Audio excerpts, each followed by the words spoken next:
Hello, everyone. I am Storyteller. Thank you for visiting this peaceful place. I know you are looking for something soothing to help you fall asleep, and I am here to accompany you. If you enjoy, please give me a like and subscribe, and let me know where you are from. Thank you. All for science. It's a jungle out here. I'd been warned. Predators and prey of every size and description around every corner. Anywhere can be breathtakingly beautiful and equally breathtakingly deadly. Stay alert to stay alive. Even with safeguards in place, I find myself in terrifying peril. Time's running out.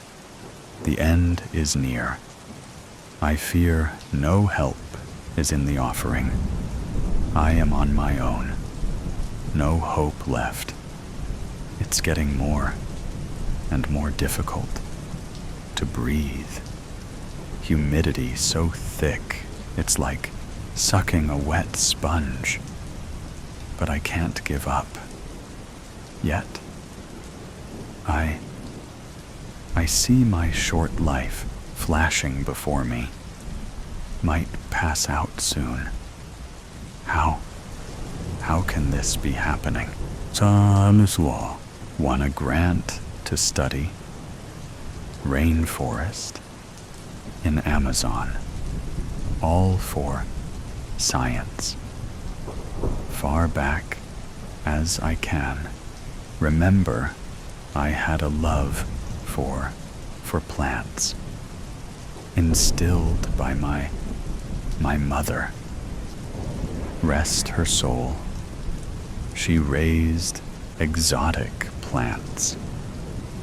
So I wanted to emulate her, made it into a great university.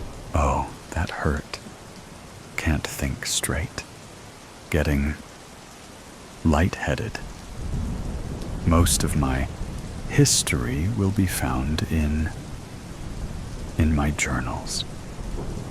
When did I last make an entry? Right. When I arrived. Was going to add more tonight. Oh, well, best laid plans. He has me pinned right where he wants me, trembling in fear. Grip tightens.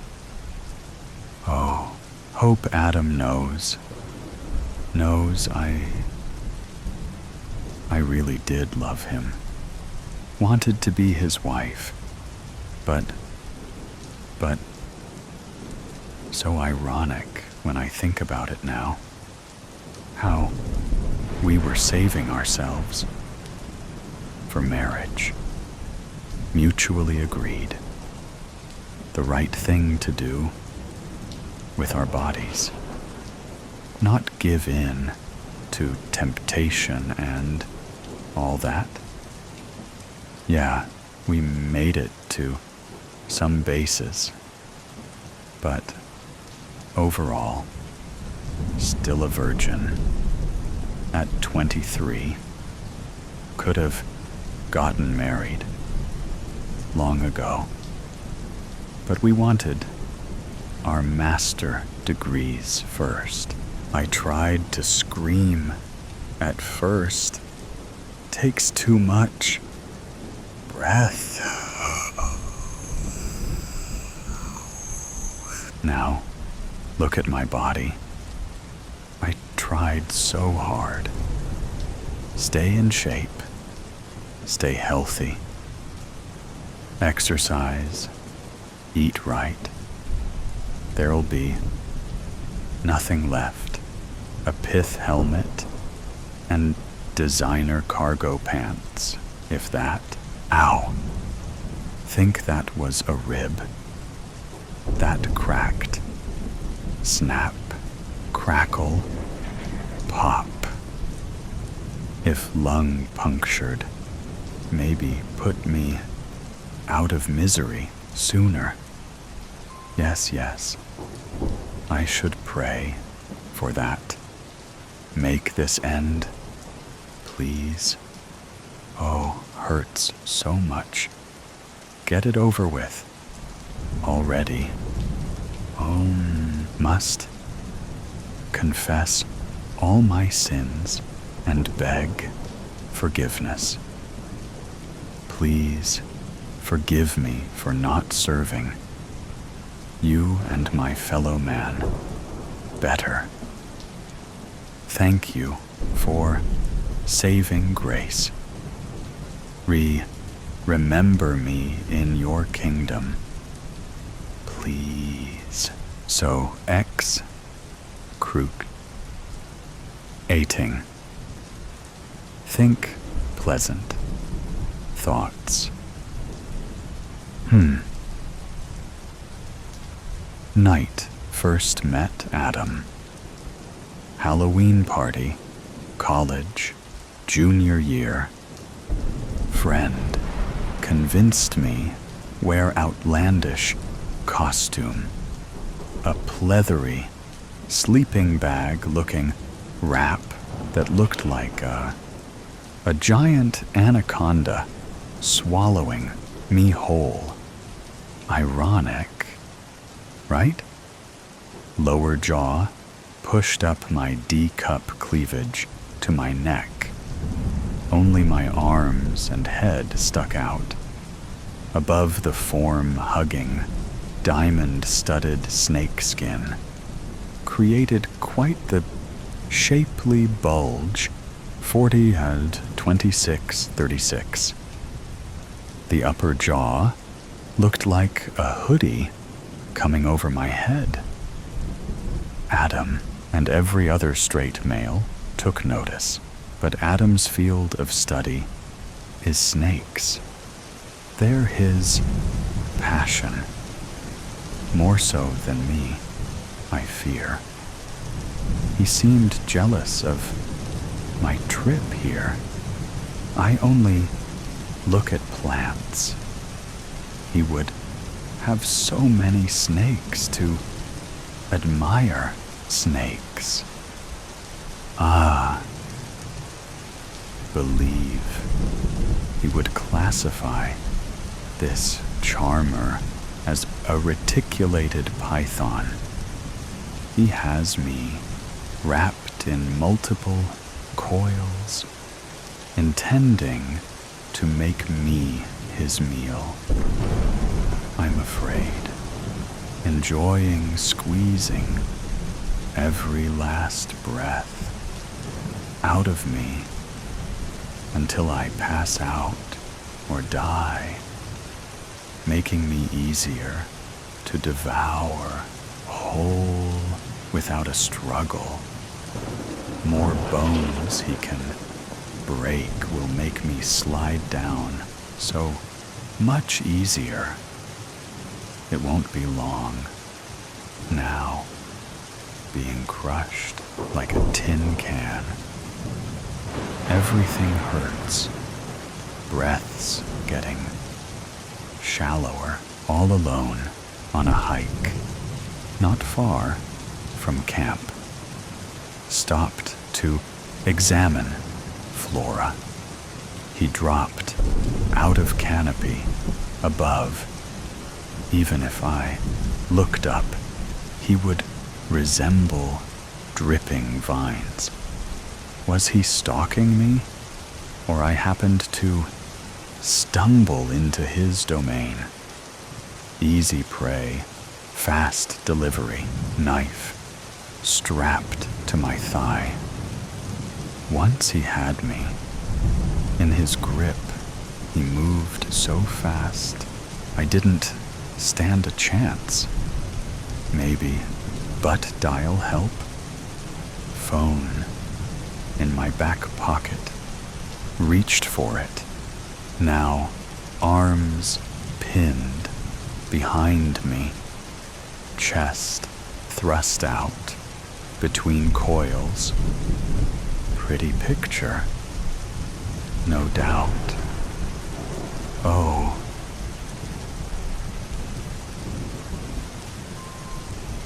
try not to imagine the coming horror. Maws above me, already drooling, smells putrid. I can hear his forked tongue testing, tapping my pith helmet. It deflects saliva away from my face for now. It's strapped on.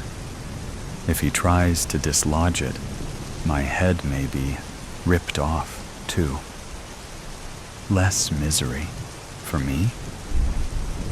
Please let this end.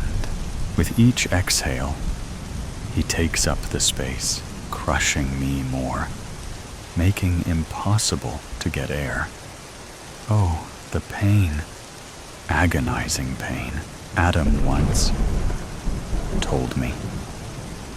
This guy is one of most efficient killers in world. Only the best. For me. Oh, don't laugh. Takes too much breath. He's getting more efficient.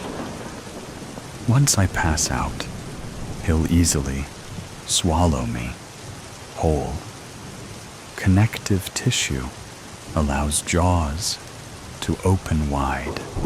He'll walk them over my head and face.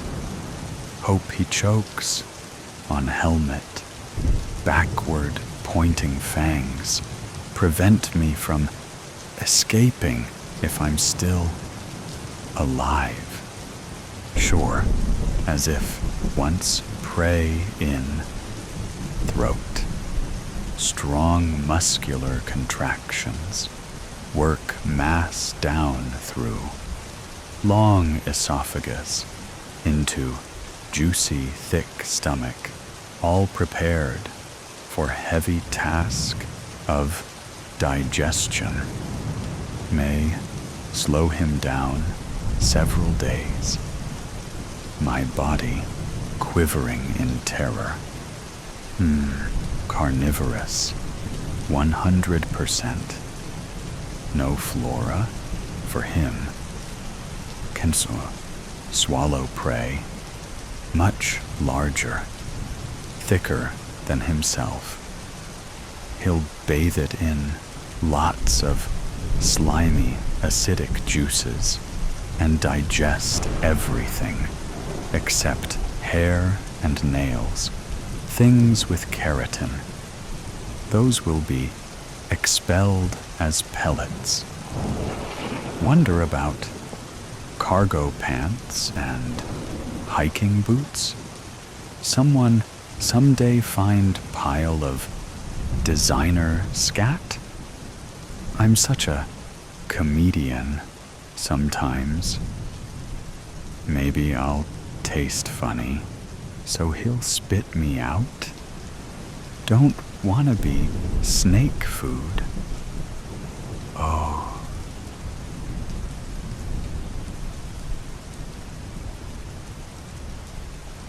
Calder, is someone over there? Behind those ferns? Help me, please.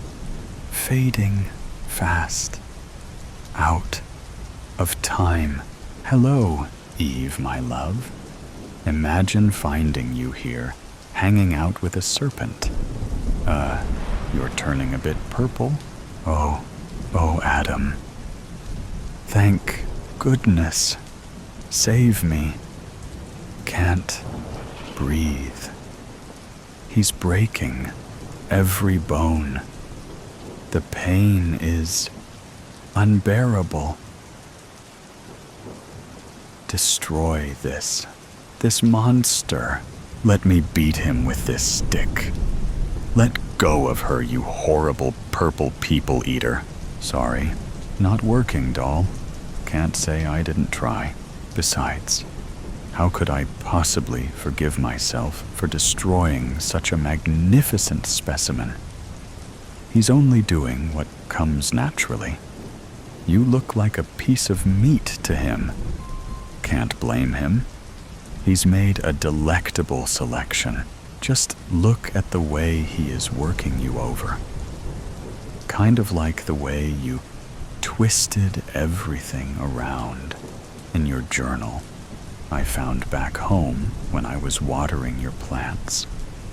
You were ready to dump me after all our dreams and plans, simply because I gave in to temptation and bedded that perky waitress. She didn't deny me any of her body, unlike you. Oh, can't touch this. Now who is touching you everywhere? And you expect me to save you? Adam, please, can't last much longer. The end is near. Tell you what, sweetheart. How about I make you a movie star? You look hotter than I have ever seen you, all coiled up, cozy-like, with that hungry python. Your boobs are sticking out between the coils and look good enough to eat. Oh, that is his plan, all right. Such a tasty morsel for him. I'm gonna film it all in the name of research. The eating and mating habits of the reticulated python. My favorite subject. It will pay for this nice little vacation I granted myself. But he'll get a good portion of that too. Let me help him out by taking off that ridiculous hat and those heavy boots. Maybe I can slip off those long pants as you are slipping down the hatch. Don't want to be too hard on his delicate system.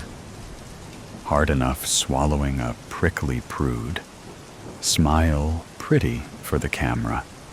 Look like you are enjoying this once-in-a-lifetime experience. It's all for science. There you go now. You'll make a sexy, shapely bulge in his belly, my dear.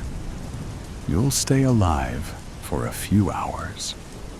Be sure to thrash around in all the sweet, smelling bile.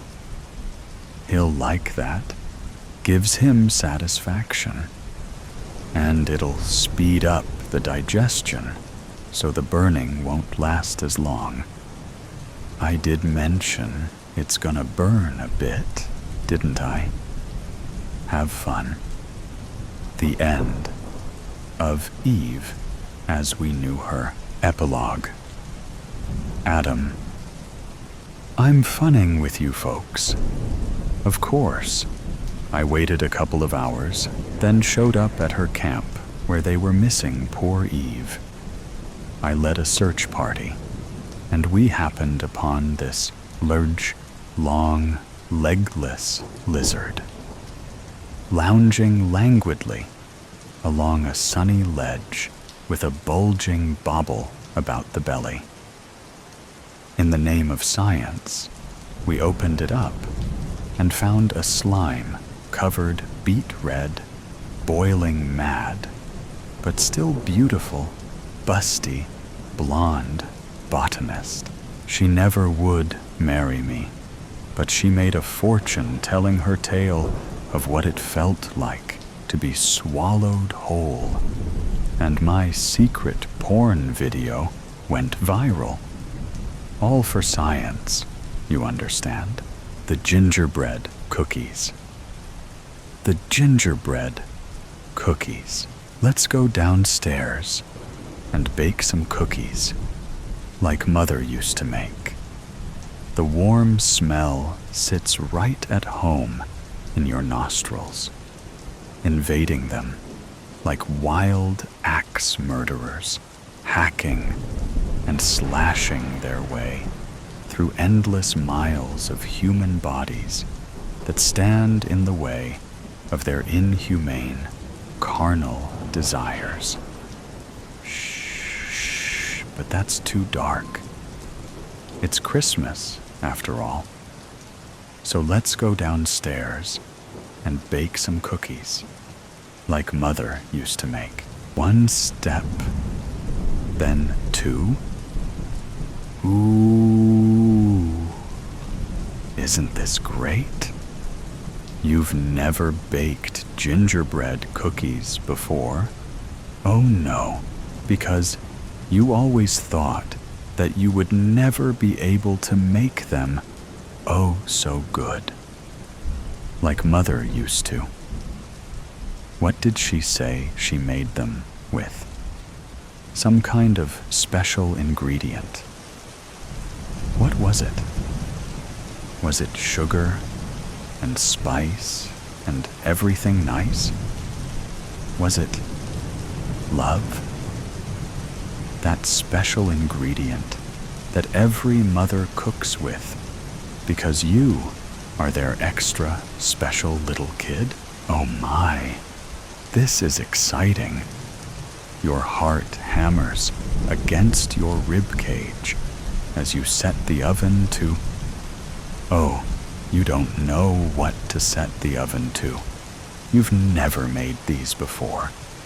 Probably 300 will be good. You bend down, spin the dial. But what's that? What the heck? There's already a baking tray in there. You take it out, confused. On it, there's a set of perfectly cut gingerbread men. They wear little black tuxedos with white buttons. Their smiles expose endless rows of sharpened, white teeth. And their wide green eyes watch you intently with their white pupils. In the center, one of them stares right at you, holding a folded up note in its tiny dough hand. You snatch it from him, not caring about the little man's feelings. To my little boy, my oh my, I can't believe how the years have passed. It seems like just yesterday that whatever secret deity governs this universe sent me to my untimely punishment beneath the earth's soil. I know, I was always so poetic, right? Now enjoy these cookies. I hope they taste just like how Mommy used to make. Love, Mother. Ding. Apparently, 10 minutes pass while you read that short letter. But to be fair, you don't read it once. Do you now? You read it time after time until the words start doing tangos in your head as they spin spiderwebs around one another. Now, after it dings, you're supposed to put the cookies back in and start the baking. Mother said. How hot do you bake them? You asked. Hot. Very hot, Mother said. But don't they not like being so hot? Oh, these little guys won't mind at all, Mother said. She slid the tiny men into the 300-degree heat chamber. She smiled. There was really nothing to it. Nothing to it. Well, there's nothing to it, you think, as you slide the baking tray in, and as the minutes tick by, their faces change. No more are the artificial smiles plastered on by a woman who would ruthlessly murder them. Now are the faces of men who know their deaths are coming. Smiles that slowly flatten in the corners as 3 minutes turn to 4, 5 minutes to 6, until the red frosting of their mouths fall clean off, and they can't shout for help just as you couldn't call the ambulance. When you're there, Mother started clutching her heart and breathing heavily. Minutes after she slid the baking tray filled with small people into the oven for the final time, yelling for you to get the phone, to get up, to do something, and not just sit there as the people cooked in their torture chamber, and then they come alive. One of them pokes its head up, its blank eyes staring into your heart. It's lifeless, dull, unknowing of the infernal fire around it, like you on that fateful night, not knowing that Mother will soon be gone for good. It looks at you, and then it stands on its two stubby legs, stumbling as it gets up. It walks to the edge of the baking tray, carefully navigating around its still dead, unconscious friends as they lie down, their backs against the aluminum's sun-hot surface. It looks its friends in the eyes, and maybe it thinks, "I'm sorry that I'm here and you're not," and then steps over the edge, falling down into the oven's fiery, incomprehensible bottom. Clunk. "Mother?"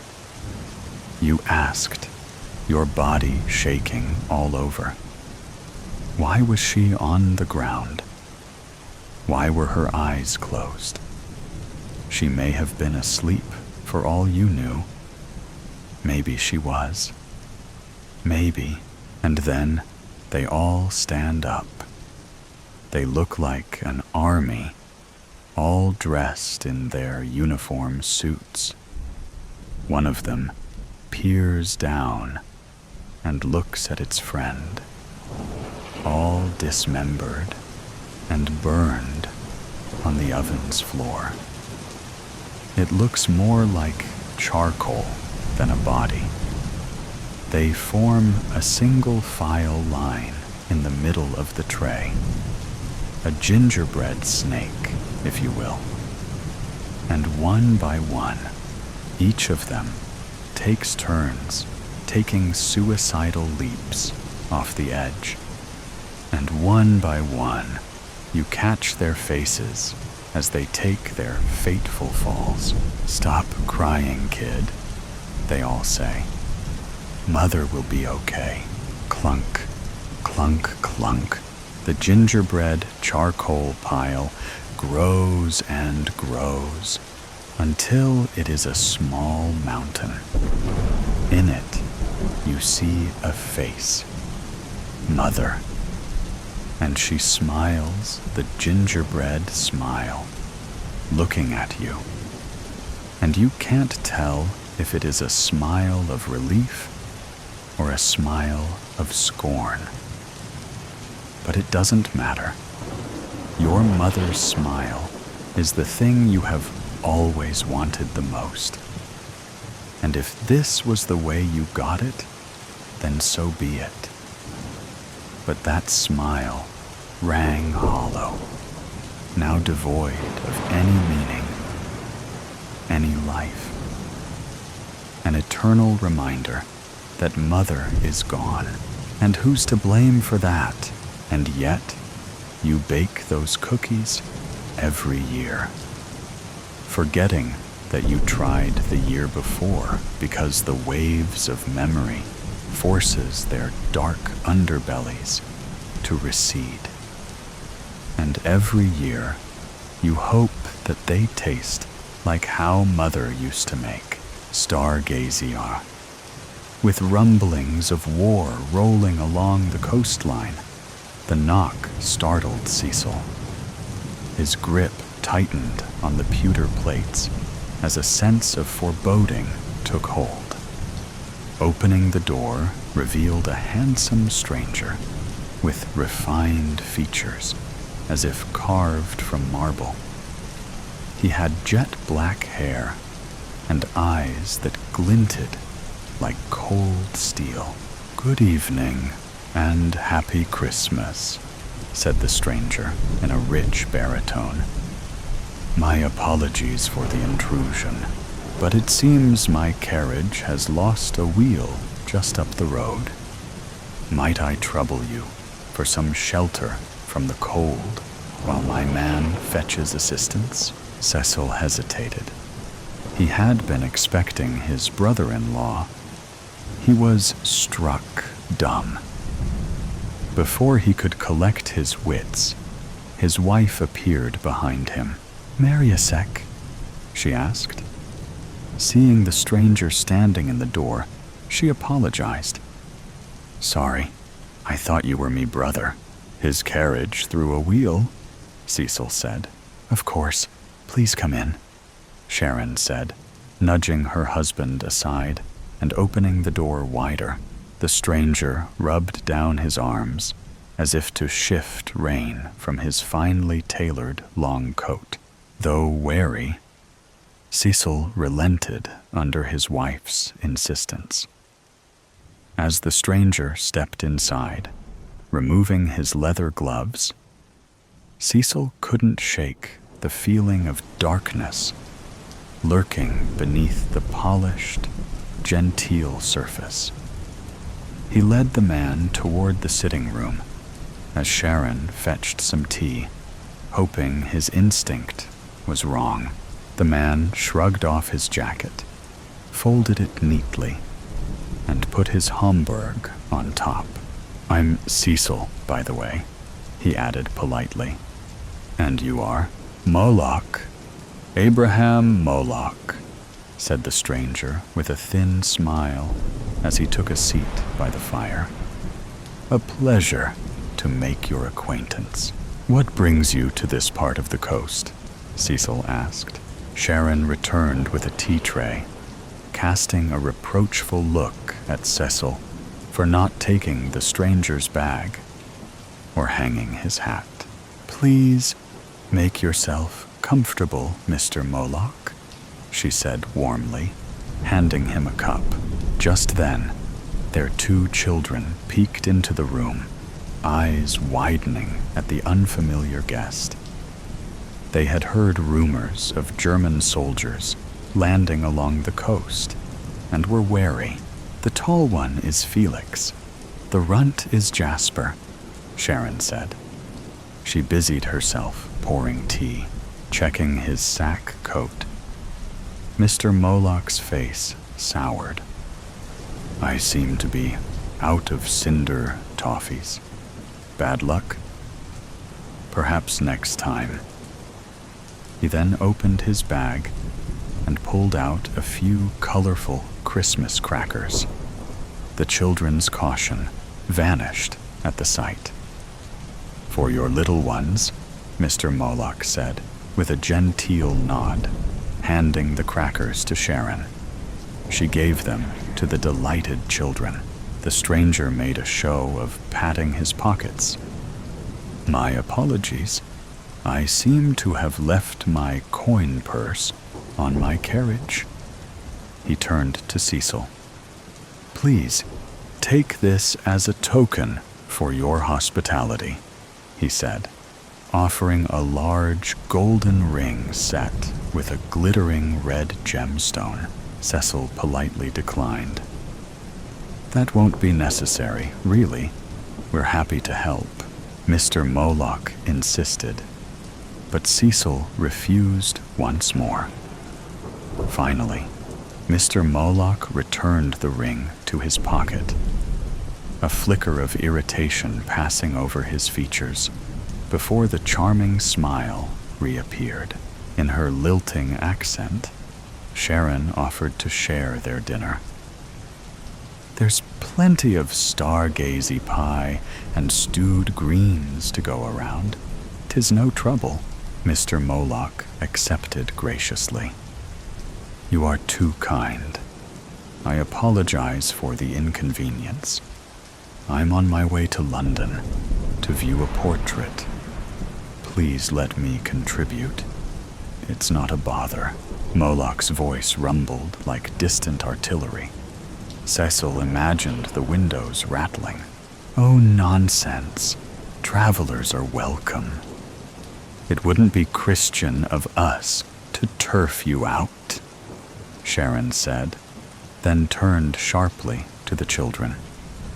And don't you dare be popping them crackers till supper, she instructed Cecil to fetch an extra place setting, and yelled to the kitchen for one of the children to bring the stool, so Mr. Moloch had a place to sit.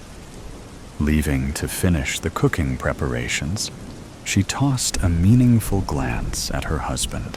With Sharon gone, Mr. Moloch again offered Cecil the ring. Please, I must insist. Consider it thanks for your hospitality. This time, with no one else present, Cecil accepted it, sliding the ring onto his finger. The red gem glinted in the firelight. Mr. Moloch smiled, leaning back with a smirk. Cecil studied the ring on his hand. It looked expensive. How would he explain this extravagant gift to Sharon? She had refused it just minutes ago. Perhaps he could trade it in the village without her ever knowing. He quickly took it off and put it in his pocket. The family sat down to dinner, with the older boy pushing the stool into Jasper's spot. The smell of fresh bread and fish followed Sharon. Jasper's knees poked up too high, so he stretched his legs out to the sides. Don't be rockin', Jasp. We've got company. Sharon put her hand on Japer's leg to hold him still. Jasper moved the wiggles up to his shoulders in defiance. We've got plenty of food. I'm afraid we've mashed together our holidays on account of me brother comin' home from the war. He should be along any time now, Cecil whistled. Don't mind my wife. She's Cornish and a wee bit potty. Sharon playfully smacked Cecil's shoulder. You familiar with the story of Tom Bawcock? It's Mariusec's favorite holiday, so we didn't want him to miss out. Would you like me to recount the tale? Cecil feigned disinterest, having heard it many times before. It's just a fish tale. I'd love to hear it.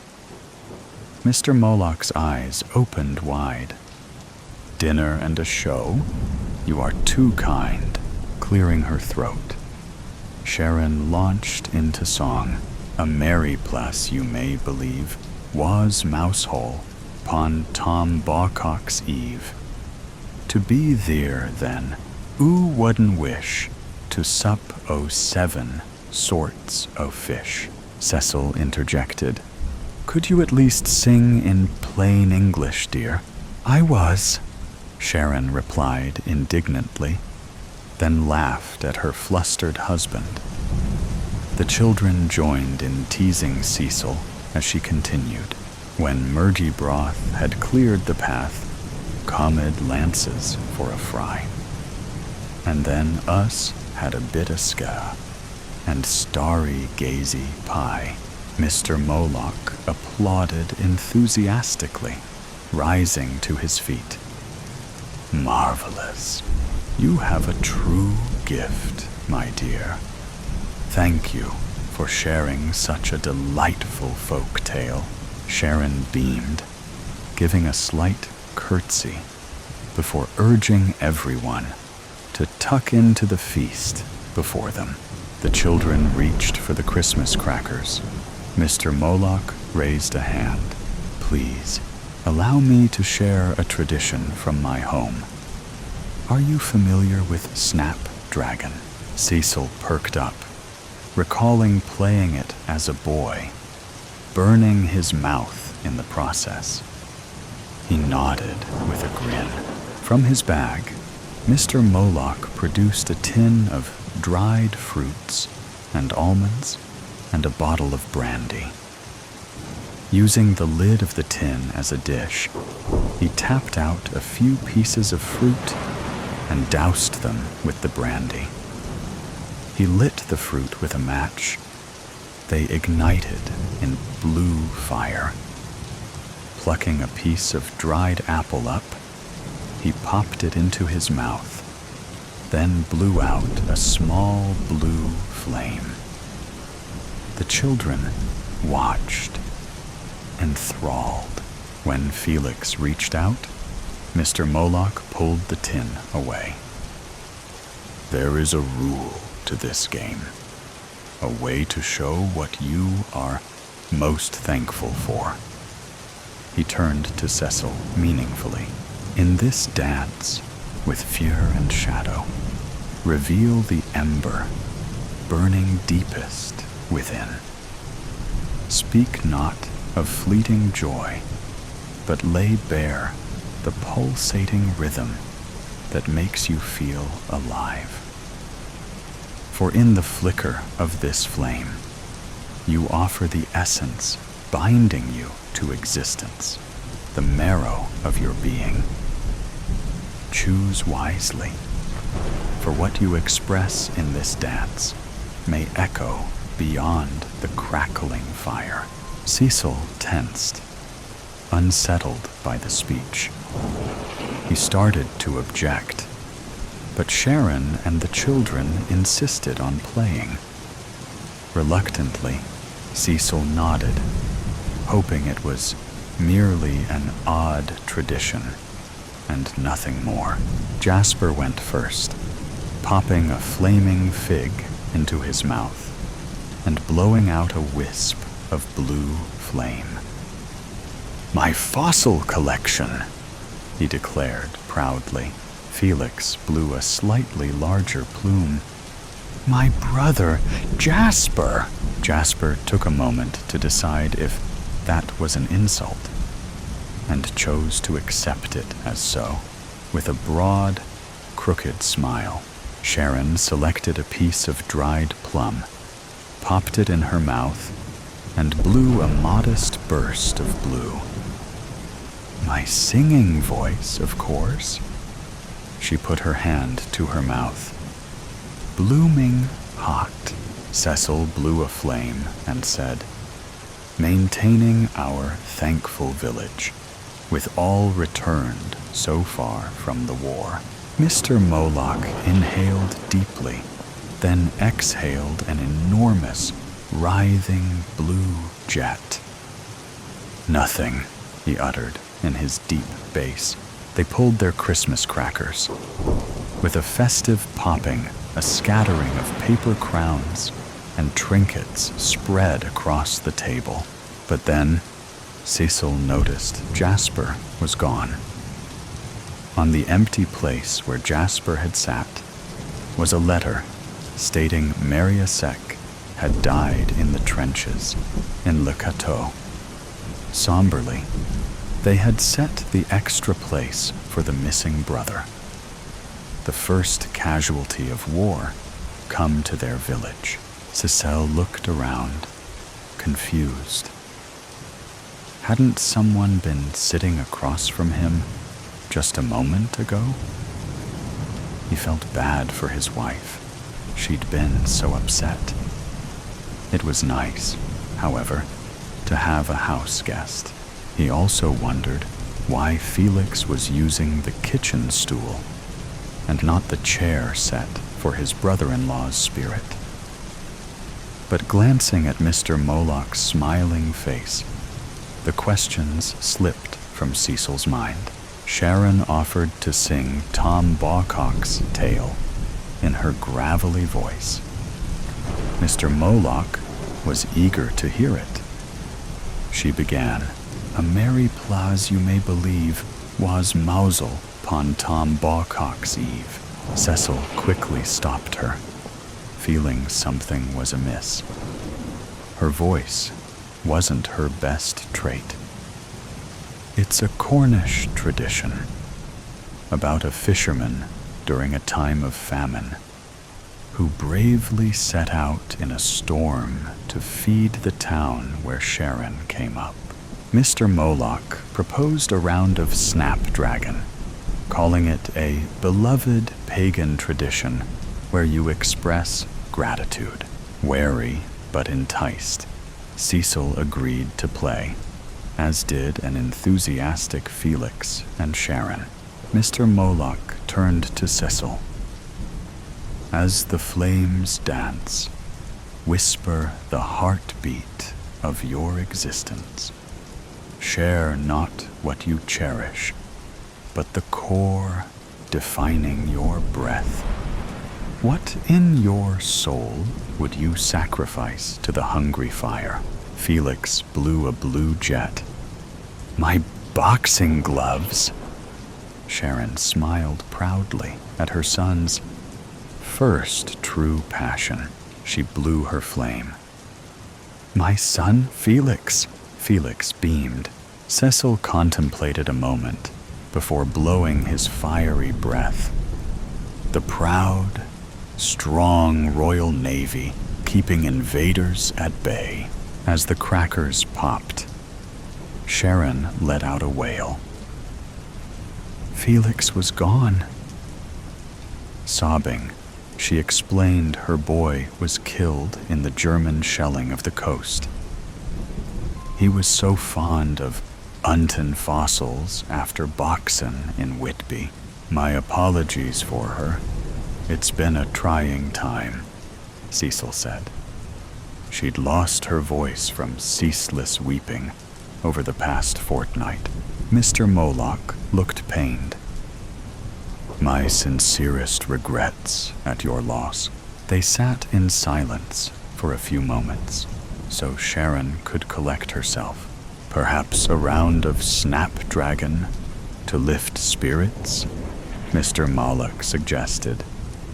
My family tradition is to share what we are most thankful for. He turned to Cecil. You know the rules. Speak the fire within, the pulse of your sacrifice. What do you cherish most? Sharon blew a wisp of blue. My lovely home, Cecil contemplated before breathing his flame. My beautiful wife, Mr. Moloch rumbled. Nothing, his jet dwarfing theirs. The crackers popped like artillery fire as Cecil transitioned to sitting with Mr. Moloch in a seaside shack. Cecil drank heavily from the offered brandy, lamenting his wife, his children, his home, his brother. He stared at the letter, telling of his brother-in-law's death. Cecil's memories slipped away like vapor. He regretted not living the life he wanted, blaming the demon drink that stole his wife, kids, and chance to take his place in battle. Mr. Moloch offered dried fruit and a game of snapdragon to lift his spirits. Sacrifice the spark, keeping your flame alive, fueling your dance in shadows, he instructed. Cecil blew a wisp of blue. My health? Mr. Moloch rumbled. Nothing. Then he offered a Christmas cracker. The pop left a hint of black powder in the air. In a bedroom, Mr. Moloch sat beside Cecil. They played again, Cecil sacrificing his only prized possession, the ring sitting heavy in his pocket. Mr. Moloch blew out a large flame and crunched into his almond, then said, Nothing. Cecil stood to pull the cracker. Mr. Moloch assisted Cecil's palsied hand. A pop and a wisp of smoke. Cecil reached for the flaming fruit, blew out a flame. My home. They pulled the cracker together. Mr. Moloch offered his coat to Cecil, a destitute man on the roadside. He pulled a table and chairs from the back of his broken coach, then invited Cecil to share some Stargazy Pie while his carriage was repaired. Cecil recognized the pie and table. Memories of his wife and children flooded back.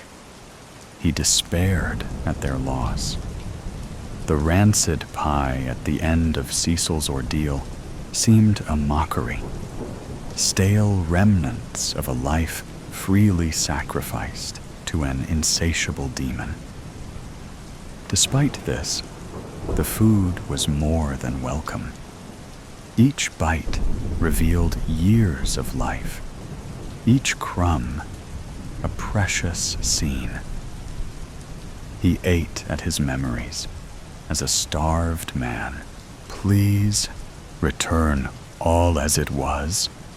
I refuse to play Snapdragon any longer, he pleaded.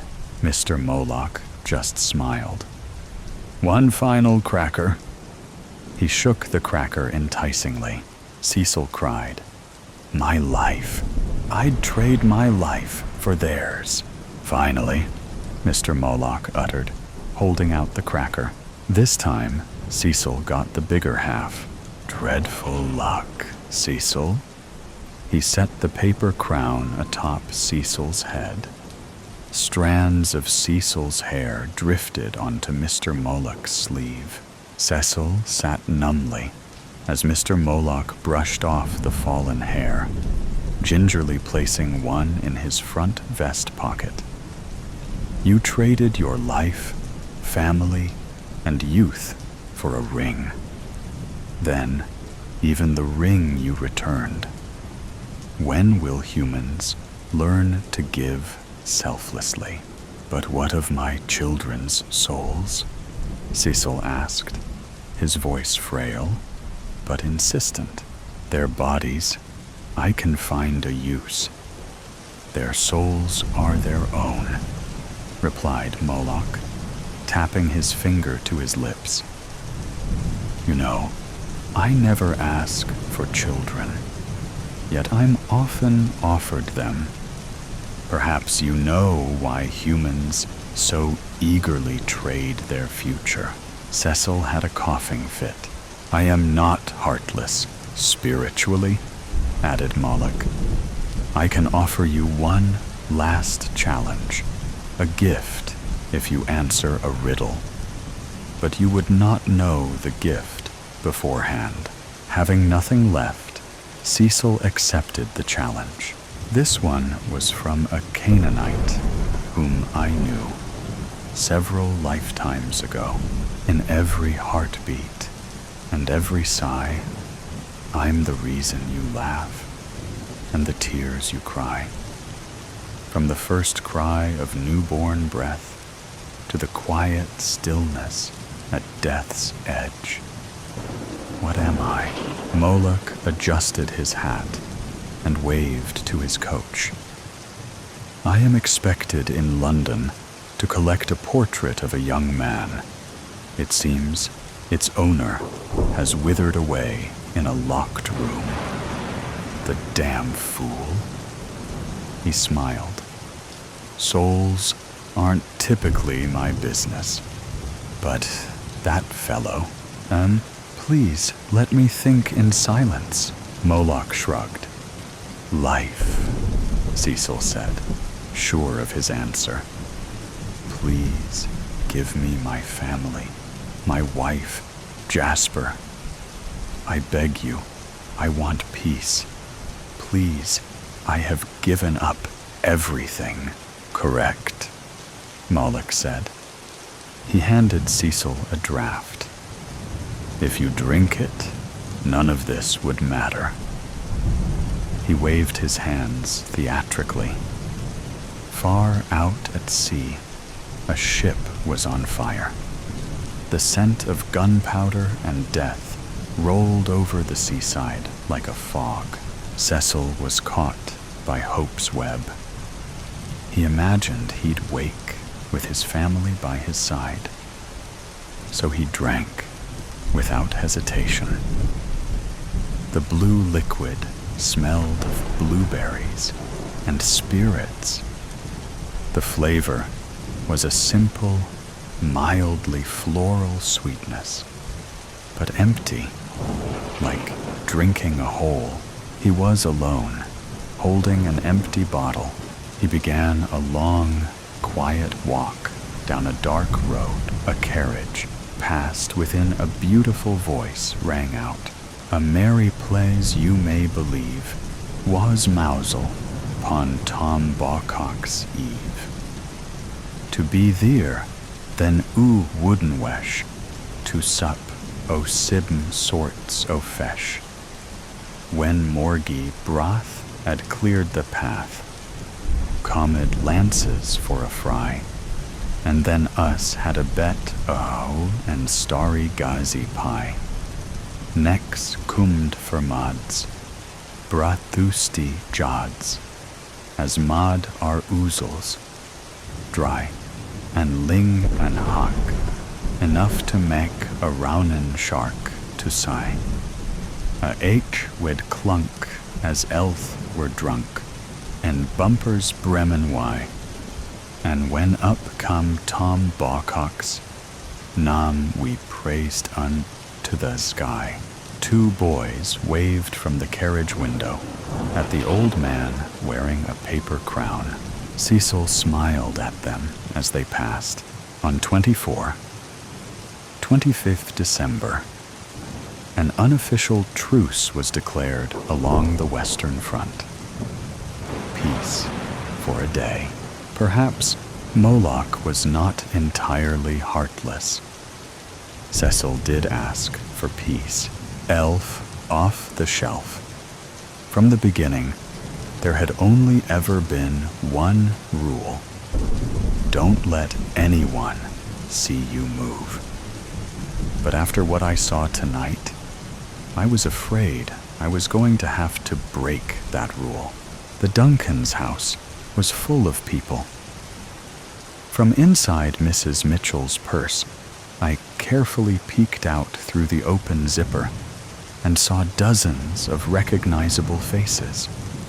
People who had come over to pick up Oliver and Squires' friends over the years. They were all laughing and eating and drinking merrily, despite Christmas having already passed. This I knew, because Mrs.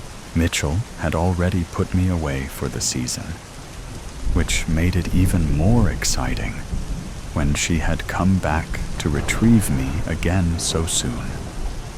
Everyone was dressed festively in gold, green, and red. The Christmas tree was still brightly shining, and stockings still hung on the mantel above a lit fireplace. Jingle tunes buzzed across the room, and the smell of spiced cider simmered about. As I scanned the festive room, delighting in all its magic, I spotted a familiar face. But it was not just any face. No, this face looked quite like mine. So much like mine. In fact, I was certain it was mine. But was it possible? Another one of us had been granted access to such an exclusive event after Christmas? What were the odds? It took all my training and discipline, much like the effort I'd put forth when Mr. Mitchell accidentally dropped me in the toilet a few years back, not to call out and wave to my North Pole brother. Our mission had always been deemed a solo one. We'd known from the start that once we were sent off, it would be unlikely for us to see another of our kind again. Instead of calling out, I admired my fellow soldier for his composure and his stillness. His Mr. and Mrs. had him out for all to see. Not that we weren't used to being put on display. That was a rather big part of our job. But never had any of us, so I'd thought, been brought to an event like this. I imagined he was as gleeful and giddy about the whole thing as I was, but from where I watched, you'd never be able to tell. The sign of a strong soldier, indeed. Suddenly, a loud clinking sound echoed through the room. With a tap, tap, tap of his glass, Mr. Duncan had silenced the bustling crowd. "Good evening, everyone. I'm so delighted you're all here," he bellowed. "I'm pleased to welcome you to our 3rd annual Elf Off the Shelf ceremony, where we, dedicated and loving parents, get to liberate ourselves from this torturous and time-consuming holiday tradition, now that our children have outgrown their childish beliefs in the magic of Christmas." A loud cheer erupted across the room, but I didn't understand what they were cheering about. Liberate themselves? What holiday tradition tonight? We have 2 families who will be liberated: the Halberries and the Mitchells. Please give these lovely couples a congratulatory round of applause for their long years of shelving their elves. Another roar rose across the room, and it was then that I realized why Mrs. Mitchell had brought me here. Suddenly, I felt heavy. Heavier than I felt on the days when Mrs. Mitchell unboxed me, having grown stiff after months of storage. Heavier than Mr. Mitchell when he accidentally sat on me. I dropped down below the zipper of the purse, letting the darkness and the realization consume me. They've come to liberate themselves from me. But what did that mean? I heard Mr. Duncan start talking again, so I lifted my head up out of the zipper. "Would either of you like to go first?" Mr. Duncan stared toward Sarah Halberry on the other side of the room, and just as he was about to look in my direction, Sarah cried out, "I would!" Her hand was raised and flailing. Her enthusiasm stung, and I hoped Mrs. Mitchell would not be so thrilled to part from me. Surely, she wouldn't be, right? I snuck a peek at her face, but it was unreadable. Her eyes were glued on Sarah, who clutched my twin, Polly, between her fingers. Still, he did not flinch. What are they going to do with him? Chuckling at her enthusiasm, Mr. Duncan said, "Well, come on up here, darling. Bring old Polly with you for everyone to see." With Sarah now at Mr. Duncan's side, he began, "Well, Sarah, I can tell you're excited to get on with it. But we've got a few things to get through before we say goodbye to little Polly. Tell us, you dedicated how many years to this little guy? 17 years? Now, Sarah was holding Polly displayed on the palm of her hand, oscillating her arm from left to right to show the whole room his face. "Whoa, 17 years? You must have started right when these little guys came out, huh? Sarah nodded proudly, but her eyes seemed to say something darker, nearly bulging out of her head. I sure did. Well, that's just fantastic. Really, really fantastic. So, let's see here. Huh? Can you tell me one of your favorite memories with Polly? Mr. Duncan asked. My favorite memory. Sarah stopped turning and pulled Polly closer to herself, inspecting him. I noticed her face soften as her memory scanned the past, and I couldn't help think about my own favorite memory with the Mitchells, remembering the time she moved me into the fridge. It had been a cold night in there, but when Oliver found me in the morning, clutching an empty pickle jar, his childish giggles warmed me right up. And when he and Skylar told Mrs. Mitchell that I'd climbed into the fridge and ate all the pickles, Mrs. Mitchell pretended she knew nothing about it. That was the moment I fell in love with the Mitchell family. And that was why I was having such a hard time understanding why the Mitchells were planning to get rid of me.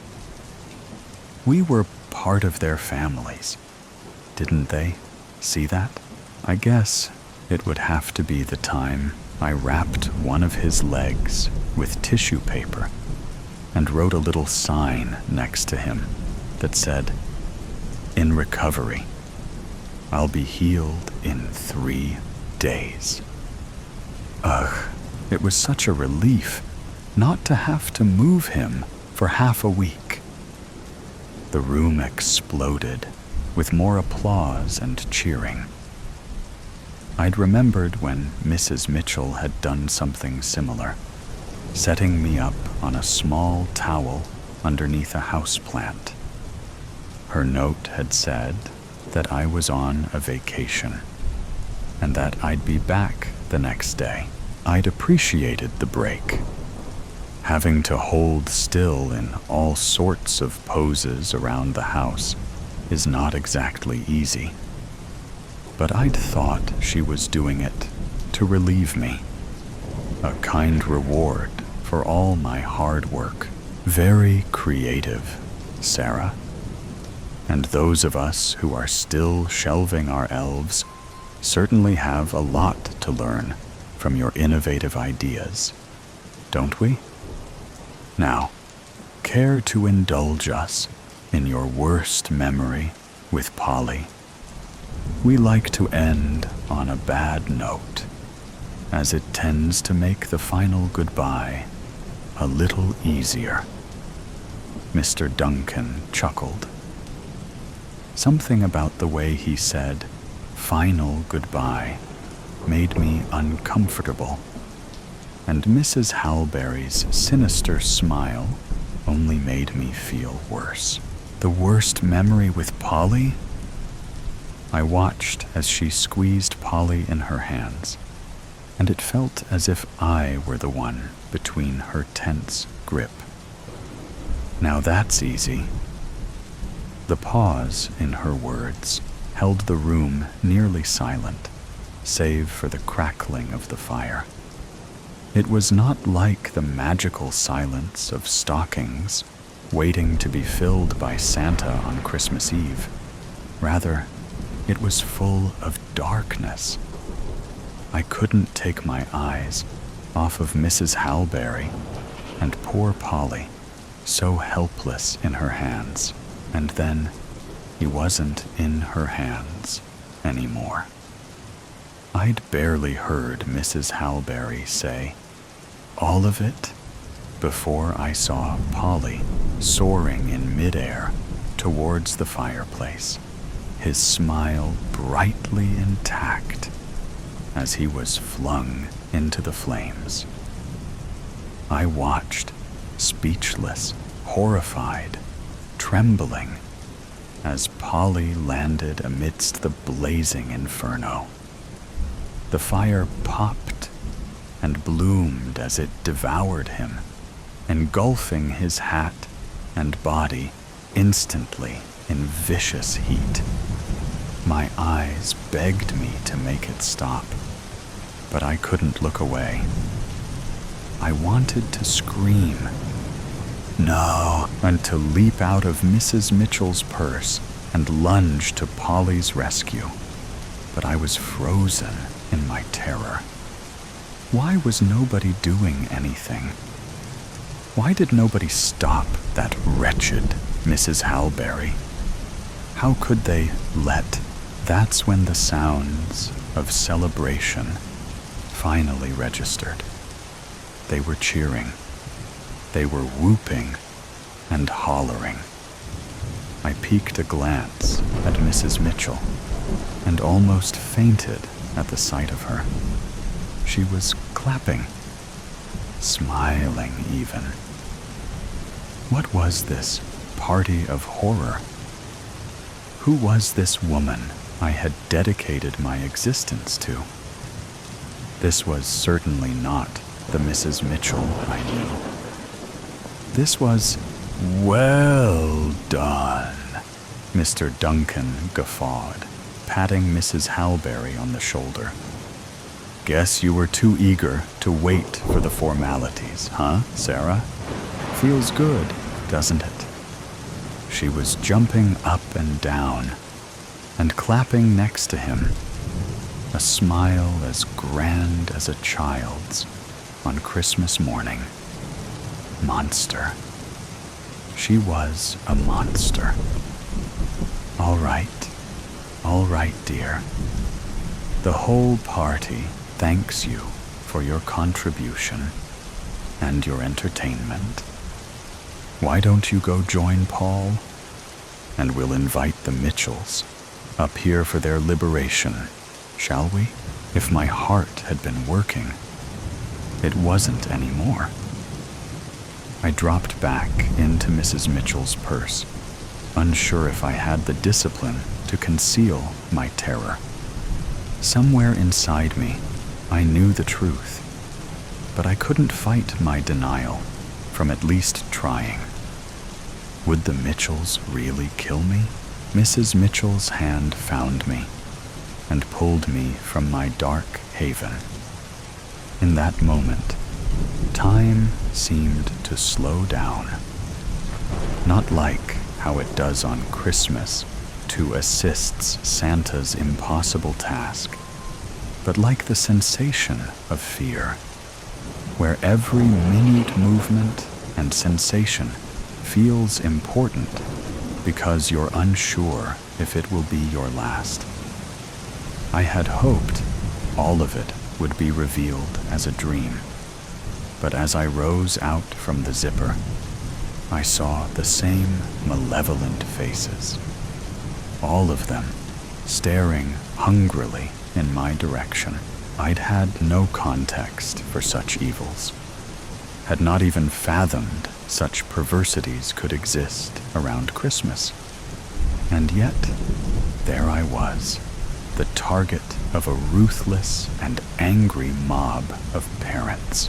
Mrs. Mitchell was quicker and peppier than I'd expected her to be, scurrying towards the front of the fireplace, eager for her turn at murderous betrayal. I did the only thing I knew how to do, the only thing I'd been trained to do. I remained still, sitting poised and cheerful in her hands as she showed me off to the pack of wolves like a sliced Christmas ham. "This is Skipper. We got him when our oldest was 2.5, so he's been a tradition in our home for nearly 14 years. I was so relieved when Skylar told me She no longer cared for the stupid thing. Gasp. What an awful thing to say. Carla told me about this little ceremony she conjured up a few years ago. And since then, I just couldn't wait for my day to come. A murmur was rising in the crowd when Mr. Mitchell made his way to Mrs. Mitchell's side. He wrapped his arm around her waist and said, "Oh, come on, dear. You're not even a little sad about it. It's the end of an era." People snickered, and Mr. Mitchell's smile grew wide. I recognized his joking tone, but now it felt like pure mockery. It made me wish I'd never forgiven him for leaving me in the bathroom that day. Mrs. Mitchell tilted her head in consideration and placed a hand on Mr. Mitchell's face. "Aw, honey, there's a lot about the kids being little that I'll miss, but this isn't one of them. Maybe if you'd been more helpful." She pinched his cheek, and they both giggled like mischievous beasts plotting their most vile acts. "I helped," Mr. Mitchell defended. This time, it was mostly just the men in the room who laughed. "You moved him twice in 14 years. They were great hiding places?" Mrs. Mitchell scoffed. "The toilet is not what I consider a great place, Sam." "Okay, that time didn't count. I brought him to the bathroom with me and forgot about him. More to my point, you weren't helpful?" Mrs. Mitchell pecked Mr. Mitchell on the lips. "It's okay. I still love you. But you'll forgive me for being a little excited to not have to do this anymore." Mr. Duncan slung an arm around Mrs. Mitchell's shoulder. "All right, you two. I can see you're just as eager as Sarah was, so should we get on with it then? We know Skipper's name, and I'm assuming your worst memory with him was this, toilet incident. Is that right, Sam? Are there any good memories with Skipper you care to share before your final goodbye?" Lifeless in her hands, I willed her to remember all our good times together. They had to have been real to her. They had to have meant something, the way I know they meant something, not just to me, but to Skylar and Oliver. Remember their little faces, lit up each morning at the surprise of my new location. Remember how happy they were when Thanksgiving ended because they knew I would arrive soon. I'd brought joy to them for 14 years. How was it possible that they could throw me away? Well, there was one thing. Mrs. Mitchell's voice trailed off. I felt her grip loosen slightly, and a sparkle of hope twinkled in my soft, fluff-filled belly as she turned me in her hands to face her. Lifting me up to her eye level, she stared directly into mine, and I saw 1,000 memories swirling around her glistening green eyes. I'd always thought they looked like the most beautiful holiday wreaths in the world. I'd admired them so many times, but this time I begged her to return the favor. Which moment was she remembering now? The time I mowed the lawn? Or the time I built a gingerbread house and ate part of the roof? Whatever point in our past it was, I wondered if it would be enough to change her mind about all of this. Oh, never mind. All of it was just silly, and I'm so relieved to be done with it. Yeah! The crowd cheered, and my heart sank lower than the thermostat at the North Pole. She was really going to go through with it. What was I going to do? I heard Mr. Duncan spouting off more jokes, and I knew I was losing time. If I didn't do anything soon, I was about to be tossed into the fireplace alongside my now molten friend, Polly. Poor Polly. Had he even an inkling of what his fate had in store for him? Had he loved and trusted the Halberries as I had loved and trusted the Mitchells? I had not known him well, but I'd like to believe that if he'd had any idea about what they were going to do to him, he would have done something to stop it, even if it meant breaking the number one rule. I was still gazing into Mrs. Mitchell's eyes when I saw her lips beginning to form the words, "Goodbye." It was then that I decided I wouldn't let this happen.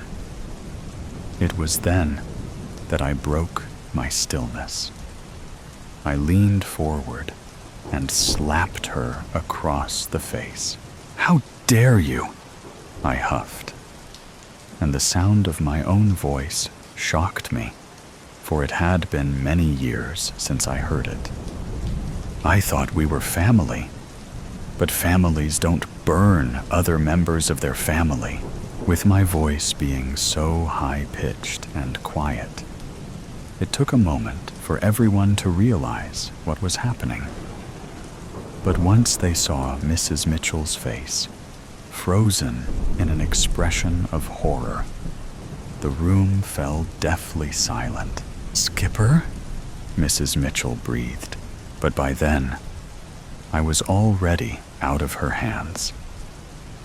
I jumped up onto the fireplace mantel and raced across it. I grabbed a hold of some tinsel garland and flew myself across the room towards the Christmas tree, grateful that this one still had its star-shaped tree topper. I remembered long, long ago when Santa had warned us that if we'd ever had an emergency, it was the tree toppers that could quickly transport us to safety. The fear that they might catch me fueled my speed, and quickly I climbed through the branches, the ornaments, and the string of lights all the way up to the top, feeling every single malicious eye searing through my back. Once I finally reached the top, I was breathless. I turned to face the room of malevolent demons and realized my fear had been unwarranted. None of them had moved an inch since I'd sprang into action. Every single one of them was frozen, mouth agape, and staring, as petrified as I had been, watching from within Mrs. Mitchell's purse. I even saw Sarah peek towards Polly's ashen remains in the fireplace. I scanned the faces of them all, and when I landed on the Mrs. Mitchell, I narrowed my eyes. "You owe Skylar and Oliver a jar of pickles," I said. Then I placed my hand on the glistening star atop the Duncan's Christmas tree, and like a sudden stroke of magic, it was I who was finally liberated. The Christmas Queen. A frozen blanket of ice glazed the roads on Fern Street as the Wallace family headed home from a busy day of shopping.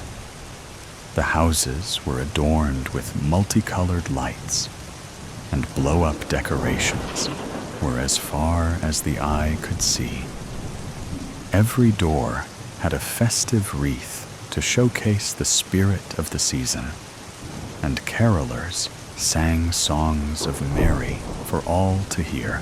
Yes, my friends, it was Christmas Eve once again, a time when boys and girls dream of toys and candy, and parents wish for peace on earth. Even grandparents put their worries away and enjoy watching their loved ones celebrate the traditions they have passed down through the years. There was no doubt about it. The holidays have always brought joy to the entire world. As John Wallace pulled into the driveway, he noticed his neighbor, Ben Foster, hanging his Christmas lights. He parked his blue, reindeer-decorated Subaru, looked at his wife, Martha, and said, "It's a little late to be hanging lights, isn't it?" Martha took a sip of her hot chocolate and rasped, "Oh, give him a break. Ben's getting older, and ever since his wife, Alice, passed away a few years ago, he hasn't been the same." John lifted his brow and shrugged. "Yeah, but all things considered, don't you think it's a little counterproductive?" He looked at Ben and continued, "I mean, after Christmas, all this stuff has to come down, so what's the point?" "He likes to be included," Martha said. "Alice used to decorate that house every year, so I suppose he wants to honor her memory." "Humph," John huffed. He looked in the back seat to see his 12-year-old daughter, Sarah, glued to her phone. "Hey, kiddo, we're home. You want to go over and help Ben put up his lights?" Sarah removed her earbuds and snapped, "What? Do you wanna—" "I heard what you said, Dad." Sarah's words cut deeply. "Why should I do that?" Martha put her hot beverage in the cup holder and spoke firmly. "Sarah, we don't need that attitude right now. It's Christmas, so why don't you lend some good cheer and help our neighbor? We have to put these groceries away anyway. You can watch your TikTok videos later." Sarah ruffled her face, pinched her lips together, and fired, "Fine." John widened his eyes as Sarah exploded from the car. "Be good," he said. It's the holidays. The cool air was comforting because Sarah's insides were boiling. She unzipped her pink jacket and removed her black toboggan snow hat. She reached up, parted her brown hair behind her ears, and marched across the snow. Her unicorn boots sparkled in the moonlight, which matched her black leggings. Martha and John gathered their bounty and smiled as their little girl approached Ben. They were glad to see Sarah heed their words, because they had some presents to hide, and the distraction was a welcomed surprise. "I'm glad to see her do something besides messing with her phone," John said. "She's been so distant lately." "Yeah," replied Martha. "Teens will be teens." She gave Sarah a quick wave and entered the house. "Hi, Mr. Foster," Sarah greeted with a quick flutter. Ben was straggling the ladder near his front porch and snapped in another staple to to a strand of lights. He nearly fell off when he heard Sarah's voice. When he regained his footing, he looked down and uttered, "Oh, you startled me, little one." Sarah looked up and said, "Do you need help?" "My parents sent me over." He cleared his throat, pointed to a box on his porch, and muttered, "Well, darling, you could hand me those other lights in that box. It sure would help these old legs of mine." "All right," moaned Sarah. She grabbed the lights and noticed a red machine about the size of a lawnmower resting by the sidewalk. She glared at the contraption for a few moments before Ben's voice brought her back to reality. "Don't mind that, sweetie," he said. "That's just the snowblower." He lowered his hand and grinned. "How about those lights?" Sarah ran over to the ladder and reached as high as she could until Ben grasped the lights. She watched as he stapled one strand at a time with his shaky hands. "This is going to take all night." The access line with the plug dangled beside Sarah like a slithering snake, and she pulled out her phone and began recording. "What are you doing?" Ben asked. Sarah sighed. "I'm recording this moment so I can upload it to my TikTok channel later." She lowered her voice and mumbled, "My friends will be so excited to see how boring my life is." "What's Tiki Talk?" Sarah wrinkled her eyebrows. "Really? Don't worry about it. It's just a social media thing." "Ha! Don't worry," said Ben. "I know all about social media. I watch the news all the time." He continued stapling the lights and began humming Jingle Bells. The access wire kept creeping along and got tangled around Sarah's boots. She stumbled a bit, but didn't fall. Once again, her attention turned to the snowblower. She grabbed the cord and placed the end of it in the machine's blades. "This will show him not to trip me again. This thing should strip all those lights, and then I can go home." She saw a lever on the control panel that said "on" and pulled it. With a soft hum, the blades engaged, and the loose wire was pulled into the machine. Sarah stepped back and positioned her phone to capture all the chaos. Ben whipped his head like a startled rodent and yelled, "Turn that off!" His words were cut short as the looped wire around his neck became taut and flung him off the ladder. His body hung in the air while the snowblower pulled against the stapled lights. He tried to break free, but his old hands didn't have the strength. He gasped for air, but none would fill his lungs.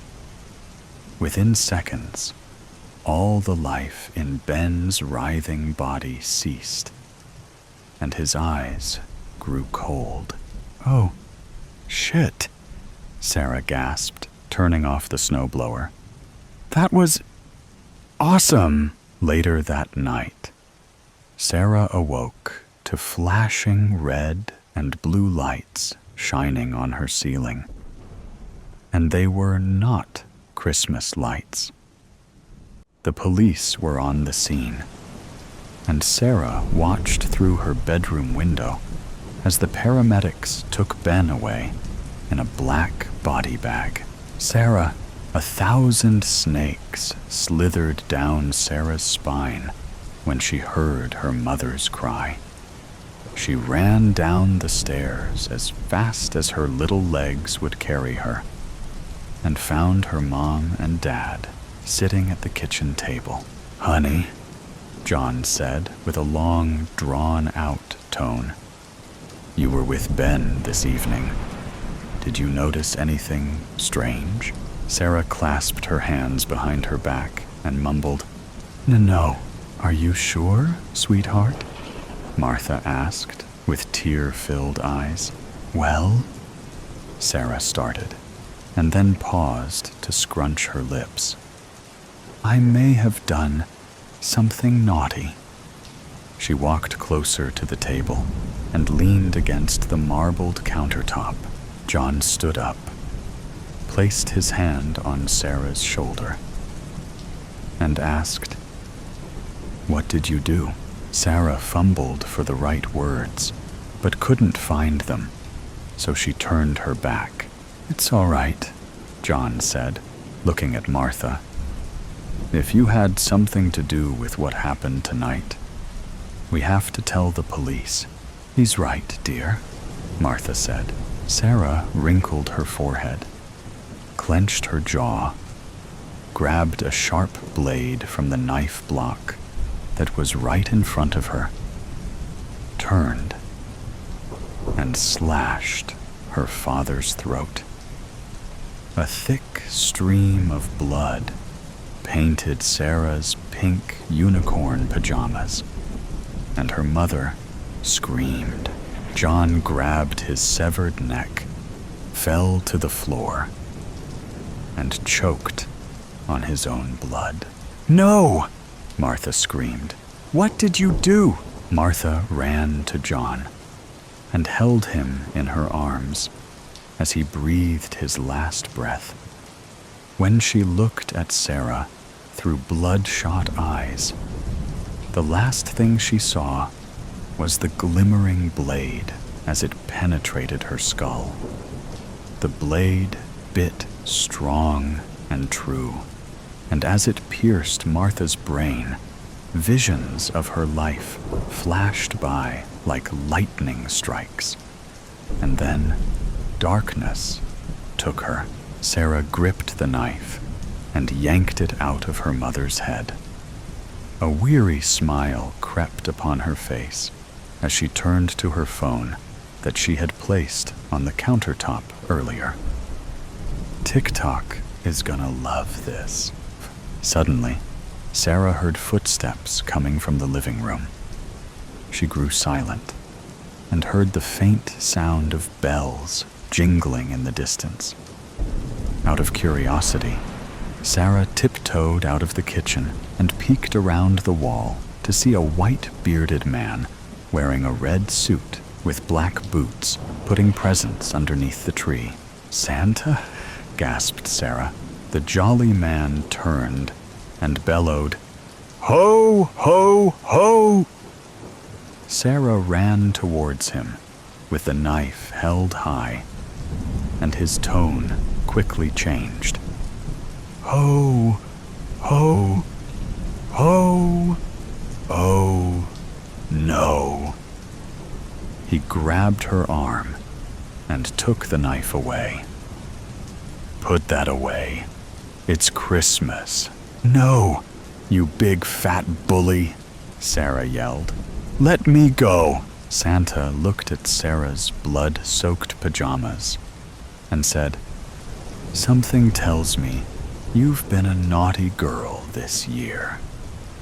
I knew I should have checked that list twice. I guess I'm getting a little lazy. I should have listened to Mrs. Claus. She's always right. What did you do, little girl?" "I'm not telling you," Sarah snapped. He held Sarah's arm and walked into the kitchen, where he discovered the cold bodies of her parents. "Oh, no. You have been a bad girl. What should I do with you?" Well, this is Christmas, and I think you should come with me until I fly to the police station. You must answer for this crime." "No!" Sarah yelled. "You can't make me do anything. Ho, ho, ho, ho. I'm Santa Claus, and I will do what's best for you." He grabbed Sarah's arm a little tighter, placed a finger on his nose, and they disappeared up the chimney in a puff of magic smoke. They appeared in Santa's sleigh on the roof, and with a quick dash, they were off flying with his 9 reindeer: Dasher, Dancer, Prancer, Vixen, Comet, Cupid, Donner, Blitzen, and Rudolph. Sarah pulled out her phone and pressed the record button. "No one is going to believe this." They flew around for a few minutes before landing on the next roof, and Santa quickly delivered his gifts. When he emerged from the chimney, Sarah folded her arms and scoffed. "I thought you were taking me to jail. Ho, ho, ho," huffed Santa. "I plan on doing just that after I make a few more deliveries." He laughed, and Sarah couldn't believe that his belly did indeed shake like a bowl full of jelly. It is Christmas, after all, and time is of the essence. He grabbed the reins and said, "Now, hold tight. Here we go. Ho!" Like a twinkle from a Christmas light, they were off again, soaring through the clouds. Sarah expected to feel the freezing temperatures, but was toasty warm in the sleigh. Santa's red gift bag was neatly tucked in the back seat, and Sarah decided to have a peek. She gave Santa a double take to make sure he wasn't watching her, and untied the thick golden rope around his bag. She raised her eyebrows when a blinding light began to show itself through the opening. The warmth and power caressed her soul. It was a strange feeling. What is this? Ho, ho, ho. It's the Christmas spirit of love, Santa said with a warm smile. It's something that you have closed your heart to. He turned and watched Sarah close the sack. Her droopy eyes and frown showed the beginnings of sorrow. "I think people sometimes forget that I know all and see all. It's so annoying. Ho, ho." Santa reached up and patted his white, fluffy beard and continued, "What you need to understand is that while this world is filled with hate, there is also hope. Hope to overcome hardship and faith to do good. I believe you have that warmth in your heart, and all you need to do is admit your wrongdoings and let the healing begin. Everyone can change." No words came from Sarah. She sat stone-faced and seemed lost in deep thought. Santa nodded and steered his beloved reindeer to the next house. "Not to worry, Sarah. Forgiveness will always be there for you when you want to accept it." As Santa landed on the snow-covered roof, he stood next to the chimney with his red sack of presents. and gave Sarah another cheerful look. I won't be long. Our next stop will be the police station. And then your healing can begin. Ho, ho. Sit tight. I'll be right back. He touched his nose, transformed into a dazzling, colorful mist, and swooped down the chimney. He filled the stockings hanging by the fireplace with candy and doodads, and placed a handful of presents under the sparkling tree. A plateful of peanut butter cookies caught his eye before leaving. "Oh, my favorite," he beamed. "How can I say no? Ho, ho." Santa ate every last crumb and drank the full glass of milk that was left for him. Most people believed that he preferred chocolate chip cookies, but the savory taste of peanut butter was his weakness. Time was getting on, and Santa snorted his way back up the chimney. When he emerged from the smoky funnel, he fell to his knees, and his rosy face turned red. The snow-covered roof was painted blood red, and the reindeer were gathered in a circle, snooting and grunting. As the reindeer parted, Santa saw Sarah sitting on Rudolph's mutilated carcass, eating his red nose. A slight trickle of bright red ichor flowed down her chin. "It does taste like a cherry." Santa rose with a clatter and yanked Sarah off of Rudolph. "What have you done?" His face shook like a bowl full of molded pudding. "I thought you could change.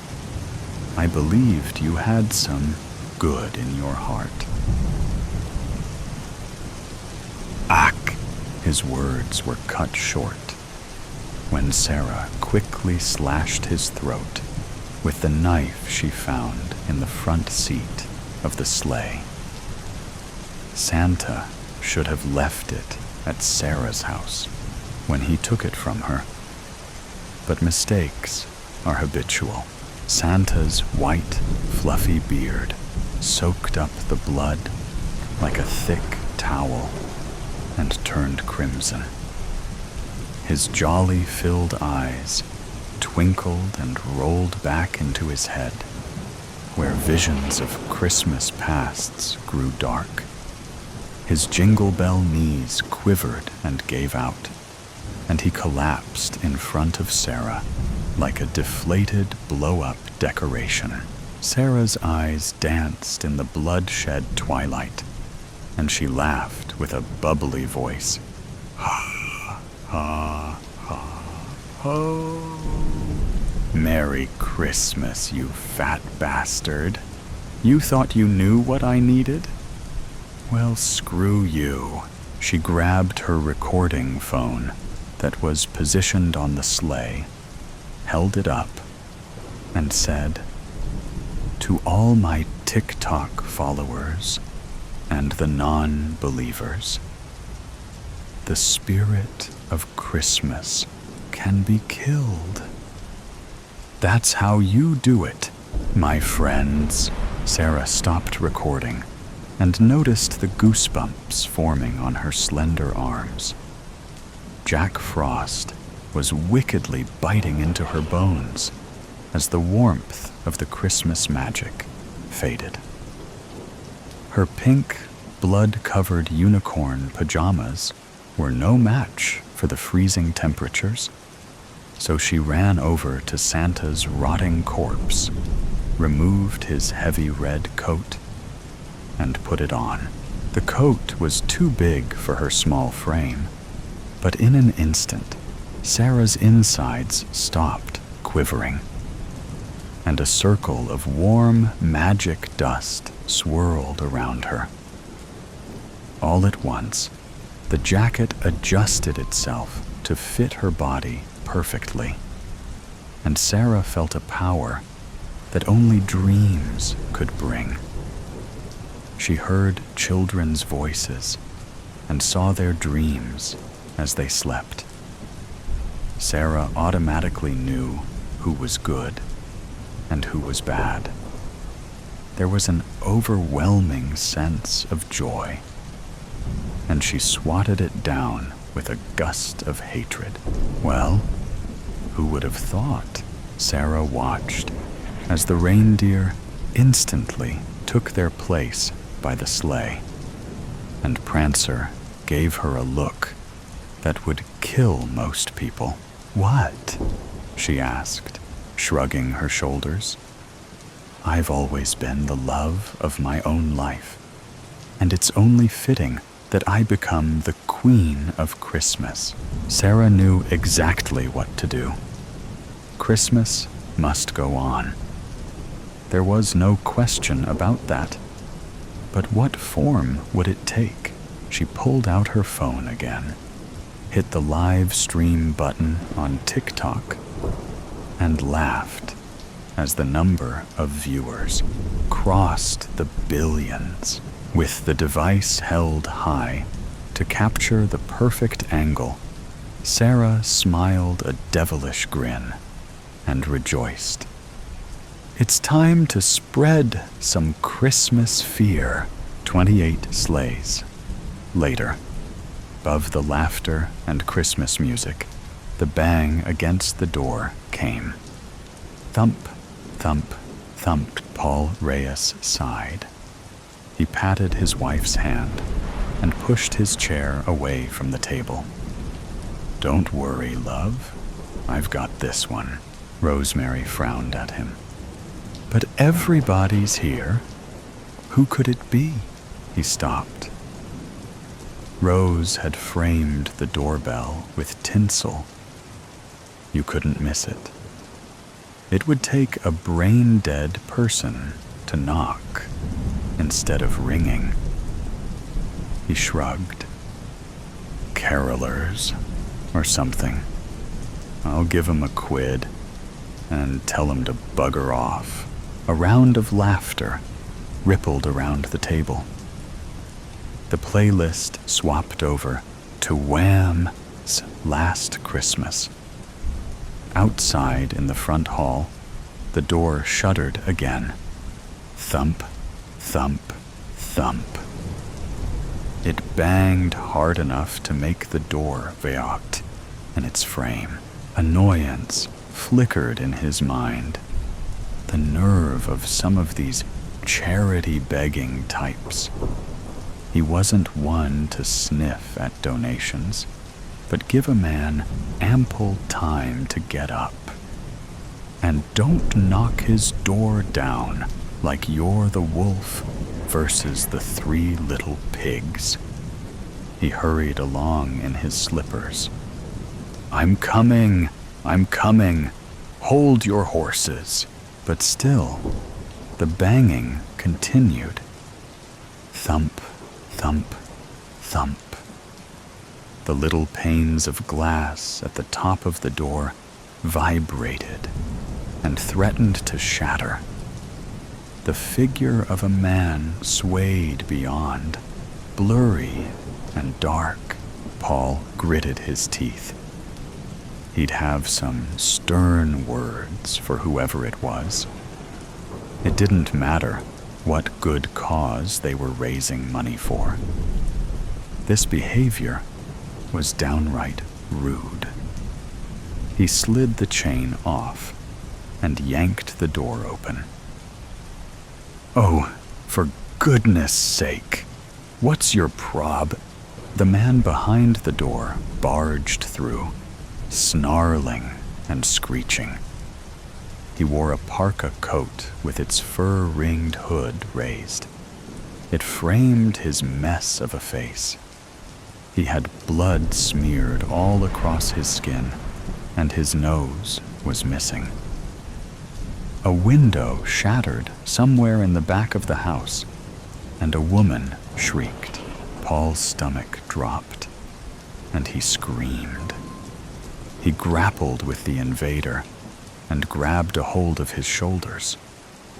"What?" he grunted. "Let go of me." The man clawed at Paul's shirt. He leaned forward and snapped his teeth. His breath was rotten, and he had bits of ragged meat caught between his teeth.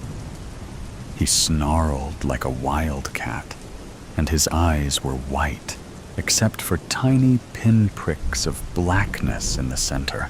He flinched backwards from the bites. It was almost as if the maniac wanted to bite his nose off, too, as revenge for losing his own. Whatever was wrong with him, drugs, he guessed. He was dangerous, and Paul had to stop him. Paul grabbed the nearest thing from the shelf on the wall, an animatronic snowman. He smacked the madman across the face with it. Jingle Bell Rock played from the crappy speakers, and the snowman started to boogie. Paul hit the man with it again and again. "Get out! Get out!" The man recoiled from each blow of the rubber decoration. He snarled and shrieked, backing away through the front door as Paul struck him. At some point, something mechanical cracked inside the snowman. The song came out slurred and slow. Jack Frost danced slower. One arm snapped off, and his head dented inwards. Blood smeared across his white body. Adrenaline surged through Paul's veins, reminding him of how it felt to be a young man. He became aware of his battle cry as he fought the mauled lunatic out of his home. With the noseless man wobbling on the threshold, Paul landed a kick into the guy's gut. "And stay out!" he roared. The man went sprawling backwards over the Reyes front steps. He clattered into a heap at the foot of their driveway. At the top of the driveway staggered a group of people. 2 men and 4 women. Each had various ghastly wounds, like the noseless assailant. A cheek torn open here, an eye gouged out there. Intestines spilt out of one woman's belly and trailed behind her like a bridal train. Across his small patch of lawn in front of the lounge windows, a woman with one arm shambled towards him. Paul's nerves turned to liquid, and his legs to jelly. He whimpered and felt his bladder threaten to release. He scrambled for the door, missed, found the handle, and slammed it shut. With shaking hands, he slid the chain back across, his fingers slaked with gore. "Jesus, Jesus, Jesus," he whispered to himself. Immediately, the door began to bang again, and so did the windows looking into the lounge, and the screams from the back of the house continued, high-pitched and terrified. Goose flesh rippled up all over Paul's body. These nutcases had surrounded the house. He had no idea what they wanted, but he guessed it wasn't a cup of cocoa. He pushed off from the vibrating door and strode towards the sound of the commotion. He brandished his decoration/weapon. "Rose?" In the kitchen, some of the attackers had smashed their way through the windows. The glass sliced their forearms to ribbons, but they didn't care. They were trying to pull Rose out by her hair. She shrieked and kicked and batted at the hands to no avail. Several of their guests stood by and watched, their faces drawn in a rictus of shock.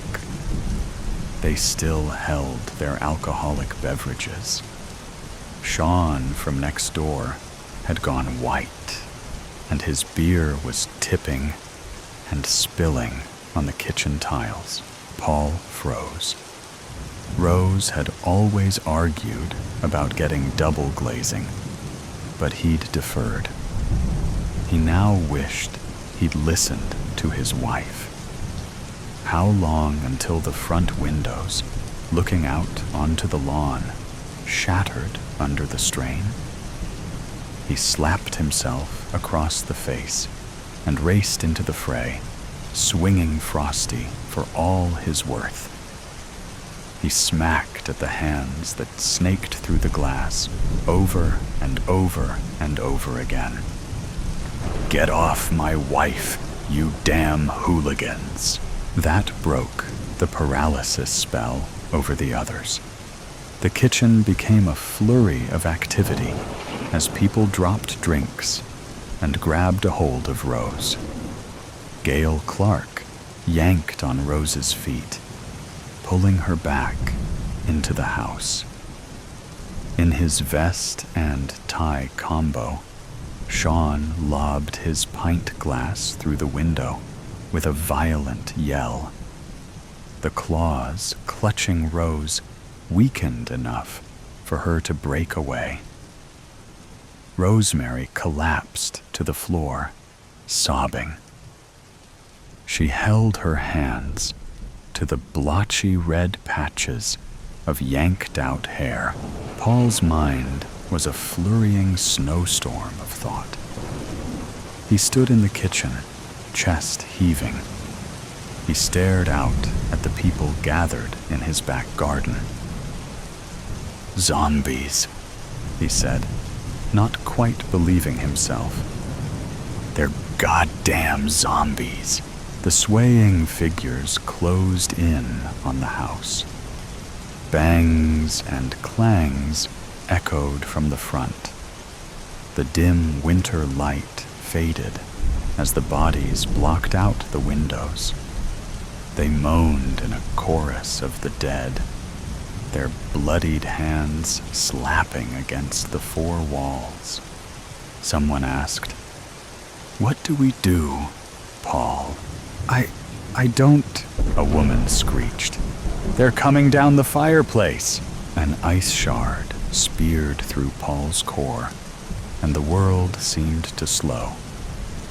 "Sweet baby Jesus," he mumbled. An enormous thud shook the foundations of the house. The survivors staggered to the walls for support. Paul shook his head clear. He tightened his grip on Frosty and ran for the lounge. He skidded to a halt as a cloud of coal dust settled across the room, coating the furniture and the tree. The hell? The smog cleared to reveal a massive man in a red and white suit. He kneeled, fists on either side, like the Terminator from that Schwarzenegger flick. A large brown sack slung over his shoulder. He had heavy-duty black boots, and a Santa hat clung to his head. Paul's insides shriveled. He'd fought off the one at the door because they'd been roughly the same size. But this one? No chance. He tried to speak, but found that all the spit had evaporated from his mouth. Only a tiny mouse-like squeak came from his vocal cords. The giant looked up. His eyes sparkled above two rosy cheeks. The orbs looked normal. No cataractic whiteness, narrowing to a black pinprick. A big, thick, white, bushy beard sprouted from his face. Paul dropped the damaged Frosty, which bounced to the laminate wooden floor. His head spun like he'd taken a right hook to the dome. "Santa?" Paul whimpered. Santa smiled, but the smile was fleeting. "Yes, Paul, it is me. Do not be afraid." He glanced at the window, which showed the growing horde pressing against it. "But you should be afraid of those naughty boys and girls." Paul's heart hammered high up in his chest, like a hummingbird trapped in his torso. His brain kept rifling through facts and thoughts as if to make sense of it all. His old thinker kept coming up short. It threw its cards in the air and searched through the rubble again. "What?" He licked his lips. "What do we do?" Santa grinned and stood up. He was 8 feet tall and towered over Paul and the others. If he were any taller, he wouldn't be able to stand upright in this house. He chuckled a deep, throaty laugh. "Ho, ho, ho." It rumbled through the earth like a bear's growl. Santa unslung his sack and upended it onto the living room floor. Machetes, blades, baseball bats, cricket bats, axes and chainsaws, swords and knives, flamethrowers and guns, even a grenade, and armor. It looked like police riot gear, except it had the symbol of a snowflake. "I have brought you well-behaved children, some toys to play with." Paul regained some of his lost nerve at the sight of the armory. With this elf-like giant on their side, they could turn the tides of battle. He bent down and picked up a chainsaw. "Groovy," Santa bowed. "Now, if you will excuse me, I have a few 100,000 more homes to equip for the coming siege." Out beyond the front window, a reindeer with a red nose was fighting off zombies with its antlers. It was winning. Paul felt like someone had punched the wind out of him. His eyes darted from Santa to the fireplace. "You mean you won't stay? Won't stay and fight? We won't last without you. I am afraid there are others who need me." Santa raised one gloved finger. "Remember, Paul, jealousy and greed are very naughty." He gestured to the treasure hoard on the ground. "I brought you these because you have all been good. Let us keep it that way. Will you at least tell us why this is happening?" Santa narrowed his eyes. "When there is no more room in ho-ho hell, the dead will walk the earth." And with that, he vanished back up the chimney in the blink of an eye. In the background, the glass front window started to crack. A lightning bolt fault line zigzagged. Paul revved the chainsaw and beckoned his friends and family. "Let's do this. Everyone, arm yourselves. Rose, stay behind me. Put some armor on." Gale picked up a spear and donned a helmet. She pulled up alongside Paul and jabbed at the air between them and the fracturing window. A flurry of movement in the distance showed that Rudolph was still fending off the zombies. Gale screeched. "Jesus is the only zombie we allow this time of year." Paul took the lead and strode forward, chainsaw in front like a jouster. Sean drew alongside with a shotgun. He pumped it, and 2 red shells bounced to the Reyes' rug. Sean had a steely look in his eyes that Paul had never seen before. He didn't even know the man could handle a gun. "The only thing we should be eating is turkey." The window gave way, and the zombies flooded in. Paul raised the growling chainsaw and went to battle. Rest in peace on Earth. AKA-O. You're awake. Bit sooner than expected, but oh well. Must have got the strength wrong. I'm not exactly experienced with using chloroform. Only tried it twice so far, and once was on myself. Yeah, I know that sounds crazy, but how else was I supposed to see if it worked? Amazed it did, to be honest. Thought it was just a movie thing, but it gave me the best sleep I've had in years. Kenji, too. Doesn't look like it did much for you. You were only out for about 3 hours. Your eyes look like shit.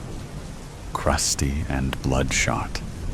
Lucky for you, she won't care. It'll probably excite her more. Maybe it's because you're so fit. I mean, this body of yours is impressive. Is this what you call a 6-pack? And what's with the arms? How did they get that big? Wasn't expecting it, to be honest. Couldn't tell in the baggy shirt and pants they make you wear. What's a ripped dude like you doing working for a second-rate pizza shop in the middle of nowhere anyway? Shouldn't you be a model or something? Gonna make me look bad, man, when she gets a load of you. I'm going to have to stick to less impressive specimens, like Kenji, the tourist. Skinny arms, you know, bird-like chest. I didn't feel so bad about my weight compared to him, but bodies like yours give me a complex. Oh, don't worry. I know it's a bit off-putting, waking up naked, tied to a chair in the company of a male. It's fine. I'm completely straight. You don't have to worry or be embarrassed. Not that you ever are, I bet. Why would you be? You're a beast. And I don't want this to sound like sour grapes or anything. But why is your thing so huge? I thought that was also a movie thing. Different kind of movie. But damn. So much for all things being created equal. She'll probably get a kick out of that. Meal, not a snack, right? I'd be worried about it if I thought she was the shallow type. But she's not. This is only the second time we've done this. But I know she doesn't care about stuff like that. And even if she did, what could I do? I'm not doing this because I want to. I have to because I love her. And if I can't give her what she needs, It's my duty to find someone who can. Gotta keep your girl happy, right? And she really enjoyed herself with Kenji, even if he was a bit weedy. Took her time with him too. It was amazing to watch. I mean, it was sickening too, but I couldn't look away. And as long as she was getting what she needed, I was happy. You should have seen her when she was done. She was glowing and grateful. I'm the one she spent the night with after. It was so good. Being in bed with her, feeling her body next to mine, caressing her hair, having sex, made the sacrifice worthwhile. Made me want to do it again. And that's where you come in. Delivering a pizza to a paddy field farm at the top of Akiota Valley isn't the only useful task you're going to perform today. And what are you looking at? Oh, sorry. Should have put that out of sight. Yeah, it's a ball gag. But don't worry. Like I said, I'm straight. I haven't kidnapped you for some weird sex game. The gag is for her. My girl. Yeah, I know. That sounds kinky. And I suppose it is. But not in the way you think. It's just, there are things I can't give her. Or things I can't get from her. So after she's indulged, after she's finished, unfortunately she has to wear that gag to be with me. But never mind all that. That's personal. I need to get on with the messy part of the proceedings. I want to make sure she enjoys her time with you. So it needs to be just the way she likes it. So you're going to have to forgive me for what comes next. Shit. Look at the time. She'll be up soon, and she's going to be starving. She's a different person when she's hungry. You'll see when you meet her. Not going to lie, it's not a pretty sight. Takes some getting used to. But once she's eaten, well, it's a different story. She's an absolute angel then. Divine. Hey, why are you starting to struggle? Oh, I get it. You're getting the picture. Yeah. Kenji figured it out too. He completely lost it, though. You're much more composed. Testing the ropes, shifting around. Chair is bolted to the floor, in case you can't tell. You can't get out. Now stop. No point trying to shout. Sounds ridiculous through the gag, and nobody's going to hear you.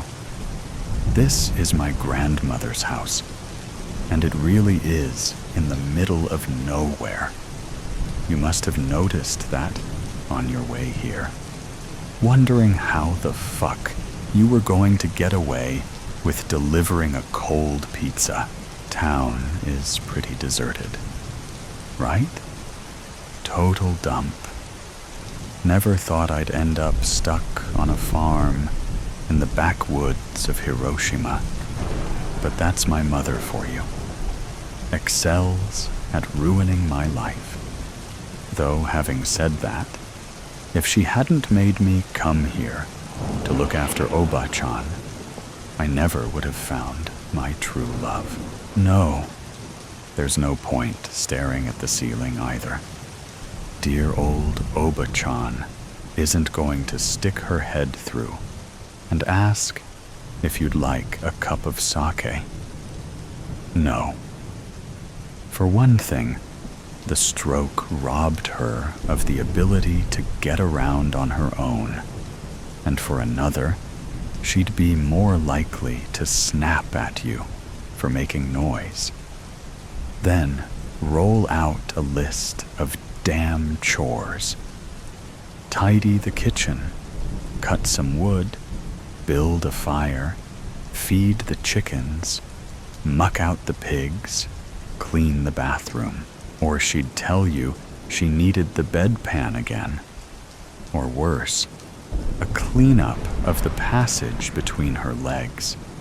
So disgusting. Can't believe I put up with that for 2 months. You're honestly lucky you don't have to listen to it, man. Or smell it. We're both lucky she's not here anymore. So don't waste your time making a fuss. Until Aka gets here, we're alone. Now, I gotta head outside for a bit. Don't hurt yourself trying to escape. Those knots are good. Trust me. I was a scout for years. Not to mention a band geek and shogi player. My mother stuck me in as many after-school clubs as she could, so she didn't have to spend any time with me. You know how it is, right? Have a kid to get away, then the kid gets in the way. Anyway, back in a minute. Sorry about that. Didn't realize how heavy this would be. Filled it up too much, I think. Oh, relax. Your eyeballs look like they're going to pop out of your head. I know how it looks, but this is not for you. Trust me, you're not going to be left to decompose in a rusty metal barrel in a rice field. It's like the sex thing. You've got me all wrong. I'm not a murderous pervert. I'm 17, for fuck's sake. I listen to baby metal and play Fortnite. I'm a nerd, a fat geek with no friends. Well, I used to be. Until I met Aka. Now I have more than a friend. Someone I care about, who appreciates me for who I am, not how I look. I'm sure you don't understand how rare that is. How could you? Mr. Adonis. Okay. Look, I apologize in advance for how this is going to smell, and... oh yeah, there we go. Whoa, that's worse than I expected. Maybe I should have left the lid off. Fuck. Thought I was going to throw up for a second there. Okay, gloves on for this. You okay? Look a little green. Probably for the best you have that gag on. Or maybe that's making it worse. I don't know. I'll be quick anyway. It's just a big vat of pig shit, chicken shit, and basic sludge from the rice fields. Filth, right? I'm sorry, but when we talk about kinks, I guess this is the biggie. For Aka, I mean. Not me. Hell no, I'm not into this shit. Pardon the pun. Really does it for her, though. She loves it. She needs it. And like I said, I can't give it to her. Not like this. Not with added sweat and bodily excretions. And, yeah, sorry about that also. But you're going to be excreting a lot. Don't worry. I've seen it all before. It's fine. AKA we'll clean it up. And honestly, once she's on top of you, you're not going to care what comes out. This is really disgusting. I apologize. I'm just going to keep dumping it on, not going to rub it in anywhere. Didn't have to do this with Oba-chan or Kenji. Oba-chan supplied her own filth. The filth I left her lying in for days. Just couldn't bring myself to clean her anymore. And I was busy getting to know Akka, so, you know. And Kenji got filthy in the fields. Spotted him out there taking photos of our resident ibis. Hadn't really started looking for anyone at that stage. But when I saw him there, all on his own, I just decided to give it a go. Soaked a rag in chloroform and went out to be friendly. Not sure what tipped him off, something was up, but he saw it coming before it hit his face, and he made a run for it. Didn't get far. Fields are too marshy to run in. Went down hard and got covered in muck. So that was enough. No additional basting needed. Ha. Sorry. I know it's not funny. I know this smells and feels awful. But I think I'm done. Now I just need to run a trail of it from you to the bathroom. It's almost 9. She'll be waking up in there now, making her way out of the tub. I feel like I should explain. I didn't with Kenji, and he almost ripped his arms to get free when Akka came out. I had to hold him still until she got going. Would rather not have to do that with you. So maybe if I prepare you, that will help. Was fine with Oba-chan. Apart from her lack of mobility, she knew all about Akka. It wasn't a surprise to her at all. Of course she knew her. She's the one who kept her locked in the bathroom all these years. She deserved what she got. My mother deserves it too. She knew. She helped. And then lying to me about what I saw that first time I met her. Telling me it was my imagination, and I didn't really see an emaciated, corpse-like girl thrashing around on the wet room floor, licking up grime. I was only 7, but I could have helped. I could have done something, maybe gotten her out. But my mother didn't bring me back after that. Didn't want to ever come back at all. But then Oba-chan had her stroke, and she had no choice. Well, she did. She had me. Fuck my mother, man, you know. Dropping me off to look after the old bitch, ruining my summer. She said I had to do it because she couldn't get out of her work trip to France. Potential new client, big project, huge for the company, the usual bullshit.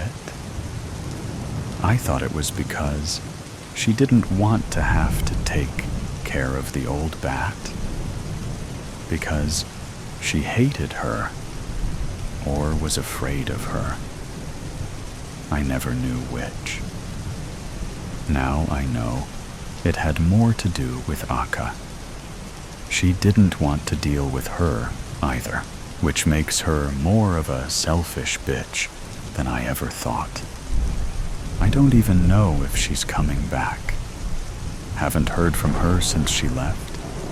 Barely hung around more than an hour, just long enough to make sure I knew where everything was. And to remind me how to clean the fucking bathroom. I really didn't get it. What the big deal was with that. Constantly hosing it down and scrubbing the walls. But I remembered it was the same when I was a kid. Remembered that summer when I was home alone and I went to play in the fields, got covered in mud, and traipsed it back, made a complete mess, left the bathroom covered in dirt, left it in a state that lured her out. I didn't see her getting out on that occasion, just heard a noise in the bathroom later when I went to the toilet, opened the connecting door to check it out, and there she was, flailing around on the floor, licking up the dirt I'd left behind. I can't tell you if I was scared or not, because I don't remember. I don't think I was. And she didn't hurt me. She just kept licking. And I kept watching, rooted to the spot in the open door, until Oba-chan and my mother came home. My mother dragged me away. Oba-chan grabbed a mop and charged into the wet room. I don't know what happened that night. I let my mother convince me I had a fever and was hallucinating. Let her convince me I never saw Akka. But I did. And I hate that I let myself be tricked.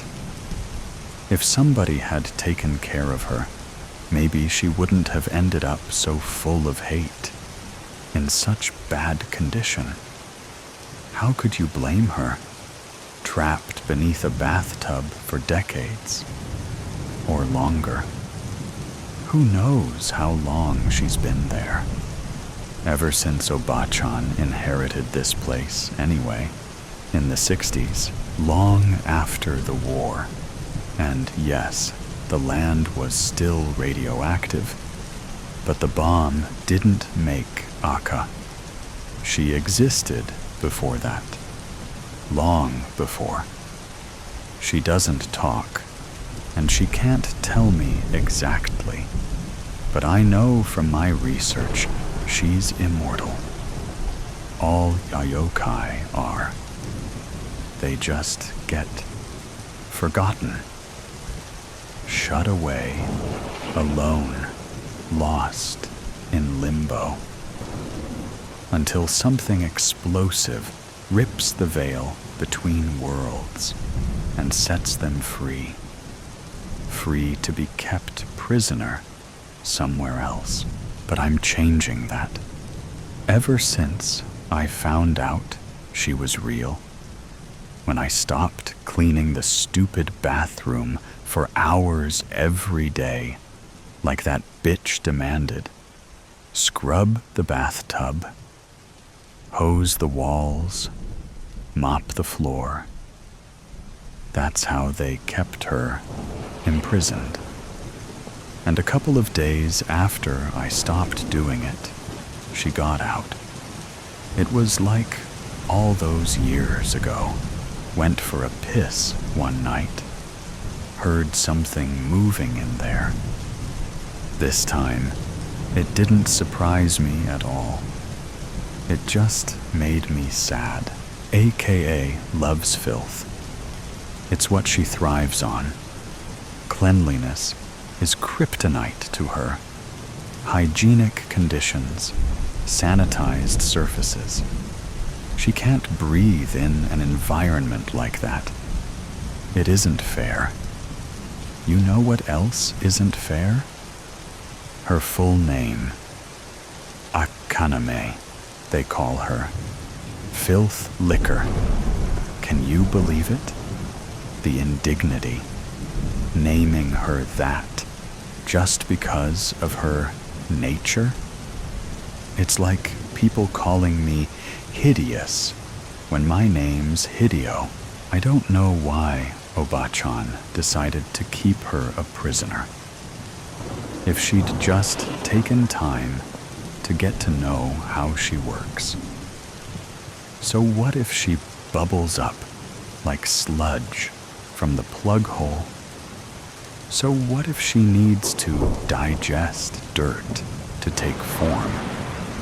So what if her saliva is acidic? Let her lick all the dirt she wants, then hose the residue down. It makes her better. Her body. The more filth she consumes, the better it gets. Fully formed. Beautiful. I've seen it now, twice.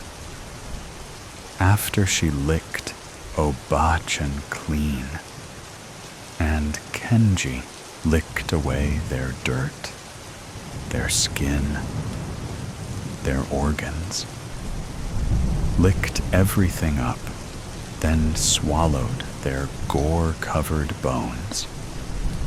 It's amazing what she can do. Doesn't leave a trace. For someone who loves filth, she knows how to leave things spotless.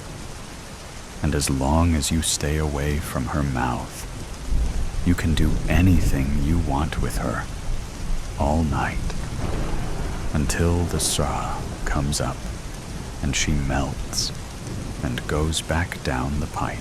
Can you hear her in there?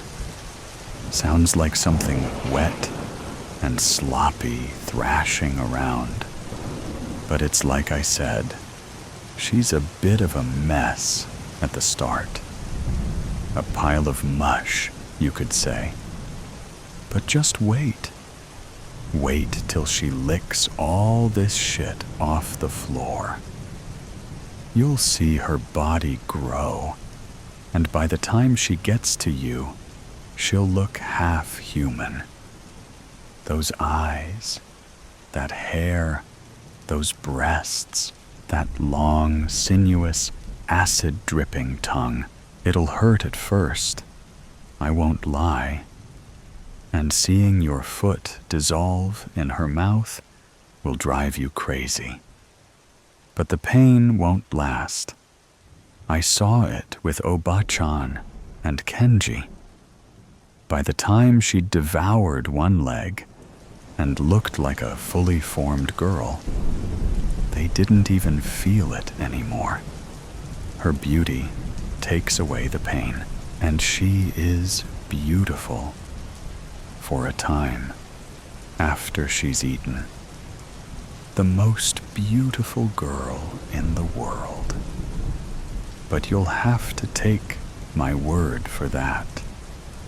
You'll never see it. She'll make you feel like the most important person in existence, but you're not. I'm the one who feeds her. I'm the one who loves her. I'm the one who holds her through the night, after she's feasted on filth like you and Obachan, and Kenji, and my mother. If she ever comes back, she'll get hers for leaving my Aka to suffer. Aka's my girl, and she's never going to be alone again. Now, I think she can come out. Are you ready to meet her? Here we go, then. Oh yes, there she is. There's my girl. Can you see? Even like this. Isn't she lovely? Hello, my beautiful Aka. Dinner is served. Oh, unholy night. Iceland's winter festivities are a perfect excuse to feast and make merry, and I partake with an insatiable appetite. I adore the endless nights wandering abroad and relish chance encounters with hapless stragglers trudging home. They all laugh when I tell them, carol singing's not to my taste, and chuckle when I say, choristers are delightful and sweet. But how their mirth dissolves as I envelop them in my cloak and whisper, what a toothsome treat you are. You're good enough to eat. I despise summer, like all cold-blooded creatures, preferring a catatonic sleep to roasting in the sun. Every autumn, I anticipate the evening when Ingvar disturbs my estivation, and I return to a nocturnal lifestyle. He disinters my casket from the family plot every year during the first week of December. It's a tradition my loyal retainer has followed for years, just like his father, and his father's father, ad infinitum. It's impossible to find reliable help these days. And so, despite Ingvar's poor social skills, I re-employ his services annually. Ingvar obeys my written orders to the letter on the pain of death. If not in this life, then his neck. Thwack, crunch.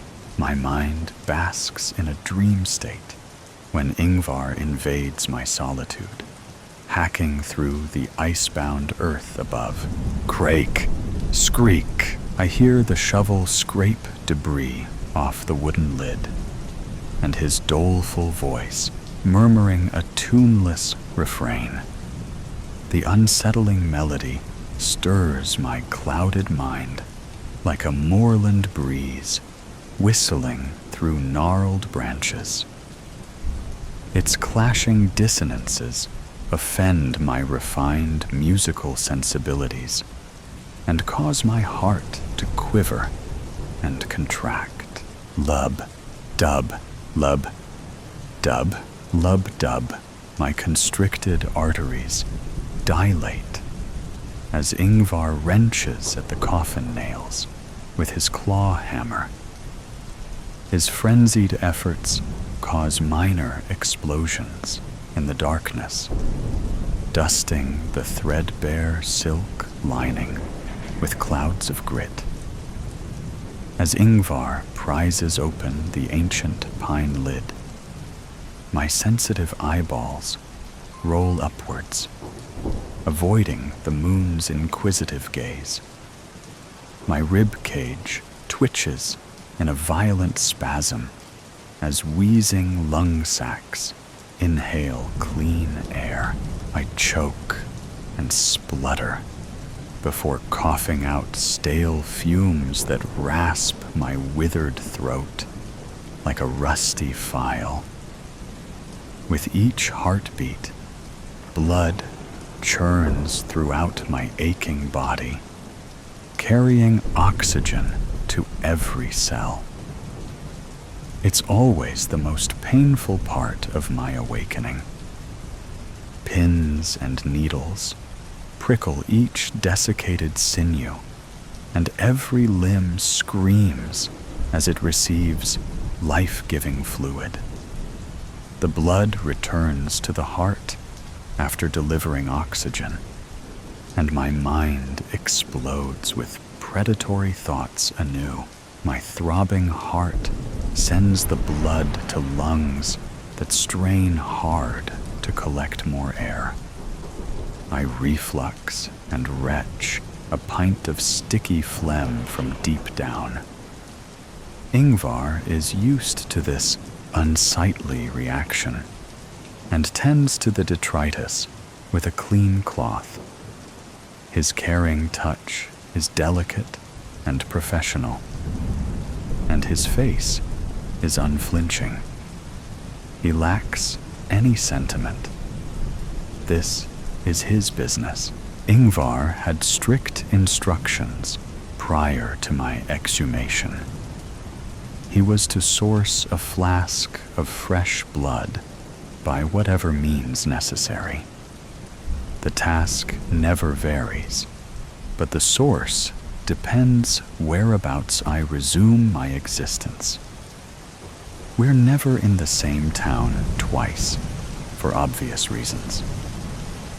He's learned to adapt to my circumstances with undeniable efficiency. Ingvar has my best interests at heart, and he's also on the payroll. This winter season, he's moored our vessel in a quiet northwestern harbor outside Sudavik. It's an unassuming fishing town with a medical center and a venue for blood donors. Once on shore, he disguised himself and liberated a quart from their supply. It's a rich-looking concoction that will suffice for now. However, it's not the same as sinking my teeth into a warm jugular and slurping on the real deal. Ingvar steadies my quivering hands as I raise the glass container to my lips. I close my weary eyelids, and after a few sips, everything calms down. My sweaty palms dry out, and my prune-like fingers appear to elongate as my skin tightens. The sagging flesh under my jaw disappears, and my furrowed brow loses its careworn lines. At last, the throbbing pain behind my eyeballs dissipates, and my labored breathing settles into a regular rhythm. My once erratic heart beat chugs at a steady rate, and the queasiness in my stomach eases after a discharge of rancid gas. My rejuvenation is complete, and I rise from the coffin to assume my full height, like a magnificent butterfly, casting off its shriveled chrysalis and unfurling its wings before flight. I nod at my retainer, and he tips his forelock and bows. I acknowledge his endeavors with a satisfied smile and survey the snowbound nightscape, glistening like an ocean of diamonds under the moon's bashful glow. Ingvar wafts his left hand through the air, shepherding me towards the waiting brougham with his outstretched right arm. Two majestic black drays snort white plumes from flared nostrils beside my handsome carriage.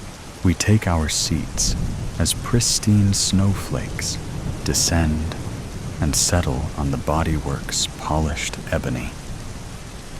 It's a fine welcome and a tremendous relief to be undead once more. The sight of my baleful old vehicle cantering through the small coastal town of Sudavik draws little attention. In previous years, the ominous rumble of hooves and creaking coach springs would herald an unfamiliar guest.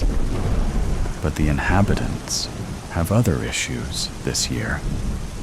They've entombed themselves within their homes, battened down their pine window shutters, and laced their thresholds with wreaths of protective herbs, ensuring plenty of garlics on hand. It should flatter me they fear the visit of a malevolent nocturnal predator. However, the precautions aren't for my sole benefit. The coronavirus's arrival has influenced behavior, and the government has enforced a lockdown. Ingvar understood, There were unusual circumstances this year, but thought it prudent to interrupt my deep slumbers regardless. My initial reaction was one of joy. What better return could I expect than to discover piles of bodies waiting to be devoured?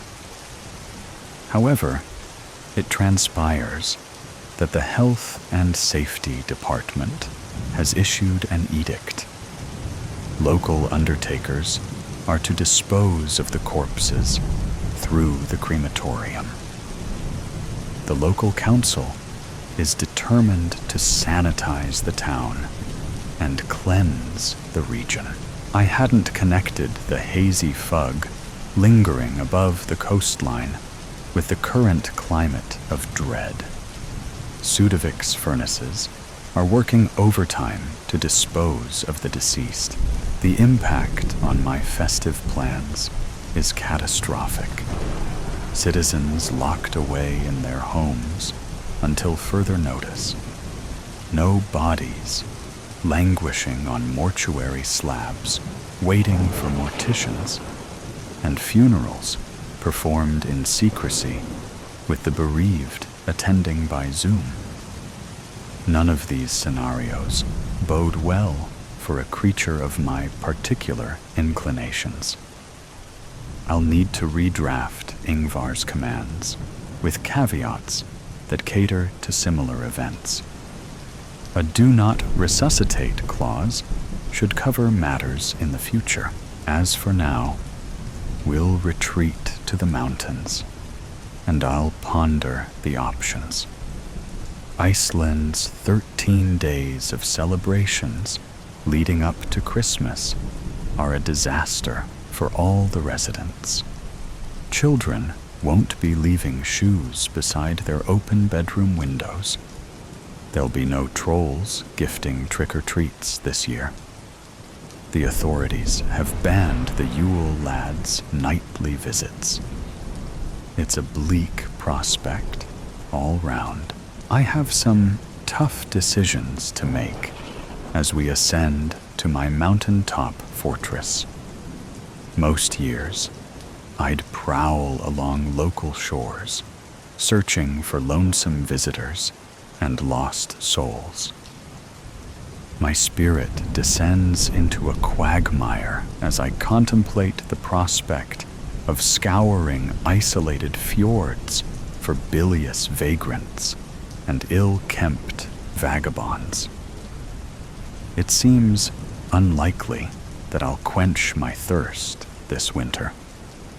The locals have barricaded themselves in their homes, and according to Ingvar, they're low on stock at the blood bank. As the days trickle past, the wind howls like a wounded banshee, and the ground hardens to rock. The snows gather in drifts, blocking our descent and jeopardizing my strategic movements. Ingvar spends his days grooming the horses, and at night he sips his supplies of Brennivin. Most evenings he passes out from its effects, having buried himself under a mountain of furs. He knows his services are not required during these hard times, despite being primed to chauffeur me down the mountain on a whim. I've endured centuries of this existence. Life is relative, of course. It isn't a life most know. It's punishment for cheating death. Centuries of endless torture in purgatory. I'm cursed to roam forever, fearful of daylight, and all for a few drops of blood. I suppose it could be worse. There's a contagious disease in the vicinity. I guess it'd just be my luck if I contracted the coronavirus, wouldn't it? A year of coughing and wheezing inside my casket is inconceivable. The thought is most unappealing. And so, it's time to call it a night. Ingvar must enter my coffin until the epidemic's over. Maybe my luck will improve next year. Cabin fever. Then the storm broke and was replaced the next morning with a frozen 1880s blue sky. The kind when after the clouds clear, the world shuts down with a blinding but heartless sun, no wind, and dead quiet. Jason and Bill huddled around the cabin's only wood burner. Above them, the pine timbers groaned and complained with the weight of the storm's snow, over 20 feet on the roof. But what dropped their stomach into a mine shaft was the sharp crack about every 10 minutes, a sound like a double barrel going off in the rafters. The cold clenched down on the roof beams. The cabin held in a merciless, ice-cold fist. It was not unknown for a collapsed cabin to be found in the spring, the dead still frozen under the rubble, a beast with a blood-froze beard. Bill mumbled out loud to himself, feeding logs to the wood burner. He'd almost lost Jason the night before. The storm outside had been ghost white and howling a blow. He had worried Jason would lose the rope he'd strung to the outhouse, 60 feet from the cabin. He knew from experience men lose their way, only to be found in the spring thaw. So when Jason had slammed the pine door and come back in, shaking and terrified, saying he barely made it back, and talking about his lungs seared out from the cold, he had sighed in relief. But when he'd calmed down later, Jason said, "There's something out there, Bill. I could feel it looking at me. I swear I saw eyes in the dark, red eyes, and a growl." Provisions were low, so for supper, the only meal that day, Bill dished out steaming black beans, only a sourdough biscuit on the side. Bill, chicken. Bill, they called him, liked to talk when he was serving food, and fancied himself a philosopher, a cowboy philosopher, although his ranching days were well over. He was 50, which is old in the mountains, but a lot about Bill was still adventurous with his red kerchief, leather chaps he wore like skin, and his Stetson, which he rarely took off. As he dished out the food, he declared, "The Shoshone have 100 words for snow, Jason. Snow that grows out of the ground. A hoary frost sparkling with tiny ice fingers reaching for the sun. Snow that forms a crust when the top melts some and then freezes back up, which might break your leg in a post hole. And snow that lives in the worst cold and wraps itself in the body of a wolf and steals your soul. Like now. Bill, it's 60 below, and I don't feel much like talking about the cold." "I understand, son," Bill said, and took Jason's empty tin plate away. Later that night, Bill sat by the burner, the flame reflected on his weathered face, high cheekbones, and full lips. A handsome man, his wife had said. He stroked the scar from the edge of his eye to the back of his chin. A scuffle with Texas rough Civil War vets in '72, calling him half-breed in the street. But I know this cold is different, he thought. It's tougher with Jason. The fire held his eyes on the yellow-blue flame for a long while. The wood humming and spitting. The smoke smelling of pine sap. Did you swear you wouldn't take on caring about another? He asked himself. Did you? Yes. After the sickness, I did. And now you're caring about this Jason. And that's why you're scared? You're getting odd. Bill kept feeding the fire, but couldn't help thinking about death. For him, a white wolf in his dreams, with a blooded snout. A red-eyed beast scratching to get in. The next morning, the Olsen party beat on the door. Finding the cabin must have taken some luck. Dick Olsen, his wife Martha, their daughter Susan, and their young boy, Joey. They filled the cabin once inside. Mr. Olsen was near done. Living with his feet black from the frostbite, he could still hobble. But Bill had him put 1 foot in cold water. It began bleeding, and he wrapped it up. Jason asked Bill about the feet in the kitchen, and Bill talked low, so the party wouldn't hear. You can tell from his sagging eyes the West has whipped him, Jason. If you notice, his eyeballs are skittering like a mare beat too much.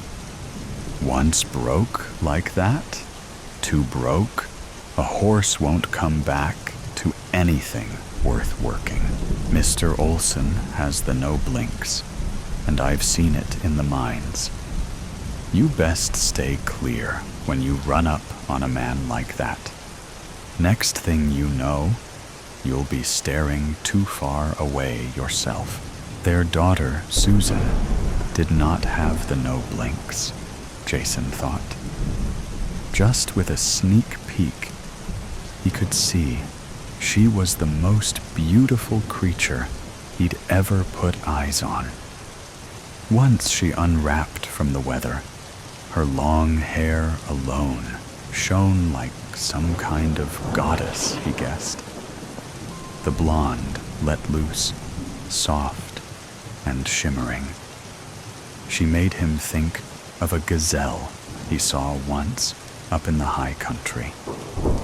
It stood with its white belly and golden hide, then ran off as light as air. The god's creature moved like grace itself, but Susan, just sitting there, was better. No, sir. You cannot chance more than a sneak peek when you run into a sight like that. He kept his eyes on the burner and was glad when the Olsen party carved out a private area off to the side, blankets making a wall of sorts. Bill made some supper for all 6, including himself. The last of the salt ham, hardtack, and black beans. Everyone silent around the pine table. Bill didn't talk much around strangers at first. Some said likely due to him being a half-Bannock Indian. But once the diners settled in, the boy Joey couldn't get enough and threw questions at Bill like a scattergun. How long you been up here? Why do they call you Chicken Bill? And where'd you get that scar on your cheek? Bill gave short answers, but his eyes smiled, talking to the boy. He explained the Galena cabin was the way station for the Stanley to Ketchum route, an overnight midpoint on the 60-mile run. Jason was a postal officer and would ski the 60 miles on 8-foot board skis, the trail too narrow for a wagon and too steep for a horse. Jason listened in, but also knew Bill had lost both his wife and son to cholera and sparked up around children. The boy asked, "Why don't you wear a gun?" Bill said, "I'm done with guns, young man. Guns mostly don't ever work out like you expect." Joey's eyes grew into silver dollars. "Did you ever kill anybody?" The table went quiet, and Bill said, "Excuse me. Jason and I have to clean up. Come on, Jason." As he rose, his eyes were glistening, and Jason remembered Bill didn't like to talk about guns and killing. Bill and Jason were in the kitchen when Mr. Olson came limping in. He was dodging around like he had something to say, but couldn't. Finally, he said, "Joe's mother feels... Well, don't talk to our son," she says. Bill said, "Sure, no problem." He took a deep breath and let it out. "You'll always be an outsider, looked at as an outcast by your own people, a savage Indian by the other."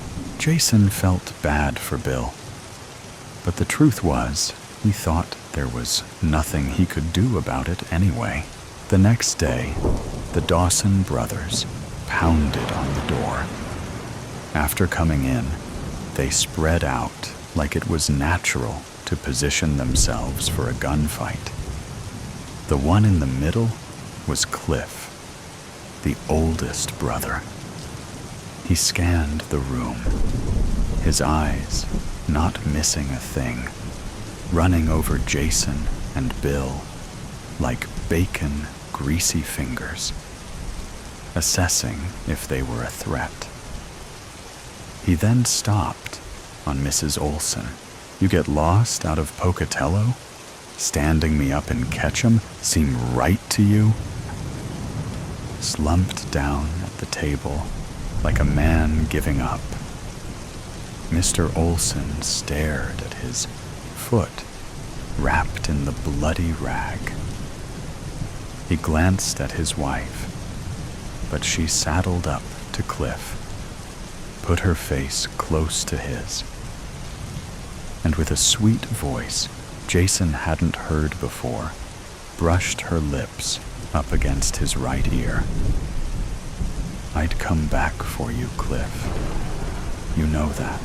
Cliff shoved her off rough and put his head back and laughed.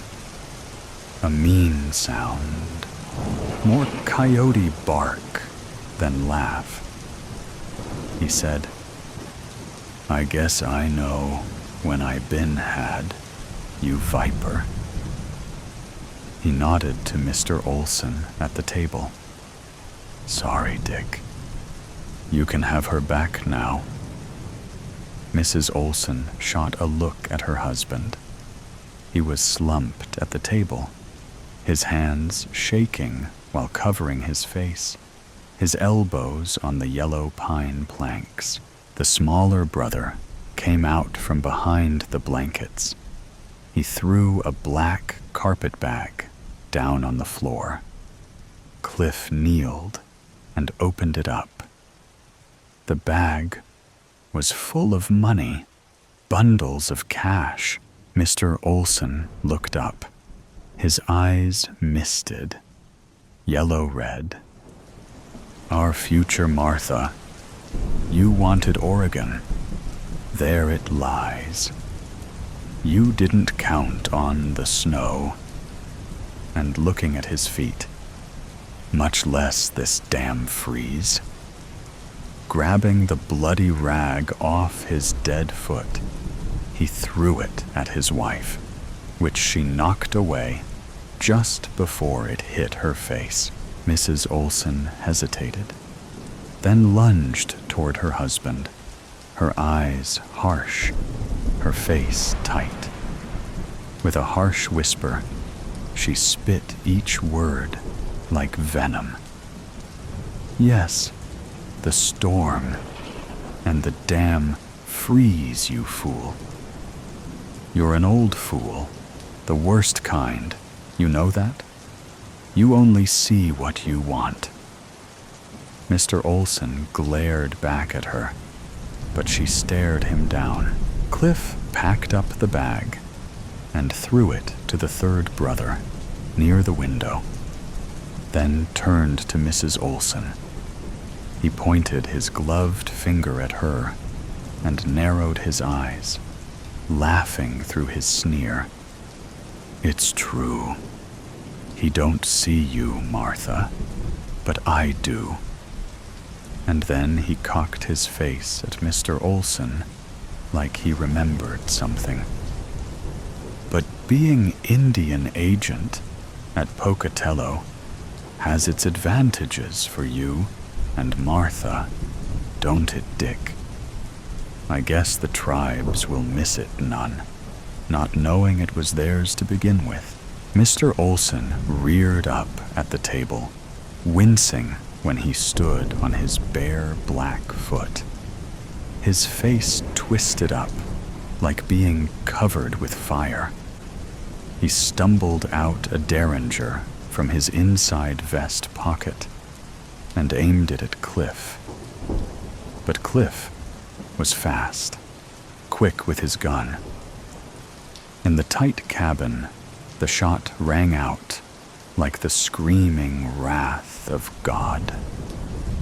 Mr. Olson, thrown near off both feet, his back smacking hard against the pine wall, with his chest a bloody hole, he slid to the floor, and his boy Joey ran to the body, and Susan held her brother, the son, daughter, and dead man lying together.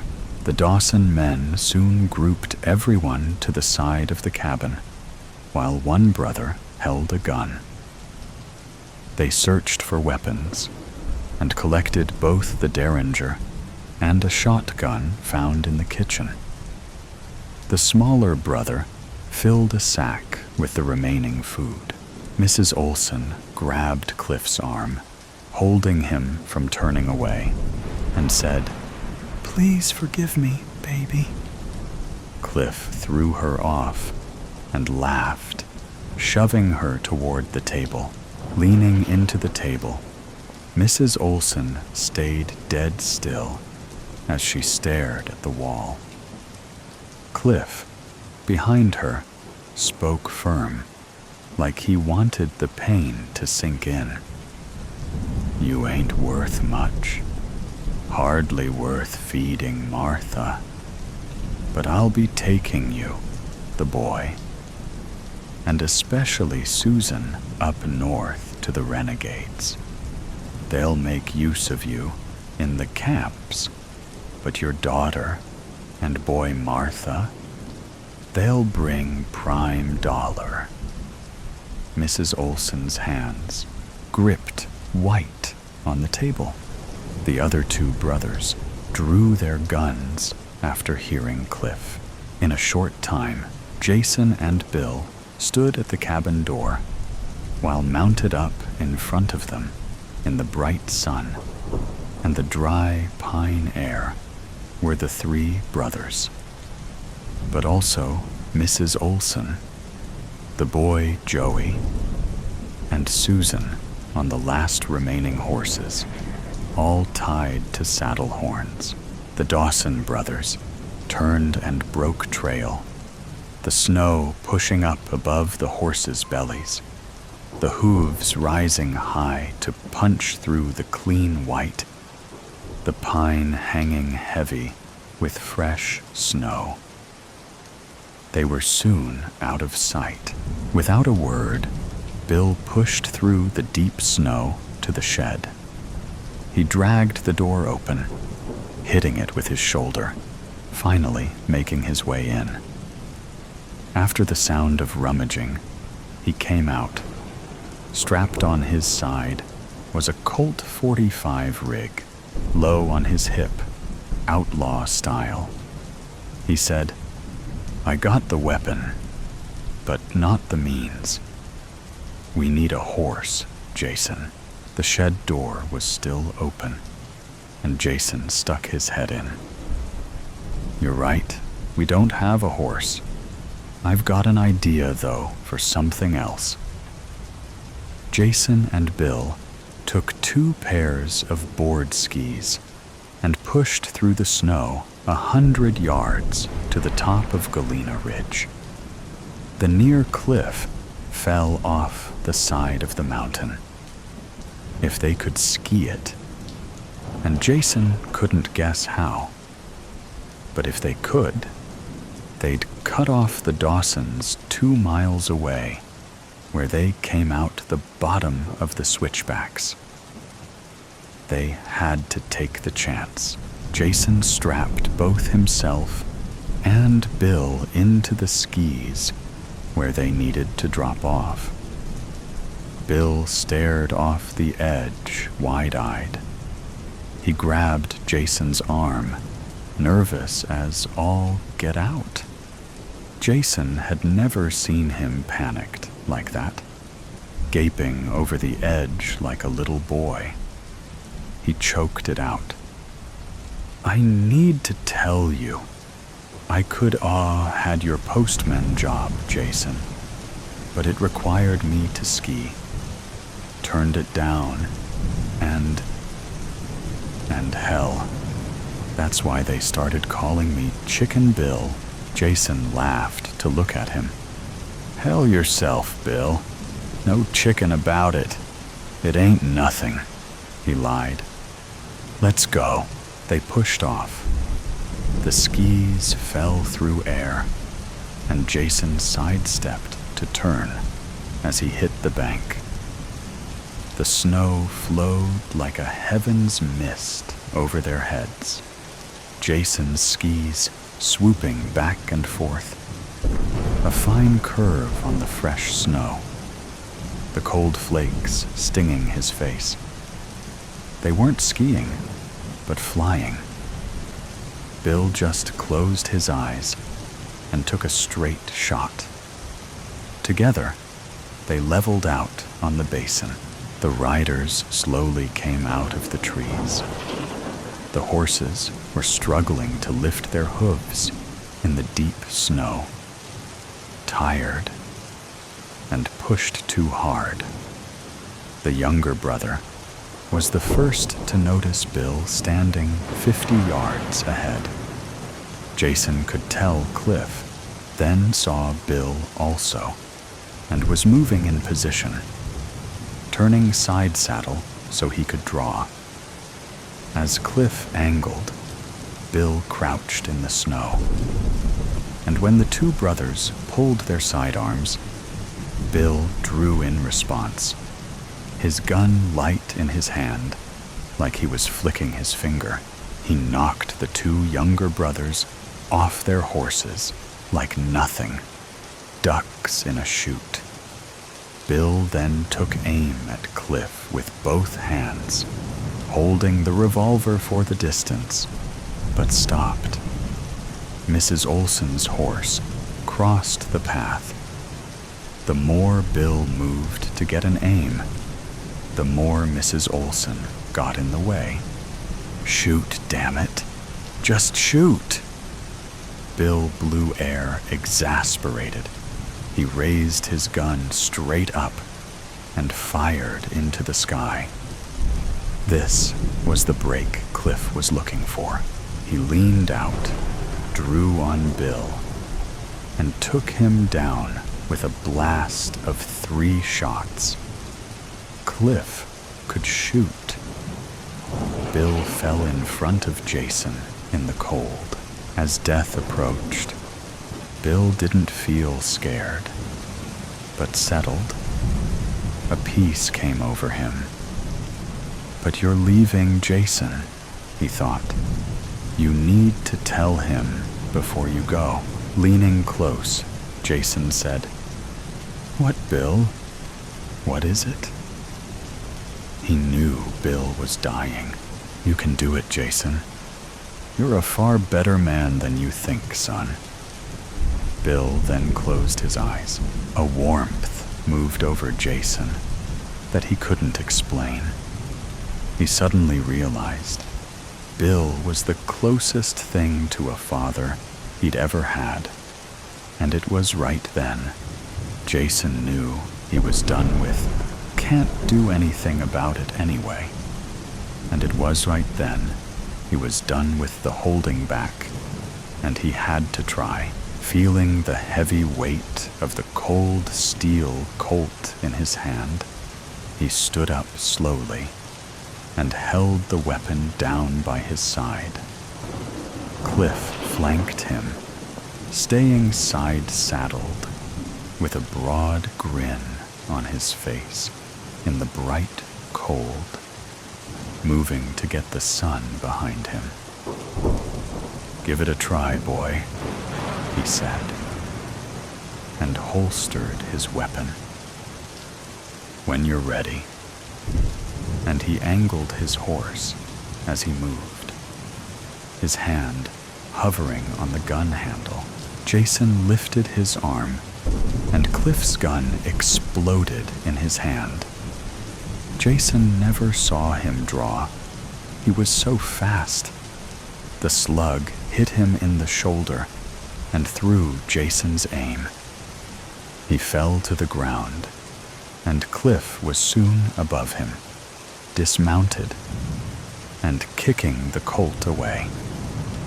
Jason looked down Cliff's gun barrel and felt his chest pounding. He knew the bullet was coming, and his only thought was hoping it didn't hurt. A quick ending. A snarling cut the cold air before Jason saw a white-shaped animal leap for Cliff, who fought the snapping jaws while he writhed on the snow, holding the white, wolf-like thing off his face. Cliff then screamed in terror.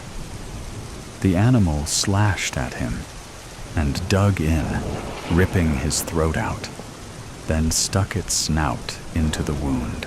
Jason turned away, thinking he was next, but soon caught sight of the wolf flashing in the trees. An albino, pure white. He lost sight of the animal in the green pine, the needles covered in ice, crystals on the trees. VISE. News Real Talk. The art of soul swapping. New research proposes a radical solution for the estimated 13 million people who unwittingly lost their souls in last year's Black Friday mishap. While hell isn't offering refunds anytime soon, a soul swap isn't out of the question, says Sam Ackerman, sole author on the study and CEO of Exosouls. His paper, titled Devilish Details, a sparse Bayesian learning framework for enhancing the Exosouls algorithm, is published this week in Chaos, a non-linear journal of translational science.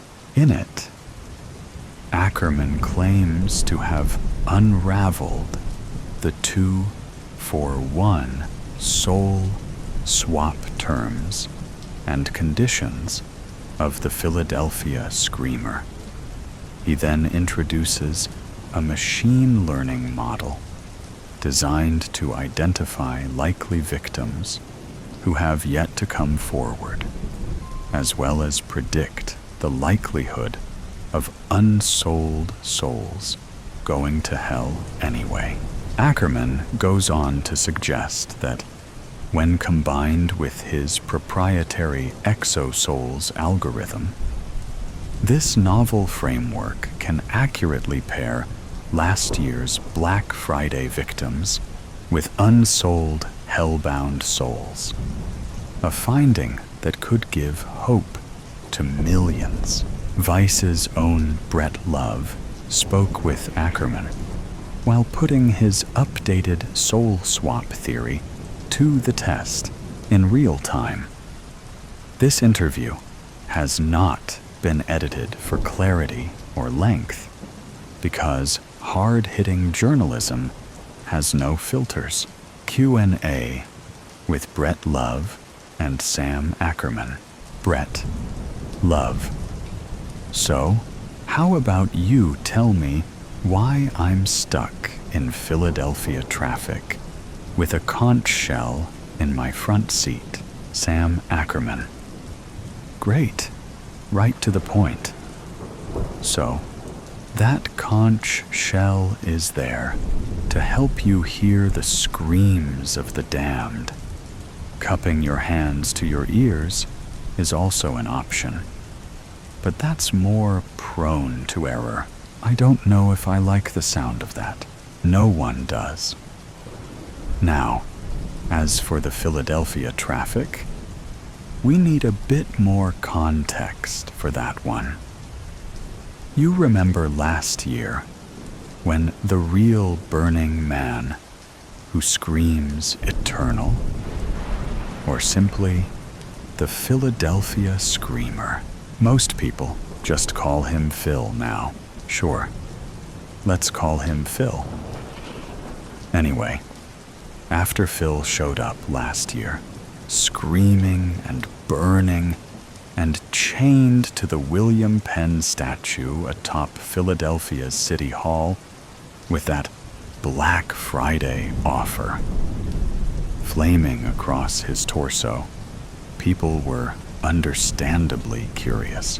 So, of course, someone flies a drone up there to get a closer look at this giant chained to the Will Penn statue. And forgive me for the recap, but let's not forget how incredible that moment was and still is today.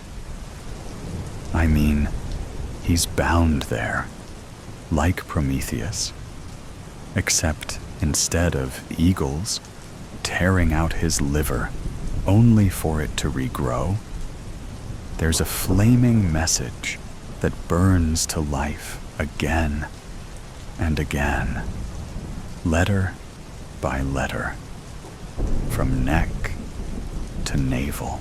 It's Hell's version of a flashing neon sign, and it says, "Two souls take the place of one in Black Friday's shadow. Make your wish known, and they shall pay the price." Right. And who can blame people for thinking it's your classic 2-for-1 Black Friday deal? Exactly. Last year's tragic miscalculation really just came down to otherwise honest folk simply hoping to cheat Satan on one day of the year with no consequences whatsoever. They thought they could make their wildest wish come true while sacrificing the souls of two of their worst enemies. When you think about it, the choice of holiday makes perfect sense too. Halloween is too on the nose, and Christmas is off limits. But Thanksgiving is, well, it's a gobbledygook of whitewashed genocide and glorified capitalism. So why wouldn't Satan want to piggyback on that? Just look, and you'll find him in the eyes of crazed consumers everywhere, in that Black Friday aftermath of filth left behind by the world's worst holiday. Wow. You really hate Thanksgiving. What about cranberry sauce? You'll cut out that last part, right? I don't want to turn off potential Exosouls clients, sure. But you still haven't told me why I'm stuck in Philly traffic this Black Friday. Oh, right. So we already covered Phil, and the rest comes down to word origin. Before Black Friday found its way into the common parlance, it was used by Philadelphia traffic cops who were fed up with the crowds after Thanksgiving. This was back in the 1960s, so it all comes down to a simple misunderstanding. And hell probably wasn't trying to be nefarious here. I mean, they sent their screaming giant to Philadelphia, after all. They just thought that's where Black Friday applied. So they thought it was still 1960-something, even though Phil arrived in 2022. You're talking about relativity and time dilation, right? Yes. No. Not really. Listen, the theory of special relativity is a wonderful lens for examining the wonders of the universe, but it likely holds no meaning in hell. Perhaps whoever sent Phil is forced to experience a distorted sense of time passing on Earth to further highlight their own eternity in hell. A form of time torture, if you will. But that's just speculation, something that future research could explore. Regardless, my current research strongly suggests that hell's Black Friday deal only applies to Philadelphia traffic. What do you mean by suggests? I mean, I'm about to test your soul swap theory here, so you're sure, right? Please don't call it swap. I never mention that term once in my paper, and I don't know why. The media keeps throwing it out there. This isn't the movie Freaky Friday. We're not switching souls or bodies or anything like that. Say exchange if you must, but it's in the company name, Exosouls, with exo meaning external and souls meaning plural. It's a simple 2-for-1 exchange, and at no point do you swap souls with anyone else. Now, do you have the Exosouls app installed on your phone, Brett? Yeah, but I'm asking if you're sure your soul swap. Is your theory correct? Listen, there are 1,000 different researchers giving 1,000 different reasons for last year's Black Friday mishap. They blame it on wildly irresponsible statistics, poor reading skills, TikTok trends, rising obesity rates, or excess levels of tryptophan. But not one has demonstrated as high a degree of correlation as I have. I'm sure you've already read the paper, but let me offer a quick recap for those who haven't. We know for a fact that people who have turned their souls see themselves with their eyes sewn shut every time they look in a mirror, while most hell-bound people don't advertise that about themselves. We also know that there was a spike in self-reported eyes sewn shut sightings last year, likely due to outrage over misinterpreting hell's Black Friday offer. Now, I used those reports as a starting point for constructing my sparse Bayesian learning framework while accounting for normal levels of dishonesty. In addition to identifying unreported victims, my model also identifies those with unsold souls who have high hell-bound risk. However, the truly surprising finding comes when looking at the distribution of likely victims. It's a fairly regular distribution. That is, it's standard for places other than the city of brotherly love. More specifically, for places devoid of Philly traffic. What I'm saying is high-traffic Philadelphia areas are almost blank spots on that distribution map of likely victims from last year's Black Friday mishap. That's where people were able to take advantage of Hell's 2-for-1 offer, because that's the area that corresponds to Hell's definition of Black Friday. It's an incredibly strong correlation. And that's why you're stuck in Philly traffic this Black Friday, Brett. Does that make sense? Yeah, I think so. Maybe you could give a quick refresher on correlation versus causation. No, we don't want to risk traffic clearing up on us. Just Google ice cream drowning deaths after the interview. So, without further ado, could you please open the ExoSouls app, Brett? First, I've got to ask, why are we doing this over the phone? Why wouldn't you agree to a face-to-face interview?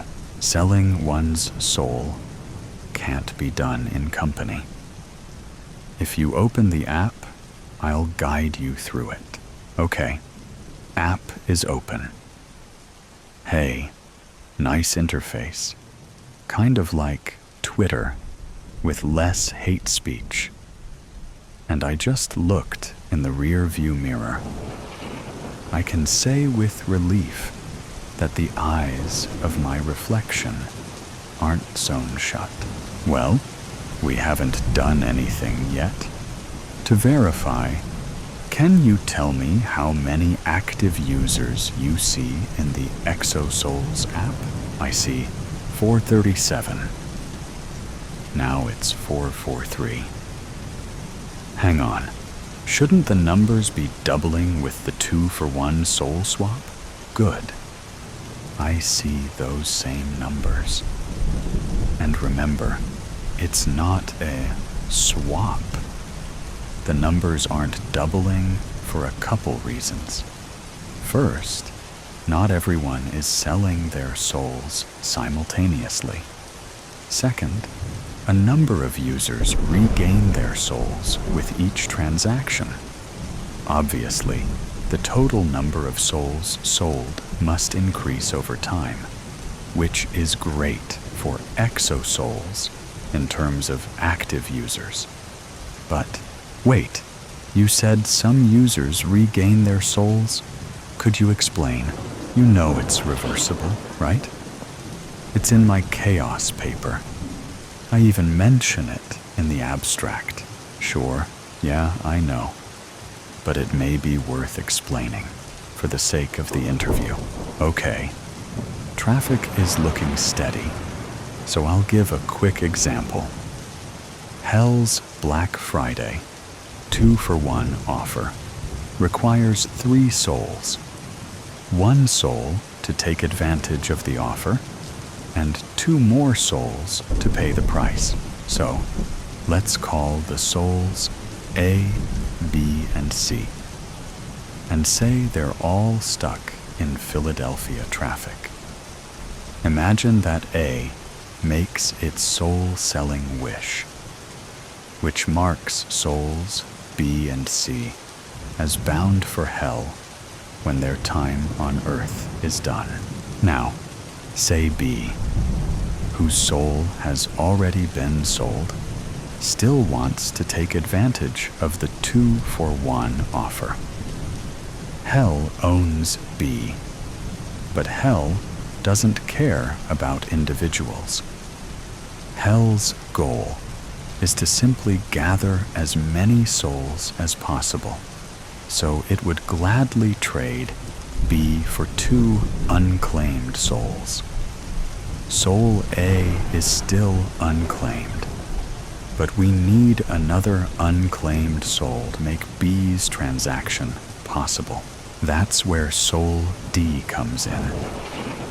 If Souls A and D reach out to Hell and offer their souls in place of B's, Hell can't refuse. Sure, it loses a soul, but it also gains 2. And Hell must grant B a wish for the 2-to-1 offer to still hold true.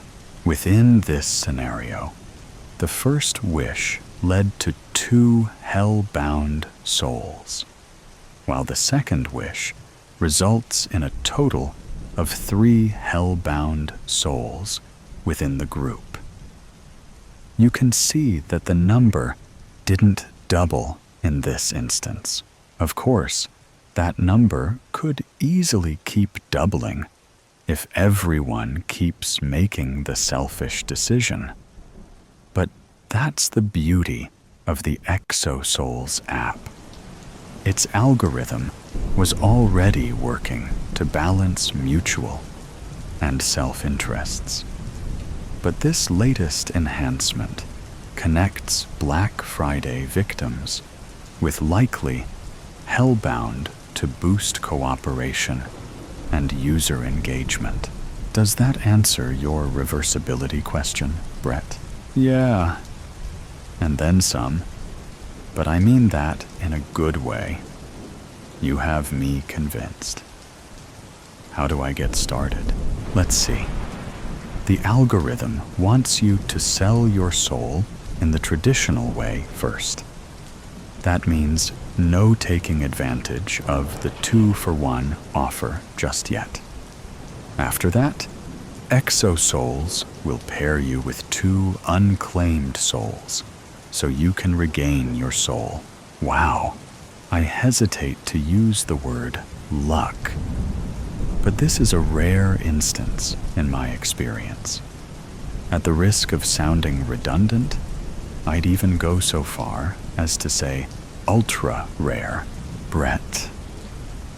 You get to make 2 incredible, near back-to-back wishes and still keep your soul this Black Friday. Oh man, I haven't thought about what I want. What do I click to make it happen? Haha, you don't click anything. ExoSouls points you to the best possible outcome. But this next part is low-tech, a tried-and-true method as old as mankind itself. First, what you want to do is pick up that conch shell from the passenger seat and hold it to your ear. Then, I want you to listen for the screams of the damned. Okay? I've got you on speakerphone and the conch shell to my ear. Do you hear the screams yet, Brett? Maybe. But that could just be Phil on top of City Hall. I think he's nearby. Forget about Phil. Think about the worst moment of your life. Relive it. Imagine that conch shell is a calcified ear that can hear your innermost thoughts. Whoa, I hear it. Jesus Christ. Keep that shell to you ear, Brett. Now tell me, how does traffic look? Oh God. Focus, Brett. How's traffic? Okay. It's nearly at a standstill. Good. Now, I want you to close your eyes nearly all the way until you're looking through your eyelashes. Then, stare at your reflection in the rear-view mirror. Are you doing it? Yes. But I don't like this anymore. Don't stop. You're nearly there. Promise your soul for your heart's desire. I don't know what I want. I don't know what I want. Just wish for the first thing on your mind. There are no wrong answers here, Brett. If it's in hell's power to grant it, you'll get your wish. Oh man, I did it. The shell is silent and... oh God, that's awful. What do you see? I see my own eyes sewn shut in the mirror. How is that possible? Yeah, no one ever gets used to it. But the good news is I'm working on augmented reality glasses to add eyes to mirrors for those who've sold their souls. And the even better news is you've managed to successfully sell your soul. Now, exosouls should find a pair of unclaimed souls for you soon here. We're up to 643 active users, so maybe some are right next to you in traffic while we wait. And if you don't mind me asking, what was your wish? Well, it's kind of silly, but it was the first thing that came to mind. I wished for the traffic to clear up, and it's already moving at normal speed. Amazing. Although I guess I kind of wasted my first wish. You did a lot more than that. Do you somehow not understand words? For Christ's sake. You asked me twice why you were stuck in Philadelphia traffic. Shit. Can we try again next year? Well, what other option does everyone else have? Except for you, Brett. Sorry, but the ExoSoul's algorithm has banned you from the app. Good luck and goodbye. Diary of a Serial Killer. How might one endure the silent and secluded nature of winter? Be the bear. Enter a deep cave. And dream, dream, dream. Jacqueline Suskin. I probably shouldn't be writing this, but oh fucking well. When the most precious thing lodged in your heart is ripped out and crushed by an unthinking alcoholic asshole driving with a revoked license, you do things. Unimaginable things, and not just burying your beloved 8-year-old son, which was not on my shitty life bingo card, OVS, but life wasn't shitty before. The word should be capitalized. Before. No, better yet, the before, because now life was rent in two, forever separated by the gaping maw of rage. The before and the after. A fissure of overwhelming grief that quickly cracked, allowing the steaming, boiling lava to emerge from her core. Oh, he would pay. That drunken dickhead. His money won't protect him. Not from me. They gave her the code name Mama Bear. But he never imagined that she was holed up in a cave. On a hunch, he came out to the Pennsylvania woods at night. Alone. Common sense and the FBI handbook would label his actions reckless at best and suicidal at worst. But he didn't fear for his safety. Mama Bear targeted a certain type of prey. Except for being a male, he didn't fit her profile. Funny. They were both profilers. October snuck up behind him, picking up the crisp air, tossing it around. Playing offense, it switched tactics, threw it toward his face, temporarily snatching his breath, he continued to climb, quiet crunching under his boots, allowing the patches of clearing and the light of the frosted full moon to guide his steps.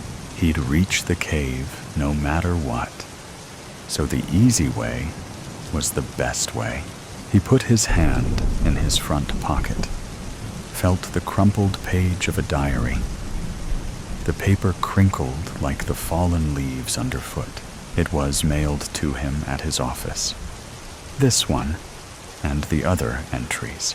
He had the sense to turn in the others, but not this one. Well, most of the others.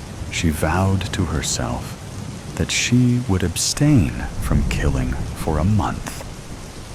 Or so she wrote. By his accounts, it was day 30. He hoped her undated entry referred to October. At least he would have a day, one day. It was easier than I thought. I would say too easy. But that motherfucker mowed down my baby like a shirtless, beer-bellied jip-goff hurrying to cut the grass before the Buccos game. Maybe it shouldn't be hard. Justice shouldn't be hard. Not in the semblance of a fair world. Leaves skittered and scurried around his legs, tumbling over each other like playing squirrels. He stopped, inhaled deeply. He loved the smell of fall, that last exhale of trees mixing with ripe decomposition. I'm so glad I live in a world of Octobers.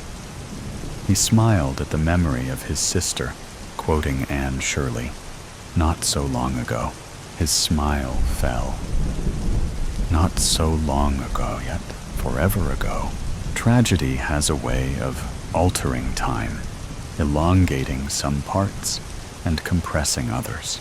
He looked up through the lattice of bare limbs, a web of gnarled fingers, the indigo sky stitched with rhinestones. Did the stars foretell it?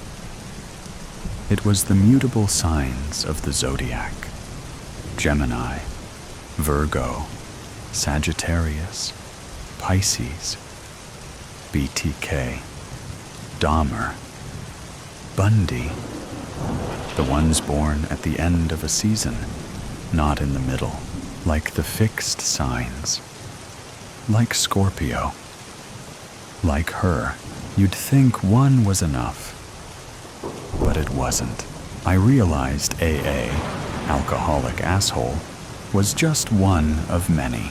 Sure, I settled my score, but what of the other moms? So many blights, diseases walking the earth, infecting others with their cruelty, their carelessness, their capriciousness. Someone had to bring order, just like Melville Dewey did to book classification. Sewn to 99. He considered turning around to walk back down the hill. He turned, but didn't move. In the distance, the twinkling lights of downtown Pittsburgh weaved a terrestrial constellation of bridges, one-way traffic, and sundry skyscrapers. The Steel City, just like its people. Metal backbones, gritty guts, and honest hearts. He craved a sandwich from Primanti's. Any sandwich. That was the last time he saw her. At Primanti's, the original one. He wasn't one to second-guess himself. His mom drummed it into their heads from the cradle. Trust self first, last and only. First, last, only. Thanks to the internet and social media, it's not hard to find someone or their misdeeds. What was once relegated to a diary like this is now vomited onto Twitter, Instagram, Facebook, and YouTube for all to see. Many lap it up, probably because it makes them feel less uncomfortable about their own stupid decisions and meaningless lives.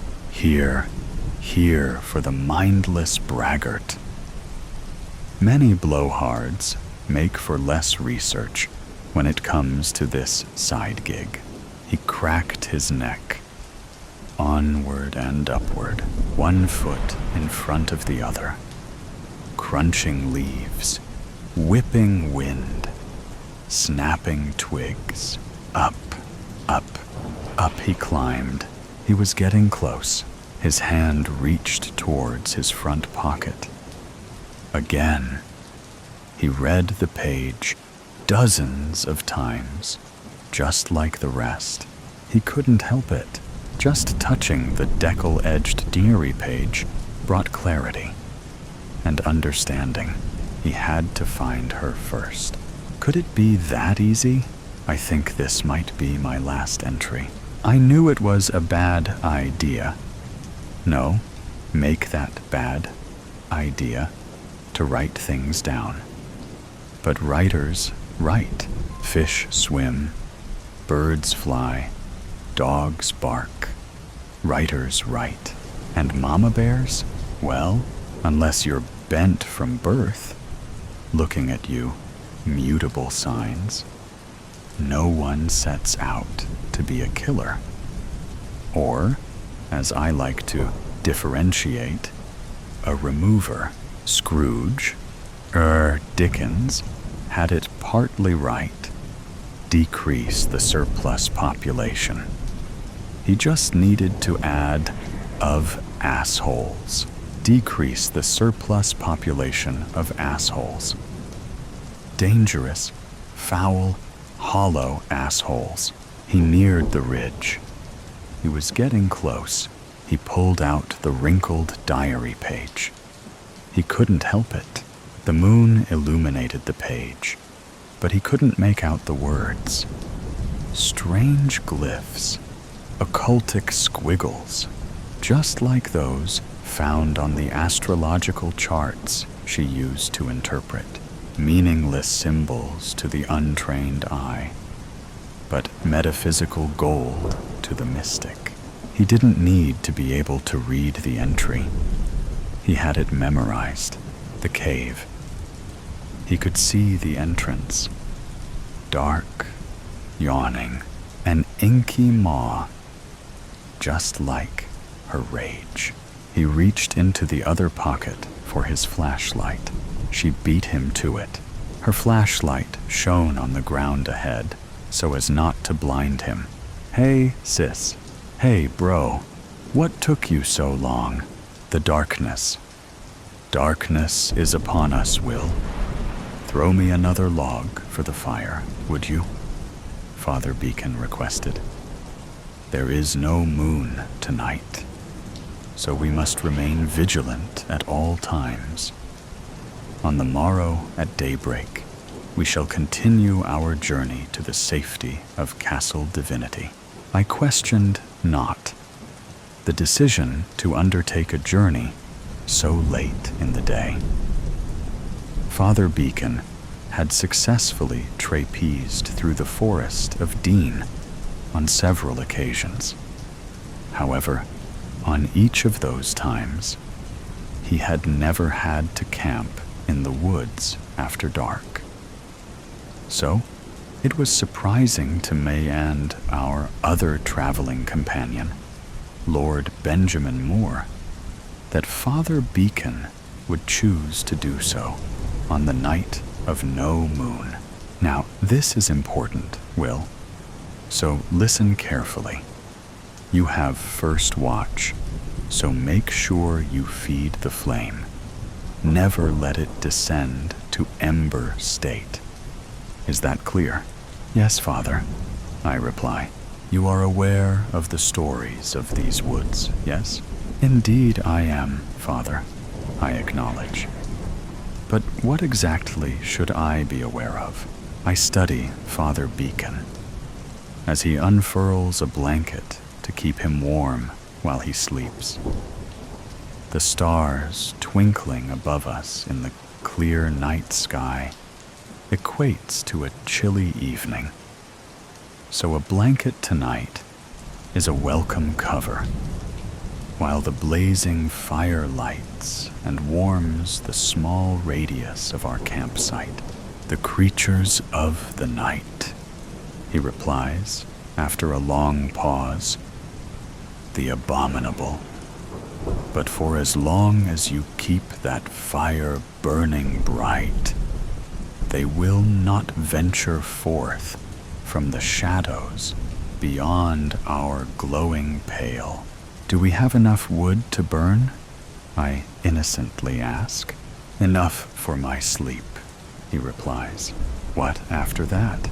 Pray that dawn comes before your last log is thrown onto the fire, he chillingly replies, or none of us will see the light again. Now, take a drink of water from my deer bladder. That should last you through the night. I'll keep it safe beside me. I bid a good night to you, Will. My life is in your hands. Make sure you stay awake. Your youthfulness should manage that. I shall, Father. As God is my witness, I will feed the flame's hunger for food. My pledge trails off into the darkness, as Father Beacon quickly succumbs to the exhaustion of this day's arduous long trek on bloated feet and ankles, balancing his heavy frame. Without encouragement, he quickly drops off into a deep sleep. To persuade the fire to throw out some extra heat, I poke at it with a small tree branch stripped bare of its leaves. There is no God, boy. Lord Moore's unsolicited opinion spits at me. We live through this night, and you will understand that, as I do. So, do not fail your duty. Are you not going to keep me company? I ask, hoping for some stimulus assistance to my lonely task. He declines to answer. I watch as Lord Moore produces a deerskin flask from his bedroll. Then, uncorking it, he takes a long swig, spilling drink down his bushy red beard. Catching my stare, he extends his arm and offers me a taste. Thank you. I graciously decline. But the only spirits I am allowed to consume are in prayer.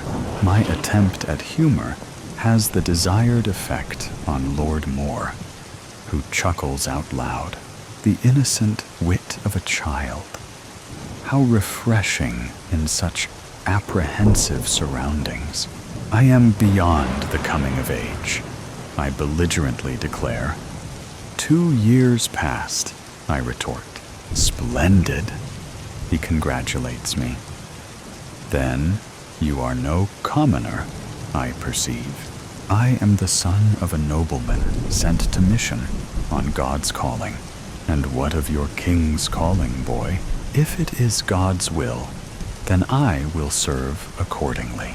The shaking of Lord Moore's head and broad shoulders mocking me belie the inner machinations of what most would label a heretic. However, Lord Moore's reputation as the king's most trusted servant serves to silence any criticism, on risk of retribution. To the king, Ben Moore is an untouchable subject, granted immunity from libel and slander. However, there has been, on several occasions, the king's trust in his friend put to the test. Like when Lord Moore killed a monk in a monastery because the inebriated monk had physically accosted the daughter of Lord Moore's friend, the Earl of Lydney. It wasn't the killing of the monk that started tongues wagging. The dissent was primarily due to the shocked reaction caused by the monk being discovered in a small chapel of the monastery, nailed upside down naked to a large crucifix attached to a wall behind the altar, his entrails dangling like a butcher's sausage string, dripped coagulated blood that slowly drained into an overflowing silver chalice used for Sunday communion. When the king was informed of the atrocity, he summoned Lord Moore to his chambers and banished him for one single calendar year from Moore's own fiefdom. All rents in that period went directly to the crown. When the year was concluded, Lord Moore's rights and privileges were immediately restored, sparking whispers among the king's court of favoritism and privilege. To further add fuel to the tongue wagging, the king pardoned Moore, then gifted him additional lands to add to his already handsome portfolio. There is only the king's will and the will of the people, Lord Moore gargled between swigs of mead. God, if he exists, is merely a spectator to the fallout of that mess he caused during those 7 days of boredom. If you have no faith, I point out, then does that also extend to the existence of the devil? I ask, in the self-interested attempt to keep his thoughts consciously working and awake. There are only devils in this world, boy. No single devil, but many walking amongst us. If you ever get to see what I have witnessed in my life, you will come to understand that evil is not supernatural. It is not the fallout of imaginary angels. It is solely a result of man's own lust and greed. I defeatedly watch Lord Moore adjust his knapsack as he prepares to rest. However, the night is still long, so I attempt to stir him from his approaching slumber. Are you going to kill another monk at Castle Divinity? I unashamedly ask. Perhaps I'll kill you, boy, if you interfere with my sleep any longer. I push my luck a little further and ask the unmentionable question. What did he do? The monk that you killed, what I killed him for, was not just out of retribution. He had a history of molestations against females and males alike. The final straw was just the last on a list of uncontrollable aberrations. The church protected him and confined him to the monastery's high walls. I made a pledge to a friend, and when Ben Moore pledges something, he delivers. His words trail off into slumbering mutterings of approaching dreams, leaving me alone in the waking world, in charge of the two men's safety. A faint snap of a twig emanating from the darkness grabs my attention. Poking at the fire, I resurrect a tall flame that widens the area of light. Then, without warning, the hairs on my arms stand up on end. I feel something or someone watching me from cloaked areas of the forest. "Who's there?" I call out. I look over to Father Beacon and then to Lord Moore, but they remain undisturbed, as if a spell has been cast upon them, incarcerating them in a form of sleep prison.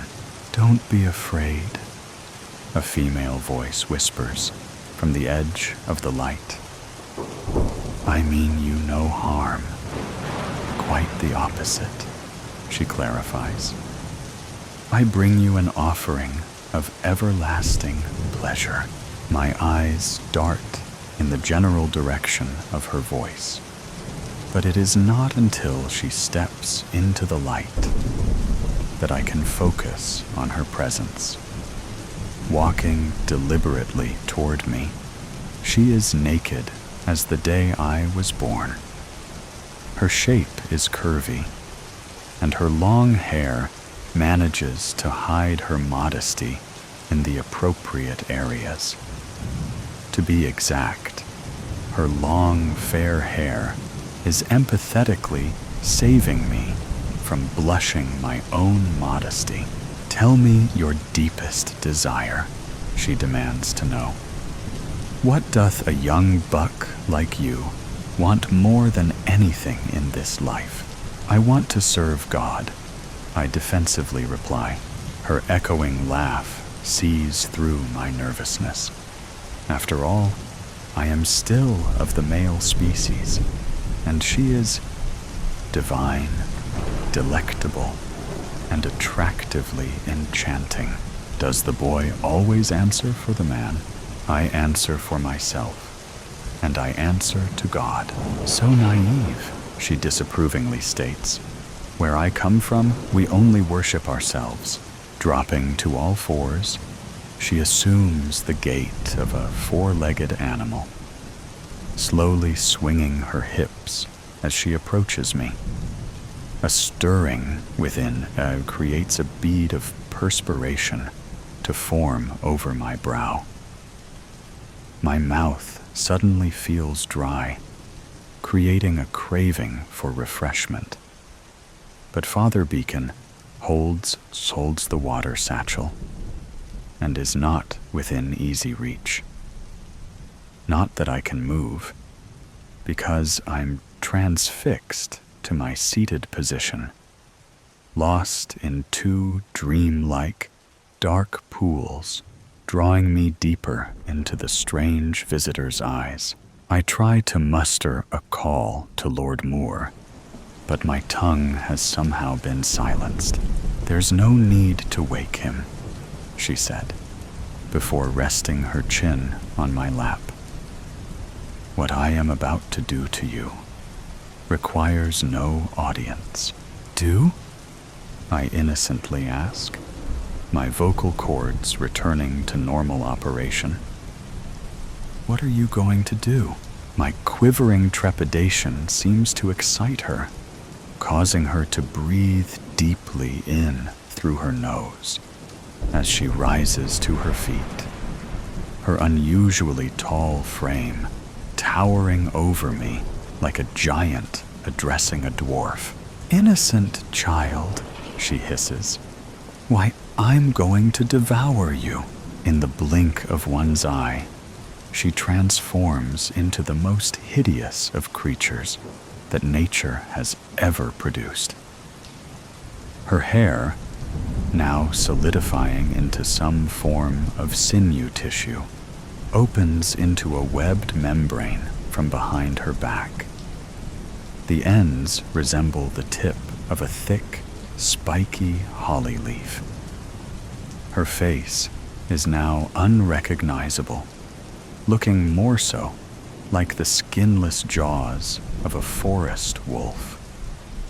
Gone are the seductive eyes, replaced with fiery red slits of terror, focused entirely on an area below my right ear. I freeze in fear, unable to move, helpless to react, as her mouth opens wide, revealing pointy, sharp teeth throughout her salivating oral aperture.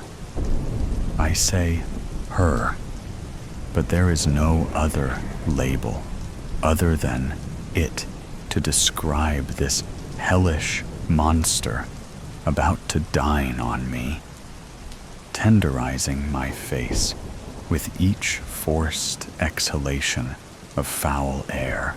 I'm about to faint from the overwhelming fright when the creature suddenly jerks up in a howl-like stance as the tip of a long sword blade begins to protrude from its mouth.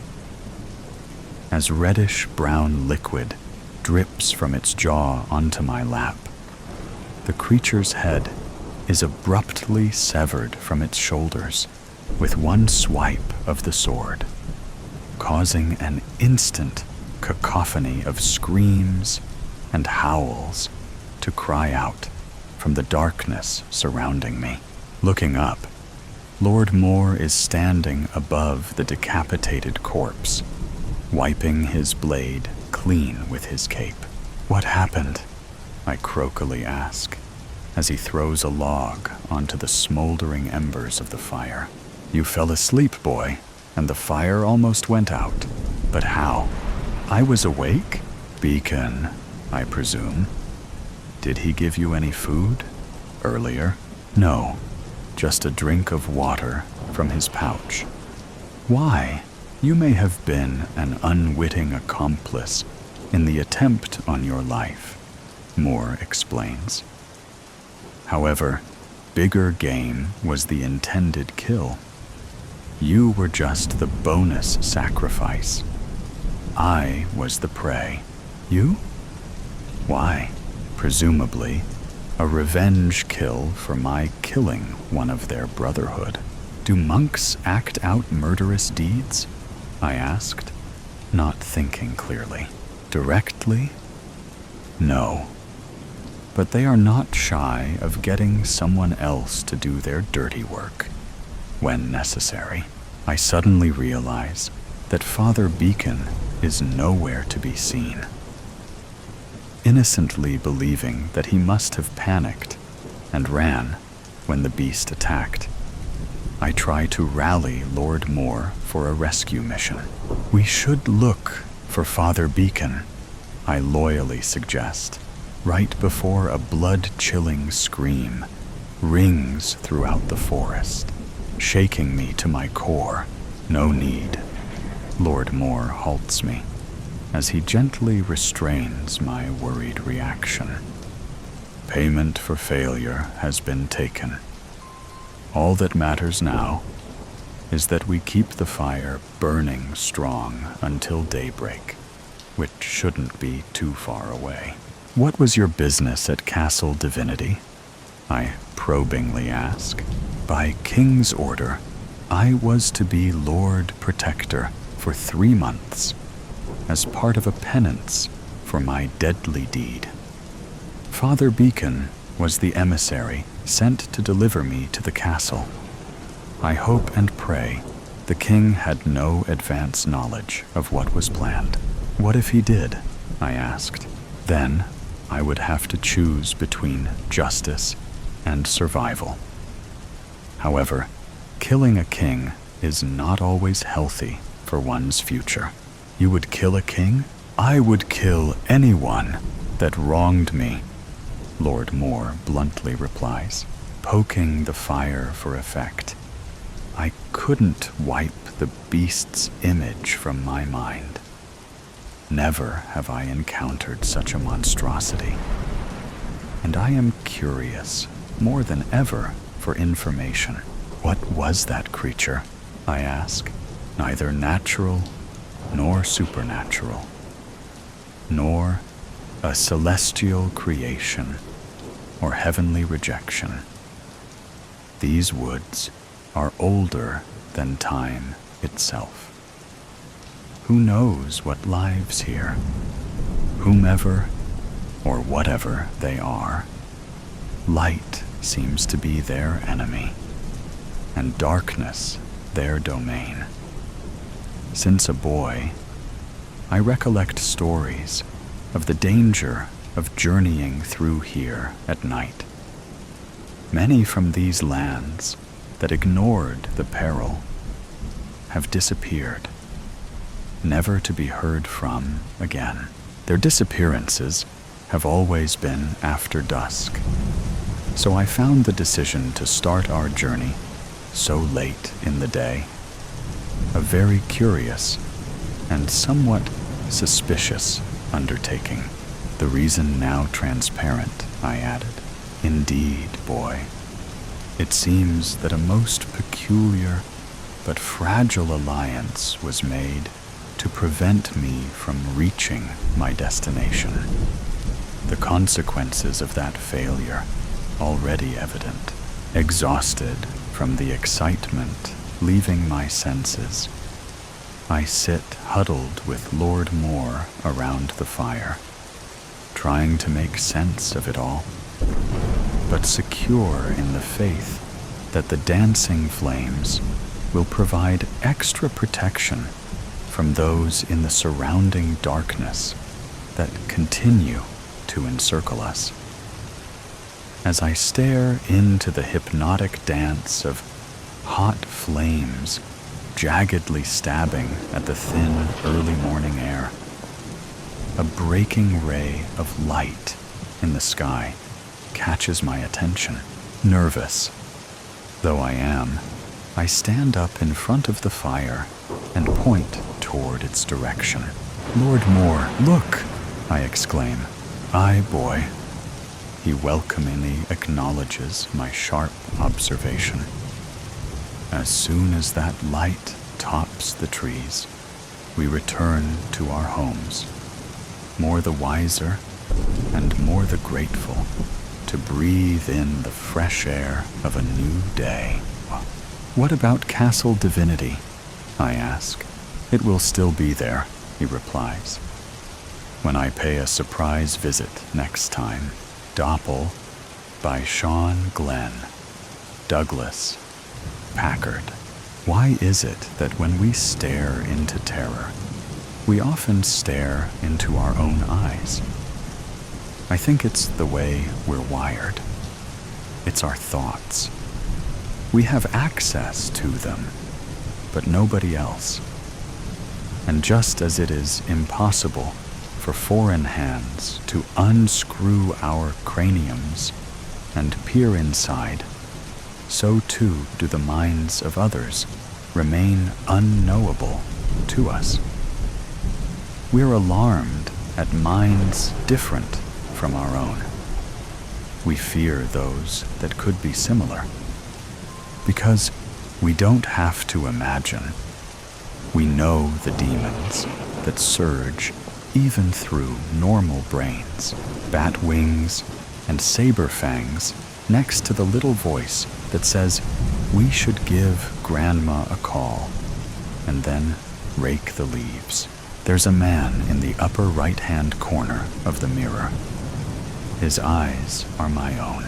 Doom. It shudders through me.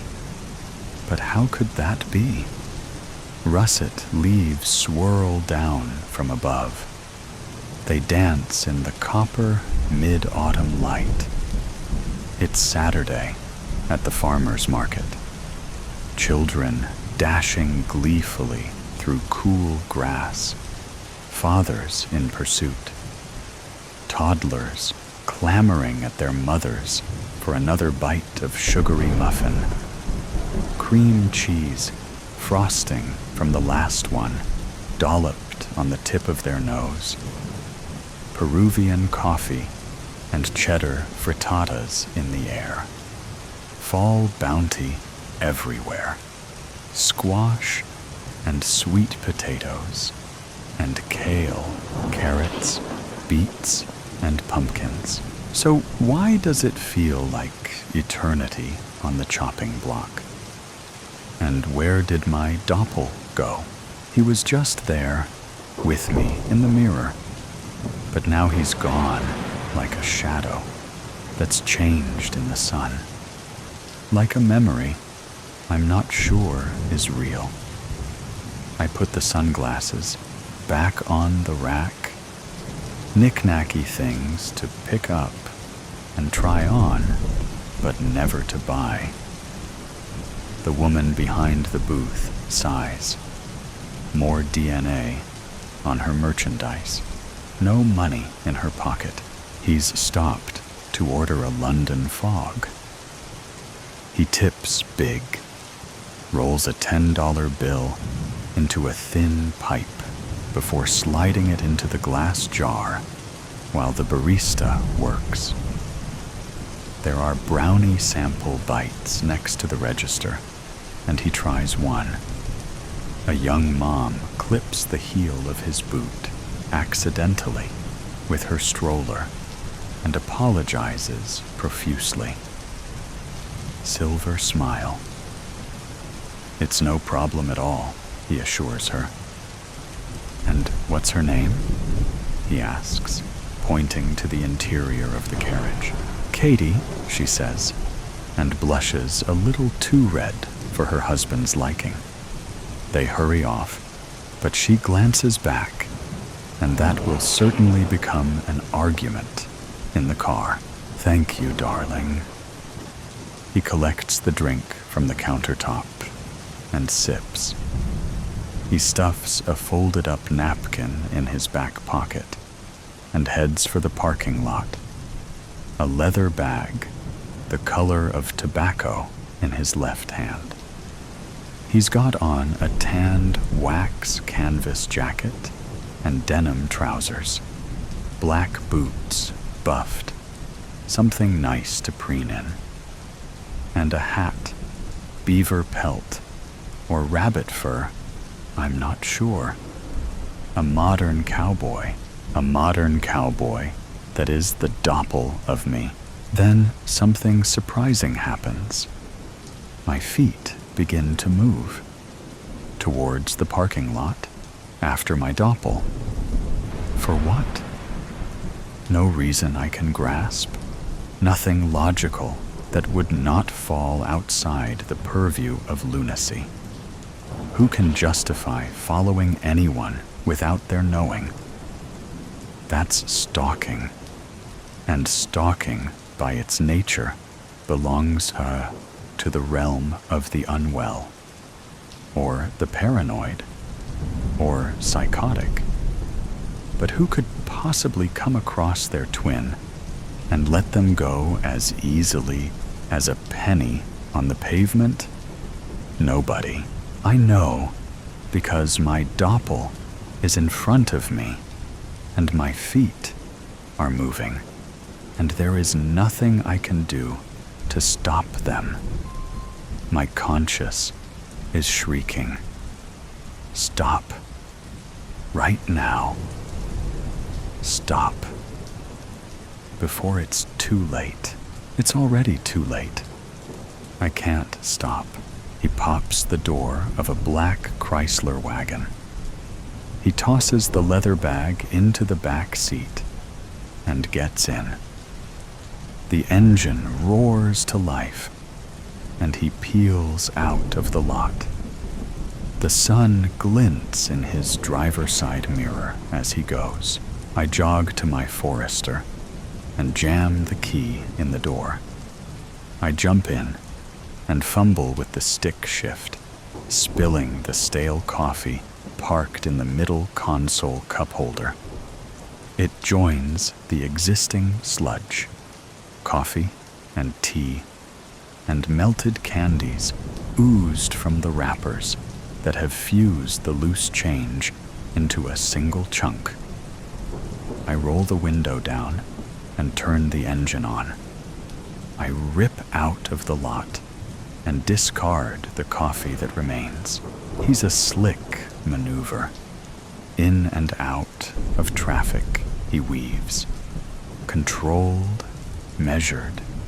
Me after him, choppy and jagged, nearly clipping a sedan, barreling back into the same lane to avoid an F-150 blaring its horn. Possessed. A haunting tune on the radio, one I've never heard. Early this morning, when you knocked on my door, and I said, "Hello, Satan. Ah, I believe it is time to go." The Chrysler whips through the intersection. He flies under the traffic light, and it ticks yellow. My hands tighten on the wheel, knuckles whitened to chalk, my foot lead, pulverizing the accelerator. Me and the devil, walking side by side. Me and the devil, walking side by side. Who am I chasing? Him. Who is he? Me. Not me.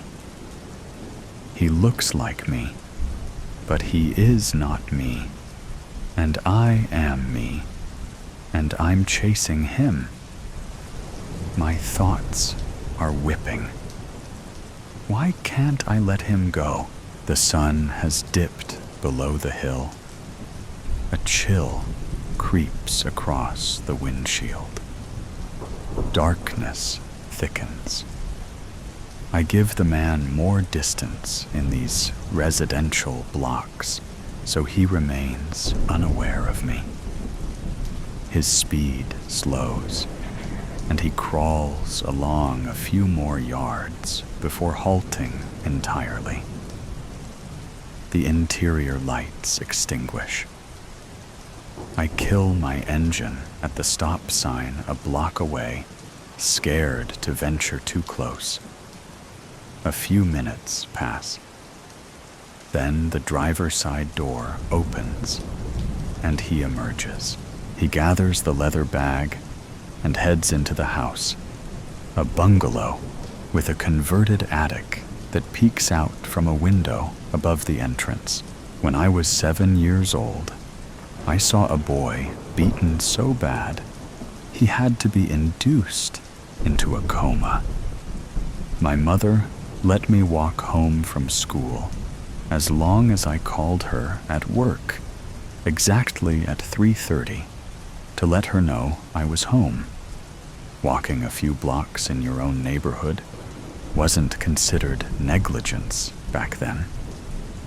There was an alleyway, hidden from the road, that abutted an abandoned property and an empty lot overgrown with weeds.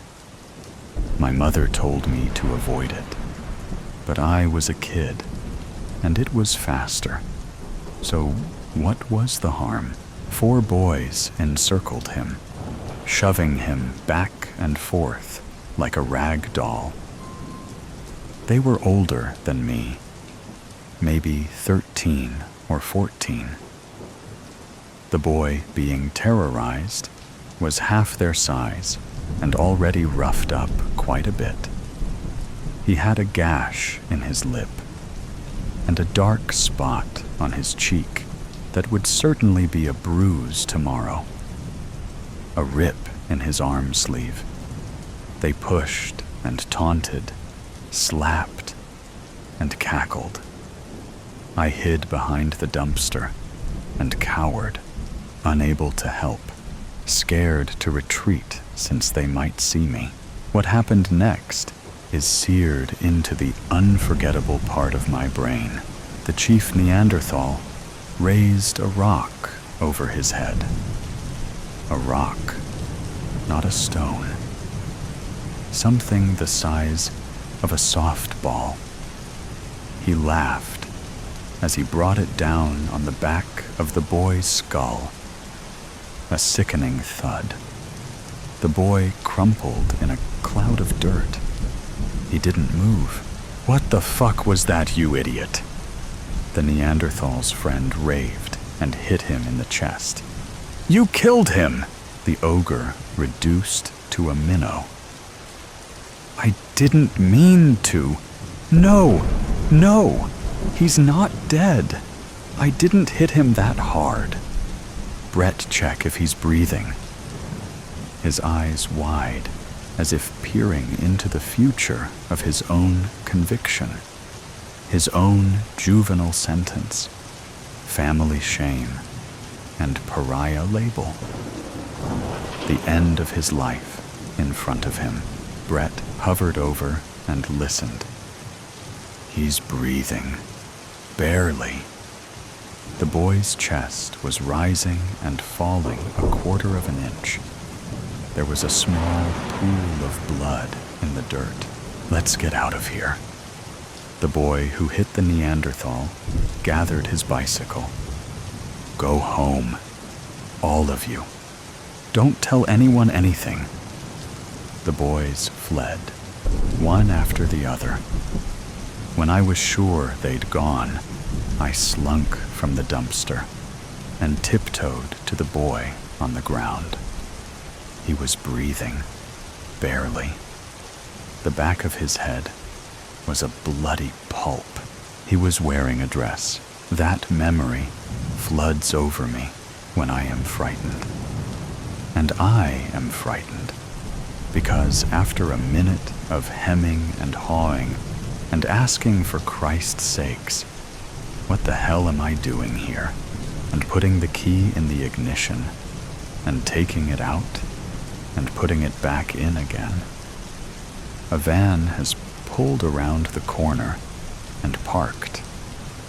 2 men emerge, one in a Loden raincoat, the other in a black wool sweater. They open the sliding door of the van and rifle through a black duffel bag. They close the bag up, slide the door shut, and head for the house. Before the man with the raincoat can conceal, I see it. I'm sure it's a pistol. 2 taps on the front door. They ring the doorbell. No answer. The man in the raincoat cracks it open. He slips his foot in and draws his weapon from his hip, slick so as to be concealed from the street. Then the 2 disappear. I am by myself, stunned. My brain is racing. What do I do? Who do I call? Should I just start laying on the horn? My nerves are boiling inside of me, my mind clouding over. Call the police? Tell them what? That I stalked a stranger I thought was my Doppel to a place I've never been, and there are 2 armed men after him, in whose house I don't know? 5 minutes zoom by. I have to do something. I don't move. A gun barrel on my temple. Cold, freezing. My toes tingle beneath me, weight and feeling gone away. 1 click, and I'm gone. I'm gonna get in. Shut the engine off. Slide over. Don't make a sound. I do as I'm told. I kill the engine and climb over the stick shift. He sits down and closes the door. My Doppel stares into my eyes.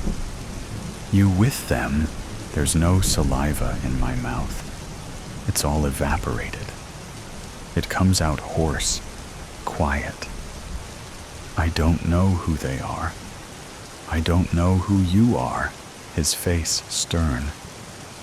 But you did follow me here. I nod. Yes. Why? My fingertips are itchy. The barrel is pointed at my heart because you look just like me. It sounds preposterous. Whatever I've stumbled upon, this is fate. A moth to a flame, and me to my Doppel. Caught up in something I don't know, don't understand, and couldn't have foreseen. Paying the price for a bill that is not my own. I can see myself crushed into the dirt. Now I'm wearing the dress, and they've scribbled epithets on my forehead and forearms. The usual offenders.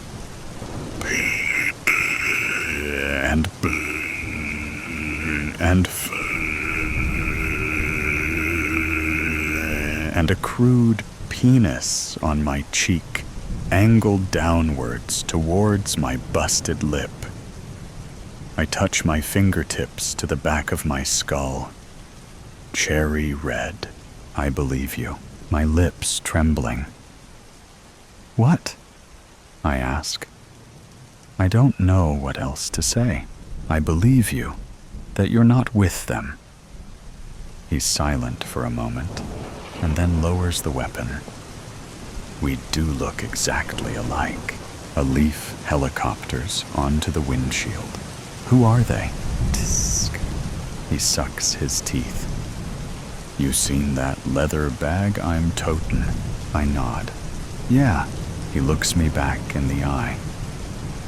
Well, son, what if I was to tell you that bag contained a lot of money? Would that start to fill the picture in a bit? A furrowed brow and fire in his gaze. I nod again. Needless to say, people don't normally tote bags of cash for any good reason. There's usually extracurriculars that go on to acquire such a thing, ain't there?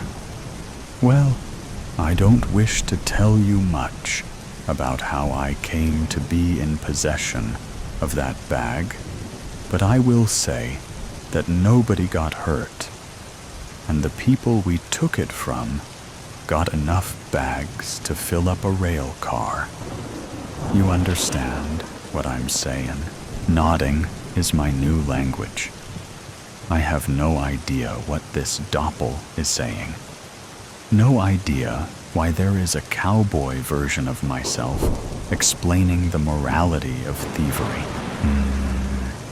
He grunts and lights a cigarette. Well, there is a mistruth in there. Someone did get hurt. Used to be 4 of us that did this work. But Maggie, she caught a bullet we just couldn't caulk. Gushed and gushed and gushed, and then, finally, her face just went white. Gone.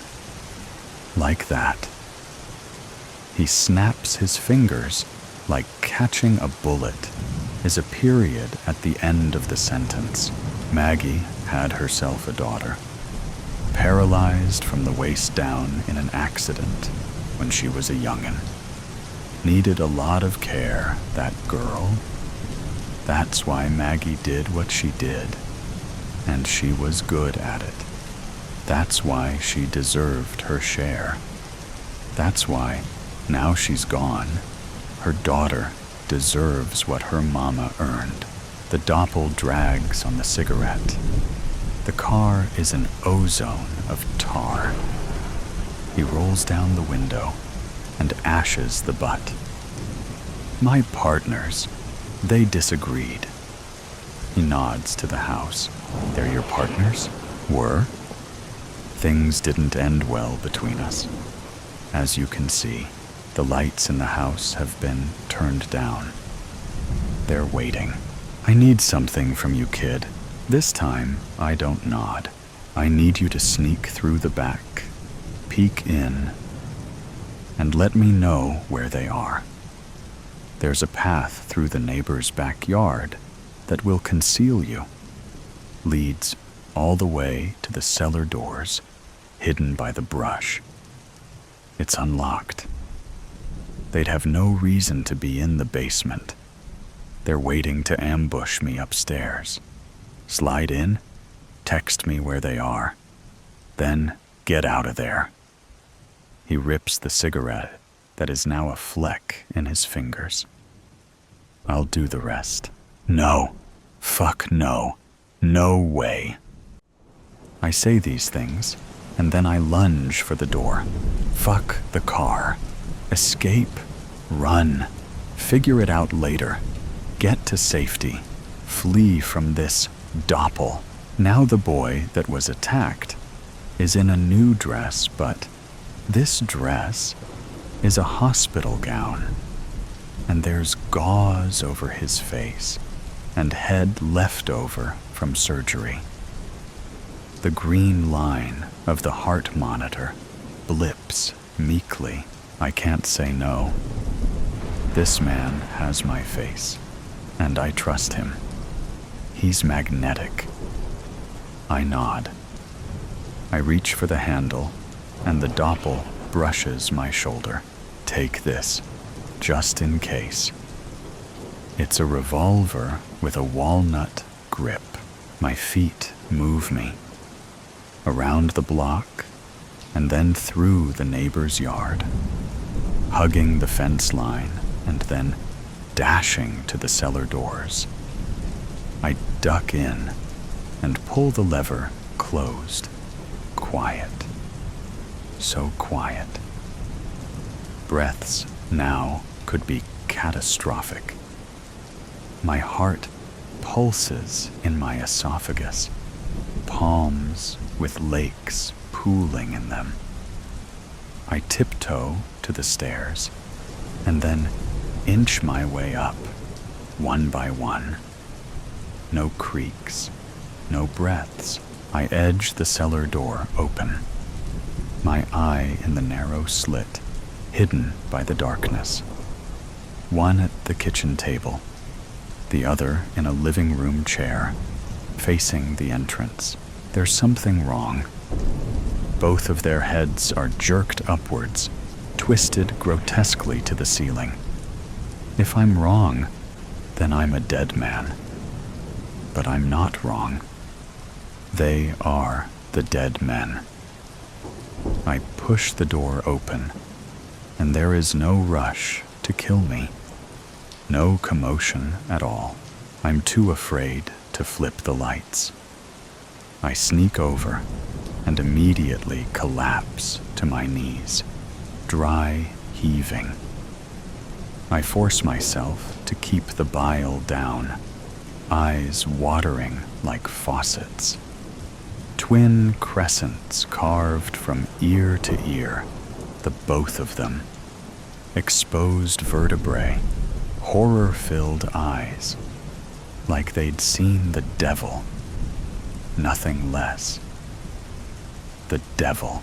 The front door explodes open, and officers pour in. There are red and blue flashing lights in my periphery.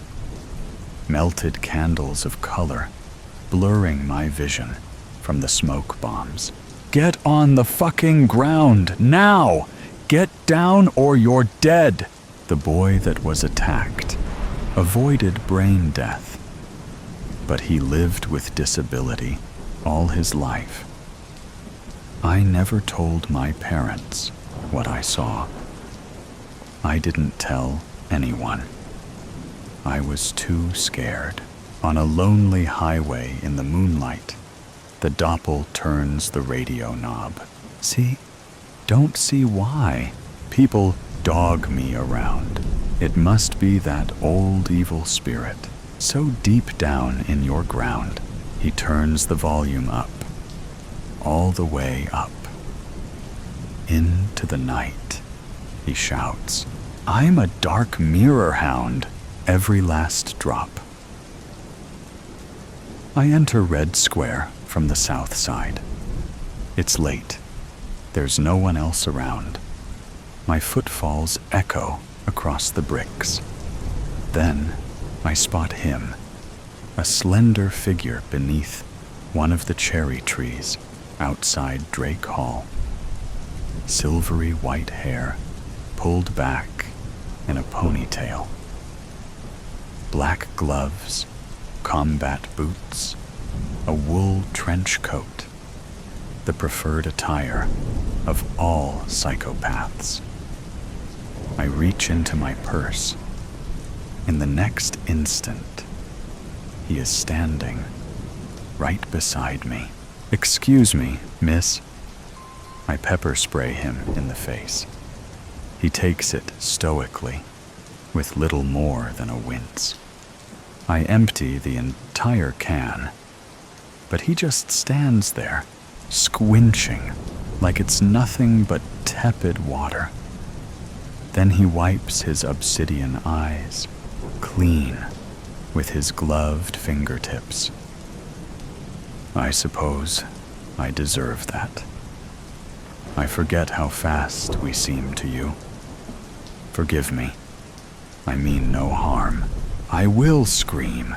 You're Anika Chande, yes? From the physics department? Doctor, I say by reflex, sounding breathless. Who are you? Or what? Dr. Chande, forgive me, he repeats, extending a hand. My name is Sasha Volkov.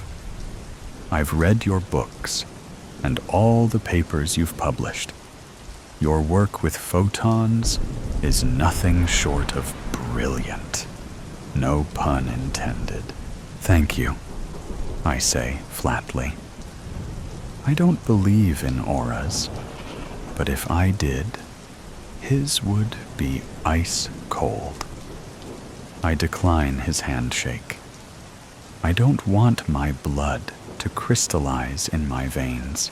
I'm hoping you will help me, he continues. You are perhaps the only one who can. I don't think so. His pencil-thin eyebrows pin together.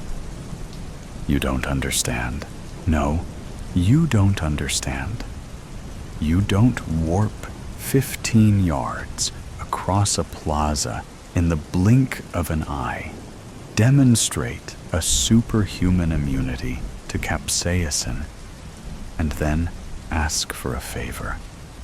I see you're sporting a nice pair of fangs as well. That's very cute. Am I being punked? No, ma'am. He pulls a handkerchief out of his coat and mops his face with it. Although I have been told I look like Slavic Ashton Kutcher. I'm calling the campus police. Please, hear me out. Look, I'll show you. He walks into a beam of moonlight and vanishes. Not entirely. His outfit is still visible, but there's no one inside it. I start to deliver on my promise to scream, but the sound catches in my throat. The ludicrousness of the sight, the sheer improbability. I must be suffering a psychotic break from the stress of finals, or the sushi I had for lunch is causing hallucinations, makes me scoff and start laughing instead. Very impressive. Bravo. You see, the trench coat says, gloves raised in a gesture of helplessness. Somewhere along the way, our species developed this ability or disability, depending on your point of view, to disappear under direct light. That's why we're nocturnal. You might assume this gives us a natural predatory advantage, but it's actually incredibly frustrating. Imagine trying to eat a sandwich without being able to see your hands, and it's painful. The stronger the light, the more intense the discomfort. Is that why you live in Seattle? I snort. Because the sun is never out? Yes, exactly. Makes sense. I have a hunch there may be some sort of interference at the quantum level between our body's atoms and solar photons. That's why we have no reflection and can't be captured on film. But the human mind can't abide the irrationality, so by rote, it forms a composite to make us appear whole. He returns to the shadows and rematerializes. A fancy illusion. just smoke and mirrors. Nothing to see here. No need for an anchor to drop into my stomach, or the hairs on the back of my neck to stand up. Nature had to find some way of keeping us in check, or we would have rendered you extinct by now. What do you want? I ask, wishing my voice didn't make me sound so fragile, so human. There was an article about you in the school newsletter recently. Thanks to a generous donation from someone who wished to remain anonymous, your lab was able to get a new quantum camera and an entangled photon detector. Volkov grins, his cobra-like fangs glistening even in the dark. I am that mysterious benefactor, and I want you to take my picture. Please stop messing with me. This really isn't funny at all. I'm quite serious, actually. We use simple objects for quantum imaging, like an emblem made out of gold and silicon, not living beings. Well, according to your lore, I'm not really alive. Isn't that right? I grip the strap of my purse, certain at any moment I'm going to wake up in a puddle of my own drool at my desk, having fallen into a fever dream. Undead beings, then. The fact remains. You injure me, Doctor. I am not a zombie or a virus. My physiology is nearly identical to yours, with a few notable differences, of course. His stare is beyond unsettling. I cast my gaze towards the parking lot and keep it there in case he's trying to hypnotize me. It's very late. I need to be getting home to my family. He pretends not to hear me and carries on. I understand there may be challenges. That's why I'm asking you. You're the only one who can rise to the task. Mr. Volkov, whomever or whatever you are, I suggest you learn to take no for an answer. The first time, not the second or third or fourth. I stride away, making sure to keep my head held high, projecting indifference. Oh, come now, he says, voice dropping to an impossibly low pitch. I could just compel you to do it, but I'd rather you choose. This is an exciting opportunity for us both. My legs grow heavy. Against my will? How is he doing that? I stop in my tracks, my heartbeat rising rapidly into my throat.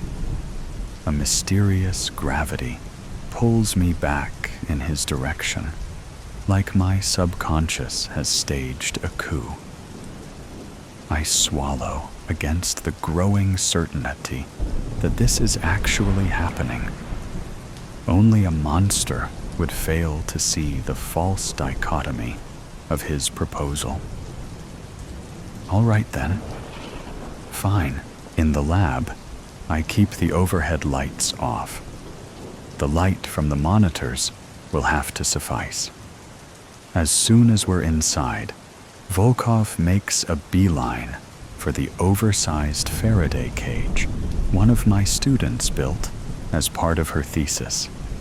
Like he knew it would be here, waiting for him.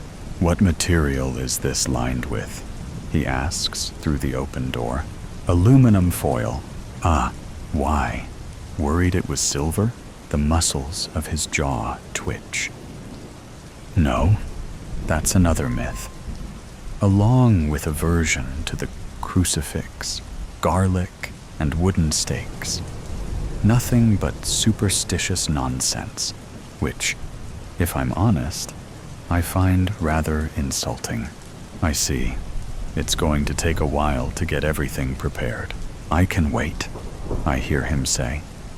Except his lips didn't move.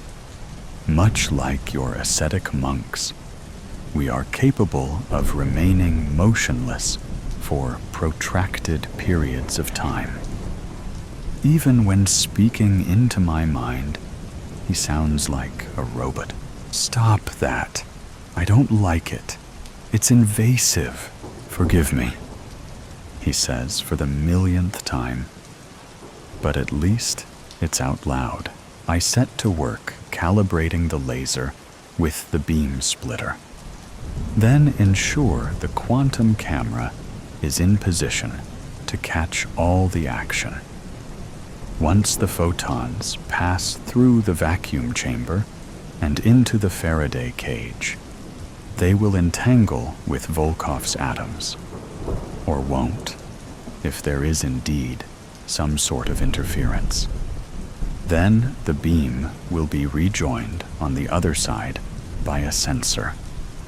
The high-precision spectrometer, along with the computer program on my laptop, will gather and interpret the data. You do understand that should we manage to get an image, it's going to be little more than a ghostly outline, right? Nothing like an actual photograph. When was the last time you saw your reflection, Doctor? In the bathroom, after class, I've never seen myself at all. Not in the surface of a lake, nor the glint of an eye, nor a darkened pane of glass. You cannot cast a shadow if you are never in the sun. I've commissioned sketches and paintings, of course, but it isn't the same, is it? I've never seen a real, tangible image of Sasha Volkov. He pauses. Because he's so still, I can't tell if he's battling with something or just going dormant. Can you imagine how that feels? To have so little confirmation of your very existence? I mean, I teach for a living. I shrug. I wonder how many people he's fed on. How many pints of blood he's drank. Thousands, he says, reading my thoughts again. Why is that relevant? I asked you not to do that. I can't help it.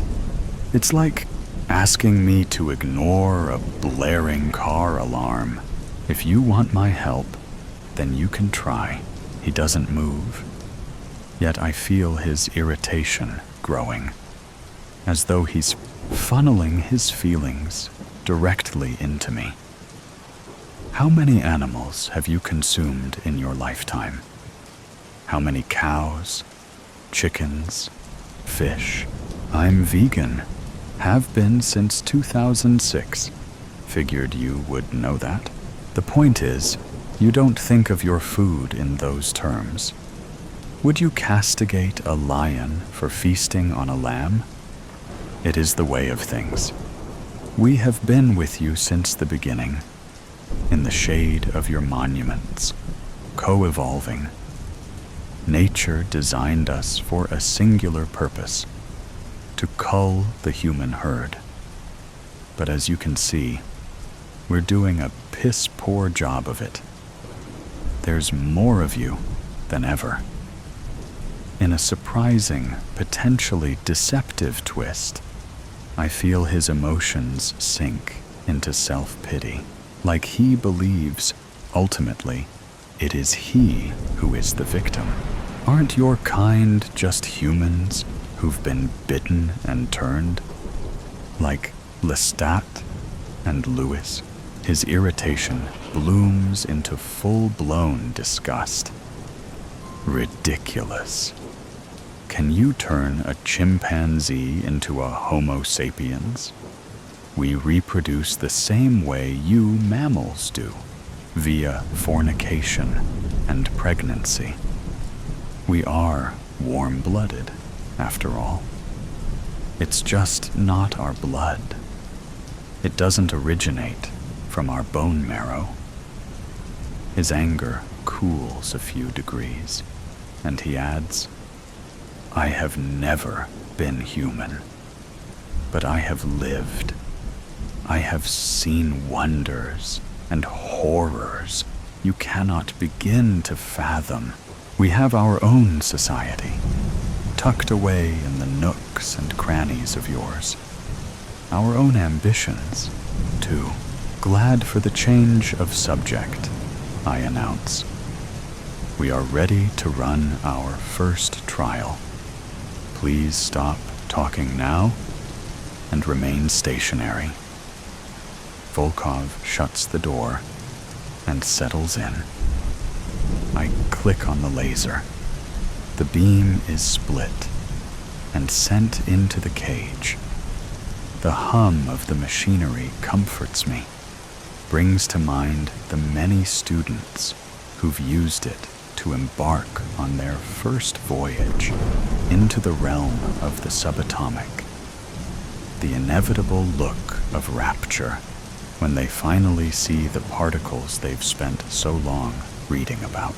In the midst of this rumination, I realize it's providing a kind of psychic cover.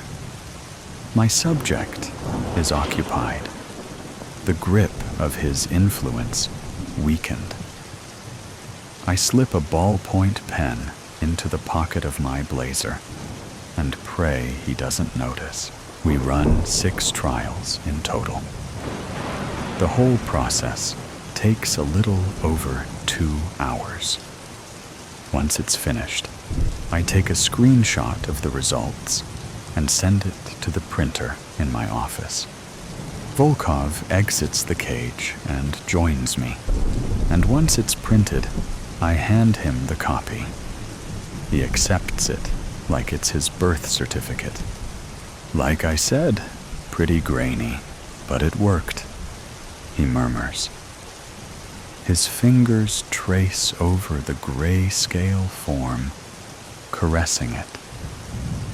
He is totally transfixed. I feel his heady mixture of elation and awe, the vanity that coils around his heart like a serpent. It's me, he whispers. You got what you came for. I need to get going now. My family will be worried. Volkov gives me the side eye. Surely you know by now that lying to me is pointless. I don't know what you mean. If I don't get home soon, you live alone, Doctor. Have since your breakup with Paul. You don't own any pets. Nothing that depends on you for its survival. Not so much as a cactus. Your younger sister calls to check up on you every so often, but not often enough. He sounds bored with the subject, preferring to pore over the printout with the intensity of an art appraiser. Is there anything else your system picked up on? I push aside the sense of betrayal and shake my head. The emissions analysis produced a string of errors. That would seem to confirm your hypothesis of some kind of interference, as no entanglement occurred in any of the 6 runs. But it would take a much more thorough experiment to isolate the actual cause of that interference. I see, he says, licking his chops. No matter. Still a tremendous success. Unable to help myself, I blurt out, "Are you going to kill me now?" He blanches. He's probably manipulating me, but I can feel the sting of hurt feelings in his chest. Of course not, Doctor. You have me all wrong. He clutches the printout in both hands and peers around the lab, taking it all in. I want you to study me further. Enlist the help of others, if need be. People we can trust to test my DNA and take blood samples. Think about it. If we can produce more results like this, you can publish them. These findings will fundamentally alter the world's understanding of biology and quantum mechanics. And what might that do for your career? When I don't say anything, he continues, it's time Homo sapiens learned they are not so alone as they imagine. It is time for us to evolve beyond the predator/prey dynamic and work together. We have to do something before your species gets us all killed with your utter disregard for the health of this planet. His eyes land on me. Despite his worst, I feel sick to my stomach, because in his zeal, he's accidentally let slide a few of his memories. I see his first kill at just 4 years old, hunting with his father in the streets of Quebec. The elderly homeless man bundled up in a doorway, the pale, mottled flesh of his throat, the profound hunger, 1,000 times stronger than any I've ever experienced, an insatiable need. The man awakens and finds himself immobilized by Volkov's father. Fear pours out of him in a thick stench. His final thoughts are filled with deep regret. He's struggled so hard for so long, endured so much, and survived on so little, only to meet his end as some night creature's meal. And little Volkov loves it. Every drop of remorse, every pitiable whimper, every dream. He feeds on them along with the blood, gorges on the man's life force until he's full as a tick. And his father says simply, "Good." I see his most recent kill from earlier in the night. Stephanie Albright, the student who made the Faraday cage. He broke into her dorm and drained her in her sleep. She died and never saw it coming. Volkov looks at me now. He knows that I know. "Don't," he warns. I jam the ballpoint pen into his chest. My aim is perfect. It lodges between the ribs slightly, to the left of his sternum, and hits something hard, catching when he takes a breath. He growls at me. "I told you that wouldn't work." Then I'm soaring through the air. My body collides with the quantum camera, shattering it against the wall. I land in a heap on the floor, sparks raining down around me. Pain shoots up my spine, the wind knocked out of me.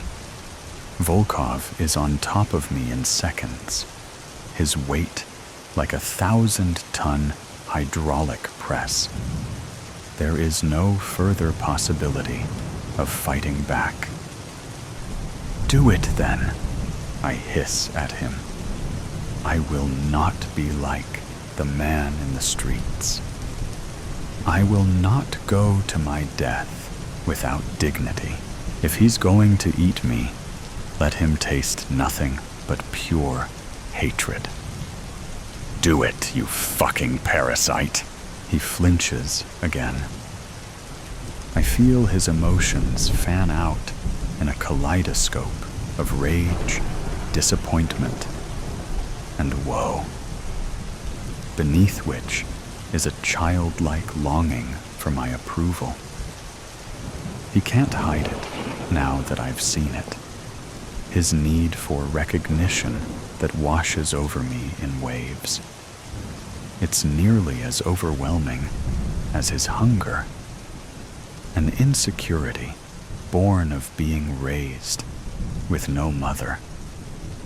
We could have done important work together, he says, voice choked with repudiation. Remember that, then he's gone. His presence peels away like a bad dream. The overhead lights turn on. Dr. Chande? Asks Officer Thompson. He's standing in the doorway, holding a nightstick. The school won't let him carry a gun. Everything okay in here? Shakily, I get to my feet and survey the damage to the lab. Other than the broken camera, all the equipment is intact. There's no sign Volkov was ever here, except for the image on my laptop. I'm okay, officer, I say, but we need to send the local police to Stephanie Albright's dorm room. There's been a homicide. Gripping his stick closer, Thompson asks, "How do you know that?" I stare at the screen. Its spray pattern of photons in a vaguely humanoid shape. The world's first evidence of the supernatural. But it could be anything. No better than a UFO sighting or a blurry photograph of Bigfoot in the woods. I clear my throat and glance at the officer. In the wake of Volkov's influence, my emotions come flooding back with a vengeance. Hot tears spill down my face. I clear my throat and remind myself, no matter what I experience, I am a scientist. Call it a hunch,